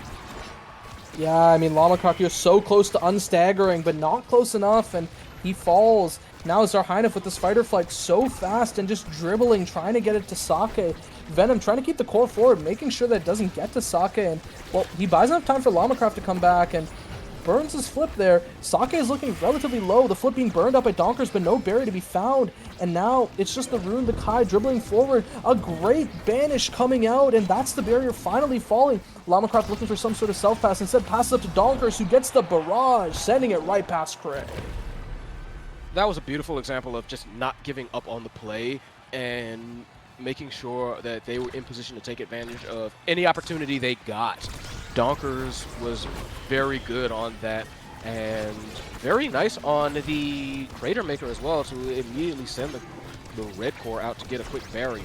They get one in response as well to Fierce Fury, but the entirety of Fish is looking kind of bloody. Yeah, looking kind of bloody they are, right? And Donkers is kind of suffering the worst of it, as he's also just being targeted down by Sake and Zarheinef and has no evade anymore, really, to deal with it. And there it is, he finally falls, but now it's up to Llama-Craft to see if he can take anything here. Venom saves the core from hitting that barrier just in time, and this unstoppable, allowing Llama-Craft to win just one more interaction, and that might be enough, as Donkers is able to respawn. Even if they lose the barrier, they still have an opportunity to win out on this point here. Yeah, especially with, again, Crater Maker speed comes out, manages to help them push forward to get the barrier. Open a net on both sides, but Sake and Zarheinef, like, basically stuff out the flip and make sure it goes through. And now it's Fierce Fury ahead in this set, 2-1. Yeah, Venom almost had a really good flip there, but unfortunately, it didn't really pan out in the end, and now Sake, he's the one taking a lot of damage. Venom punished! A no-fly zone for the Luna as he's taken off the map, and now Llama-Craft has to pilot this Rune goalie for a few moments. He has the slip in case he needs it, and just kind of self-passes it, buying time, and now Donkers is looking to push forward as Venom respawns. This Rune, the Kai, they're looking to get aggressive. The barrier does fall in the end, and now Sake's postured with the flip. He's ready to EI rush. He dies, but the core goes in. Like, even in death he scores, and in death he is rewarded. And, well, rewarded he is, right? The Catalyst, probably a really great pickup for him, but I don't think he would mind the Rapid Fire either, right? This is Rapid Fire prime time on the table. And what we end up getting for the Zentaro kind of holds off for a little bit and chooses Catalyst. Yeah, this means that the Kai actually does get... No, not Rapid Fire prime time. It is just Rapid Fire. And the Twin Drive denied away from the Atlas, so the Atlas does have to pick up peak performance. The Rune getting team player, I think, is kind of interesting, because the side of Tripod Fish has had some really good passes altogether. So, you know, getting that team player for Llama-Craft might allow him to get some more of these creative pass plays with Donkers. Yeah, definitely. And you saw like Zarnif very nearly died, had to get intervened with in order to save their life. But right now, that just means one barrier apiece. And yeah, Lavacraft like almost following Donkers who dived for it. This is a very, very brutal game. And I have noticed, like I said, like it seems like originally it was Tripod Fish who was trying to just like kill Fierce Fury as much as possible. And then Fierce Fury were like, we're Fierce Fury, we do the killing. I mean, again, part of it is also, you know, the Super Surge coming onto Zentaro, you know, the Fighter Flight coming onto Zarhynif, where if, you know, Zarhynif is the one doing the staggering, that's even more damage that can kind of come on just by these abilities. And, well, Tripod Fish, they need to figure out a way to kind of get this core control going, because, again, you're playing a Rune Kai. Your main goal isn't really to KO, you need to get these core control plays going up, and the team player, that is one of those ways. The Rapid Fire, that's another way. And that Twin Drive, just more boost coming through, and more flips for Venom Yami as he's just sending them right into the net of Fierce Fury. Very, very nice, like, commitment to the play. Was like, I have the resources, I'm in the right position, just go here and make sure that we can get this score going. So that's one of those interesting and high-level things you kind of have to really think about as a goalie, especially one with such forward presence as Luna. So something that they're going to have to definitely like keep in mind. Yeah, and I mean, a great kind of passing play coming out by Llama and Donkers, allowing them to get the double barrier, and then Donkers finds the goal in the end. That actually brings us into series point with respect to sets in favor of Tripod Fish. Honestly, very clean points all around. So right now, it's Donkers who will likely be getting rewarded for it. I mean, Egoist on the table if they want it.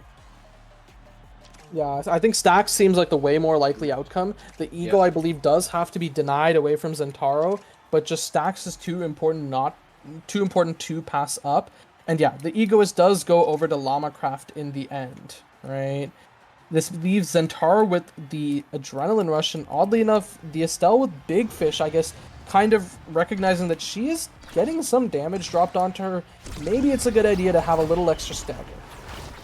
Yeah, completely understandable. Meanwhile, everybody's slinging just about everything, trying to get these first barriers. It is Fierce Fury who walks away the victors, gets a quick double barrier, and are threatening now very fast. Sake tries to go for the score, does not quite get it. Donkers manages to get it away. Lamacraft pushing up as well. They get one barrier.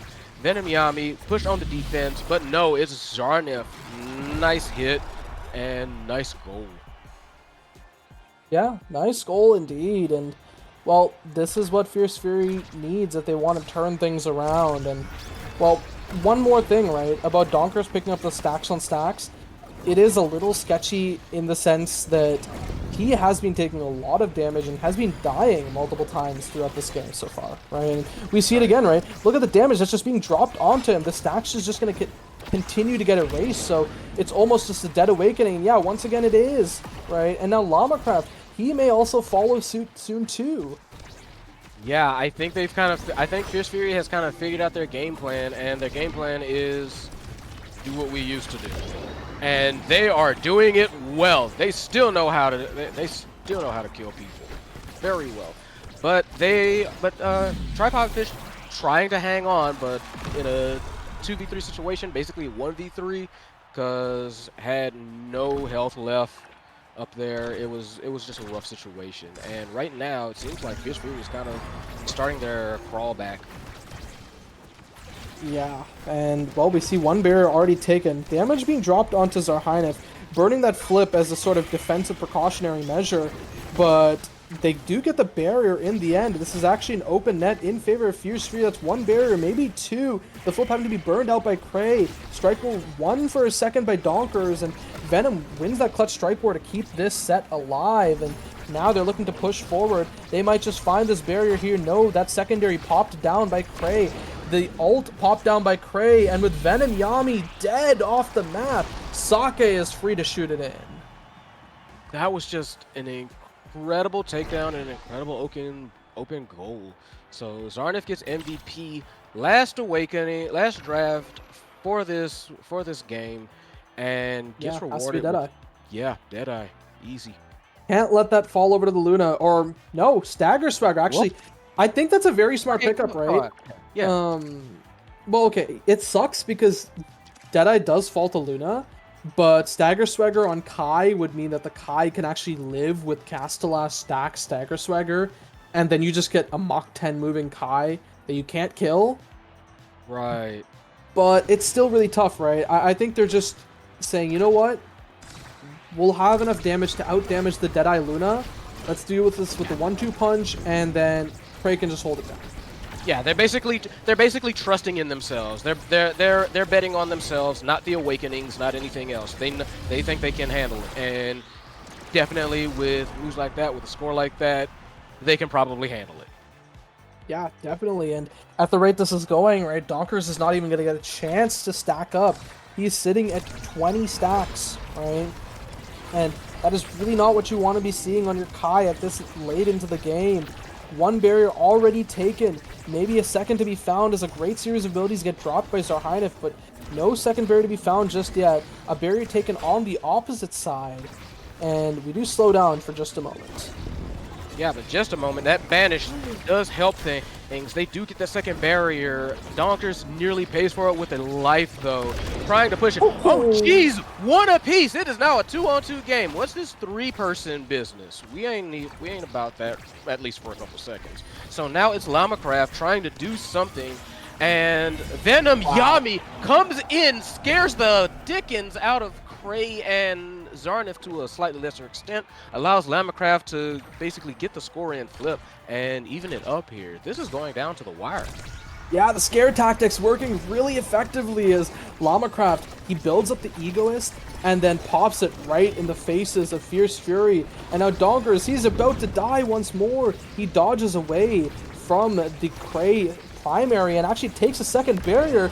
It's just a bloodbath. Right, we see kills taken left and right, and now Tripod Fish is on serious points. Yeah, I mean, I think that was like Venom Yami came in, and I think shot a rocket and Lamacraft dropped a portal, and that happened as well.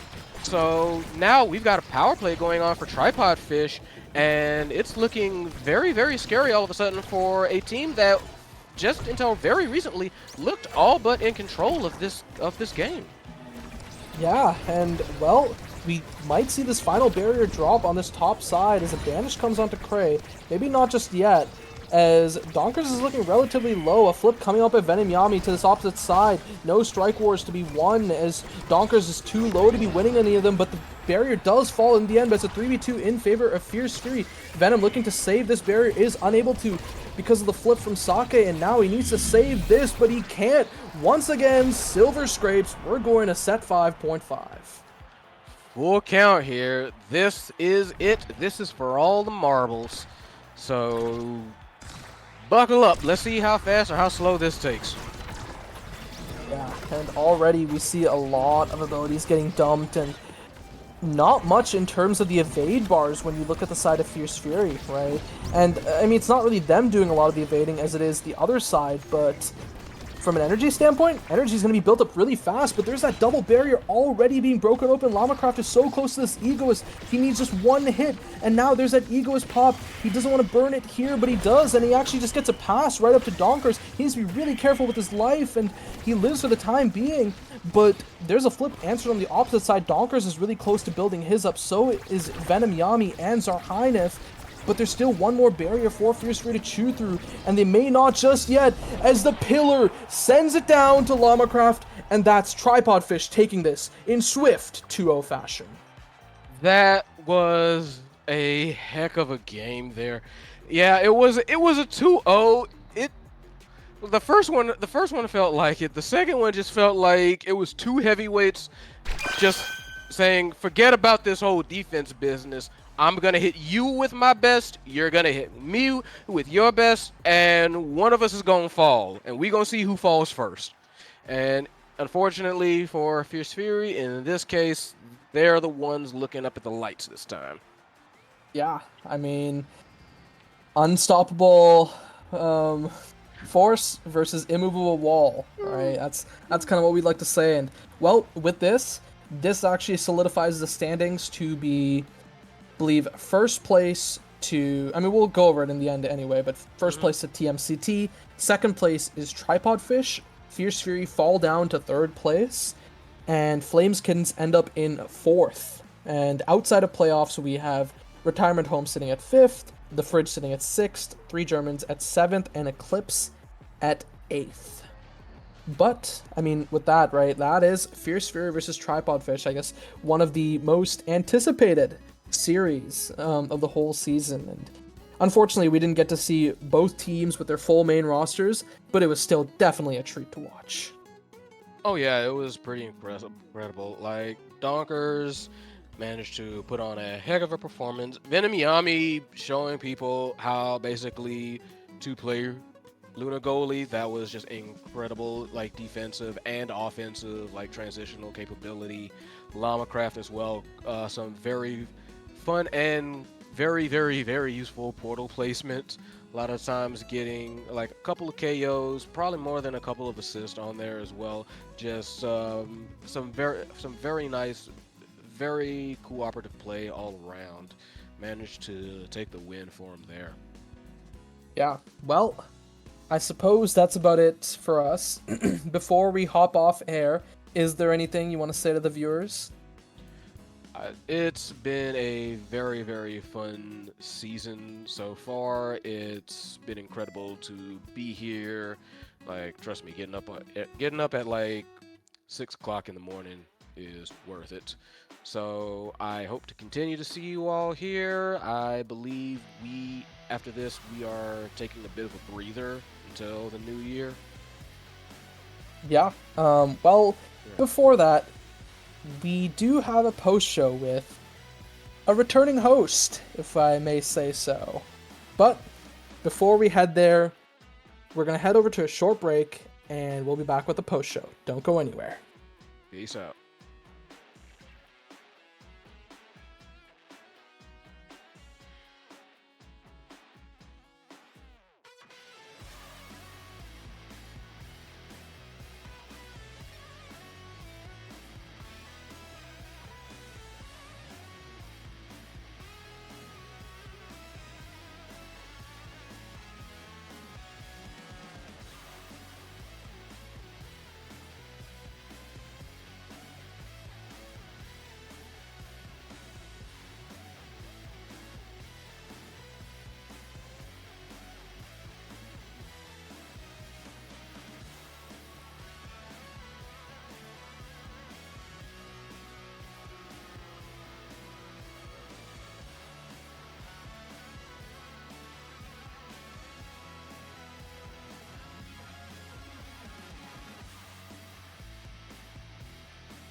Hello, everyone. Welcome to the final post show of Season 2, regular season for EUSL. It's a pleasure to be back, and I am here with Immaculator, SMG, and Venom Yami. How's it going, guys? Horrible. Hey, all good, right? It happens, right? I think SMG is definitely very ecstatic about things, making it to playoffs. And I'll start with you, SMG. After being a sub last season and almost not joining the roster this season, how does it feel to kind of step into, I don't want to say formally a bit more of a starting role, but it kind of feels like that, and helping push your team to playoffs? Yeah, it's been a long journey. Yuki asked me while I was in a bad state of mind if I would play, and then forced me to play a bunch of games. But I'm happy that I've done it. It's been very fun playing with my team, and we made it to playoffs. So let's see what we can do beyond this point. Yeah, and I mean, it definitely feels like you earned it, right? You played for it, and you feel like you are Flames Kittens SMG, right? Yeah, we are Flames Kittens, and everyone should live in fear. I'm glad everyone was doubting during this series. Everyone wanted the enemies to win, but we had to show them what's up. Hey, as a Fridge believer myself, I was one of the doubters. But you did manage to prove us wrong and make it into playoffs. I think next person I kind of want to send it over to is Venom Yami, right? You came off of this most recent series. You're playing goalie, right? But I think one thing I want to ask you is, as opposed to the goalie side of things, is how has it felt with you and Donkers swapping often between midfield and forward across the season? Is that something you planned or something that just came to be over time? So originally this team was supposed to be a Fozzy Donkers Lynx. However, when they were like scrimming and stuff, they didn't really have like the greatest of results. So like a few days before the season started, they asked me if I want to try it out. I tried out as midfield for Lynx and Donkers. So like if I would join, I would go midfield and he would go forward. It worked pretty much the same, but I think we had more potential with this iteration. And yeah, after the first 2 weeks, after the results haven't been that great, Donkers kind of like voiced his disdain, like his dislike for forward. And since I was like playing forward relatively frequent and ranked, we were like, okay, let's try it like that. Let's try if I like go forward, he goes midfield. And I mean, it's been working. So I definitely think it was a good change. And yeah, I also would like to mention, so I played every single role this season now. I won all forward games. The only games I lost was on midfield, my main role. Hey, all I'm saying is maybe Venom might be a washed midfielder, guys. I might be a washed midfielder. Well, I mean, hey, good to hear, right? You, as well as, shouting out Ayuki as well, having played all 3 roles this season. Definitely a pleasure, right? And also just great to see a lot of these players, swapping up. I mean, another mention is Lucas going over from goalie to midfield. But hey, yeah. Also SMG from SMG as well. Yeah, a goalie player who hasn't played goalie a single game in the season. SMG, anything you want to say about that? Yeah, honestly, kind of glad I haven't played goalie yet, because at least if I play badly, I can say, guys, it's not my main role. But if I grief because I haven't played goalie in 6 months, I don't really have a good excuse. So I can just say I'm off rolling. Yeah, that's fair. And I guess Immaculator, we'll turn things over to you for a sec. It's been a rough season, being with the Fridge, trying to figure things out, and hey, we looked good at some points, and some points, it looked a little tough, and it's an unfortunate miss on playoffs. I wanted to ask you, do you have any plans for this next season lined up just yet? No. Hey, good. I don't think we've talked about it. If we're gonna stick together or not. I kind of wanted to wait with that one in case we qualify or don't qualify, right? because then we have a little bit more time. I do feel like we have improved a lot since we started EUSL. I think Like so too. looking back at the series we had against Flames Kittens in week 1 and home in week 2 especially, like the difference in what we are doing now and then is just insane. I feel like if we play the way we do now, obviously we make playoffs, but then again, like everyone else also improved, right? Flames Kittens came back. They lost against us week 1. I mean, they didn't have Flame, but like at the end of the season right now as well, like they have really good substitutes. They really play honestly really enjoyable style, and the same with everyone else, right?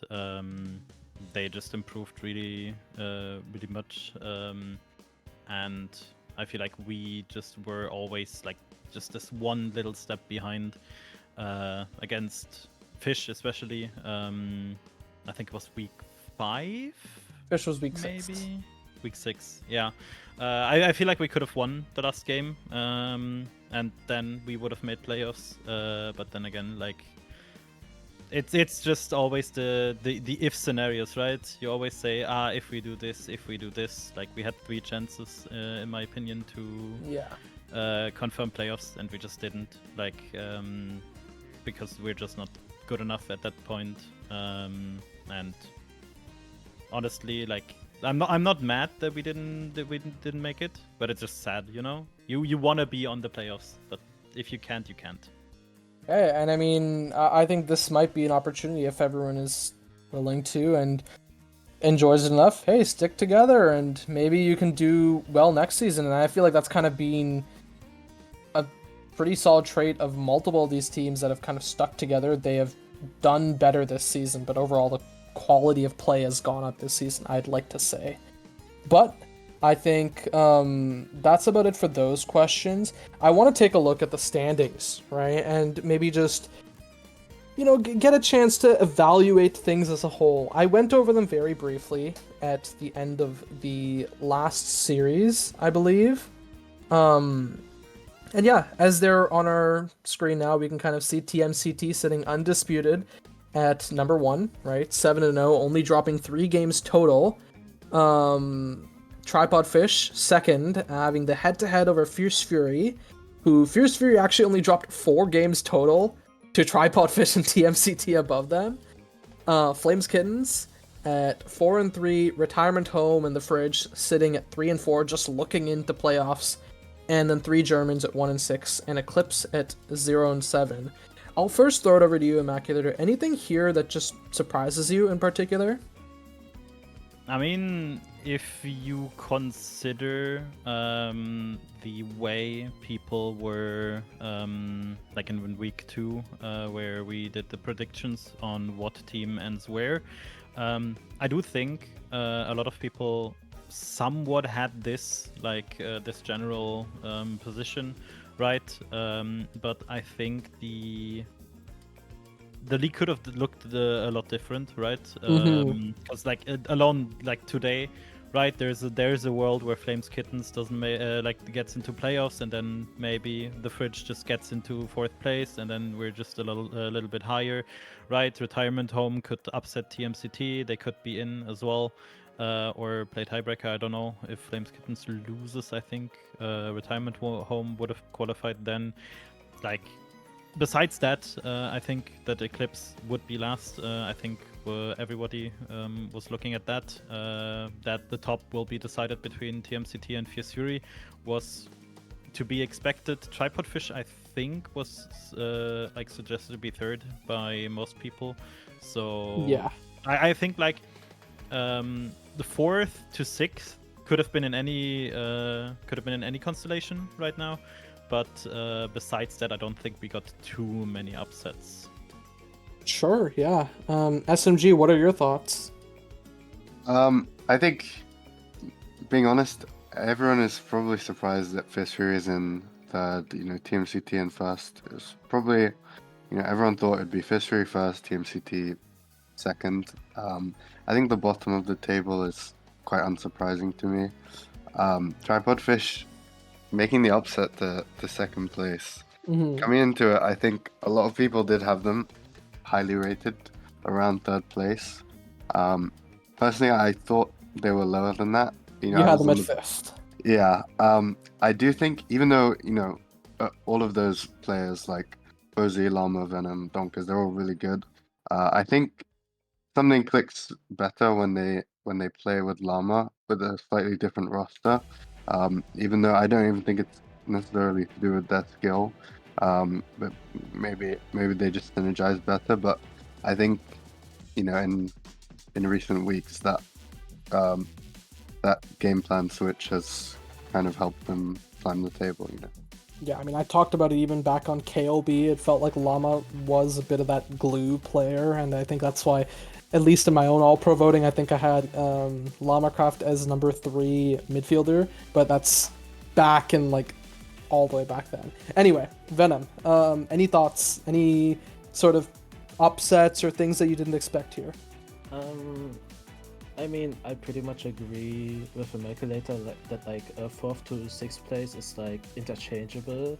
I do think Retirement Home was a bit stronger going into it, so I personally had like Retirement Home at 4th, Flameskitten 5th, and Fridge 6th.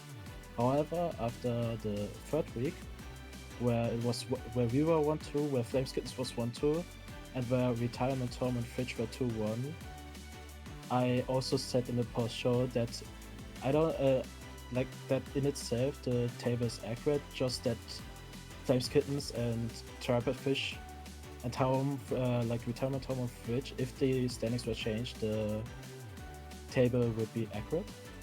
So like after I saw SMG, not SMG, after I saw FAK play in the 1st and 2nd week, like where they played against TMCT, I believe, Yeah. then against us, after that wholeheartedly believed that they will 100% make it to the playoffs because they had insane showings. They also had like us very, very like different iterations of the team roster.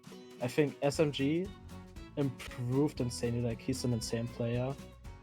Yuki also hard surprise on goalie, and even then on like the forward iteration, forward midfield, the synergy with SMG is really, really good. And I was probably most surprised by how well Neuro played. Like, Yeah. all of them individually were like really playing well. The synergy between Yuki and SMG were insane. So yeah, there was not really a doubt in my mind that they are gonna make it to playoffs. Other Yeah, than that's... that, I also like 1 or 2 weeks before the season, a few days before the season, we scrimmed against TFCT, and after that we were also probably like, they could realistically make it first. Yeah, I mean, Cookies, he did rate himself above Fierce Fury when they did their ratings originally. I think the one other thing going based off these original ratings that none of you guys ended up looking at is the fact that everyone pretty unanimously put 3 Germans right above the Fridge, and we can kind of see that is not the case, as, Fridge got the win against them, and also got the win against Flameskittens in week 1. Not sure if that's really something we really need to touch on, because there's a lot of stuff that we already mentioned, but I think before we hop off, before we give you guys a chance to get your shoutouts, we did receive word that the playoff matches have been determined, right? So TMCT, being first seed, they got the opportunity to pick between Fierce Fury and Flameskittens. They have picked Flameskittens, so it'll be TMCT versus Flameskittens and Tripod Fish versus Fierce Fury. I think that's something most people were expecting.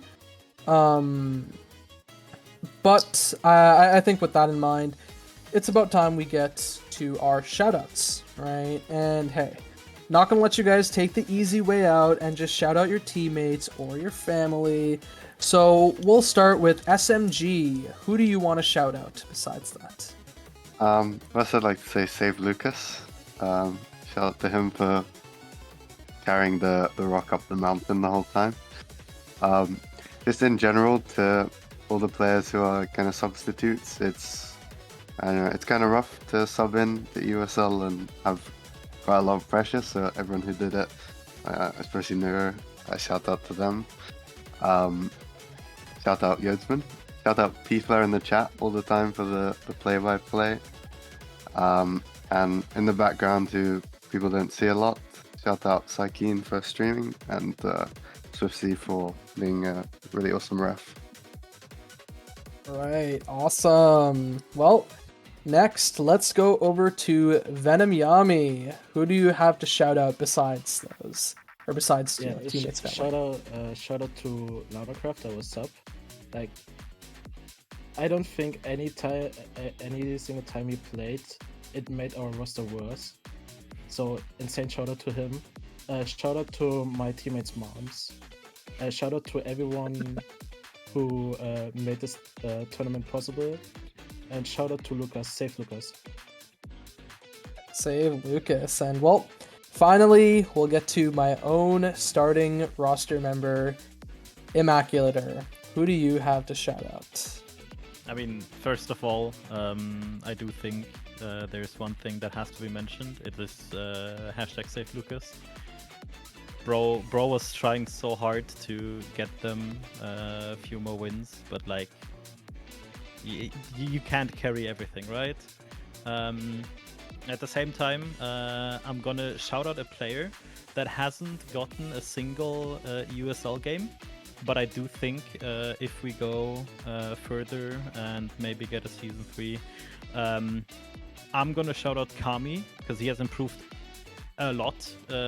We've mostly scrimmed against TMCT the entire season, and in most of the games Kami has played, and honestly he just improved really well, right?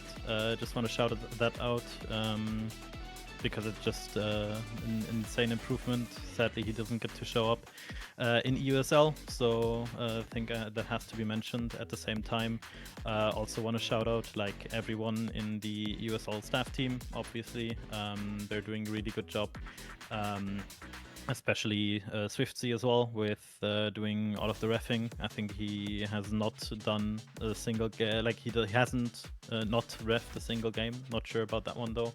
And I think just in general, all of the teams that made it to playoffs, right? They've put in the work to get there, and I think that's always something you should commend, and that should be mentioned.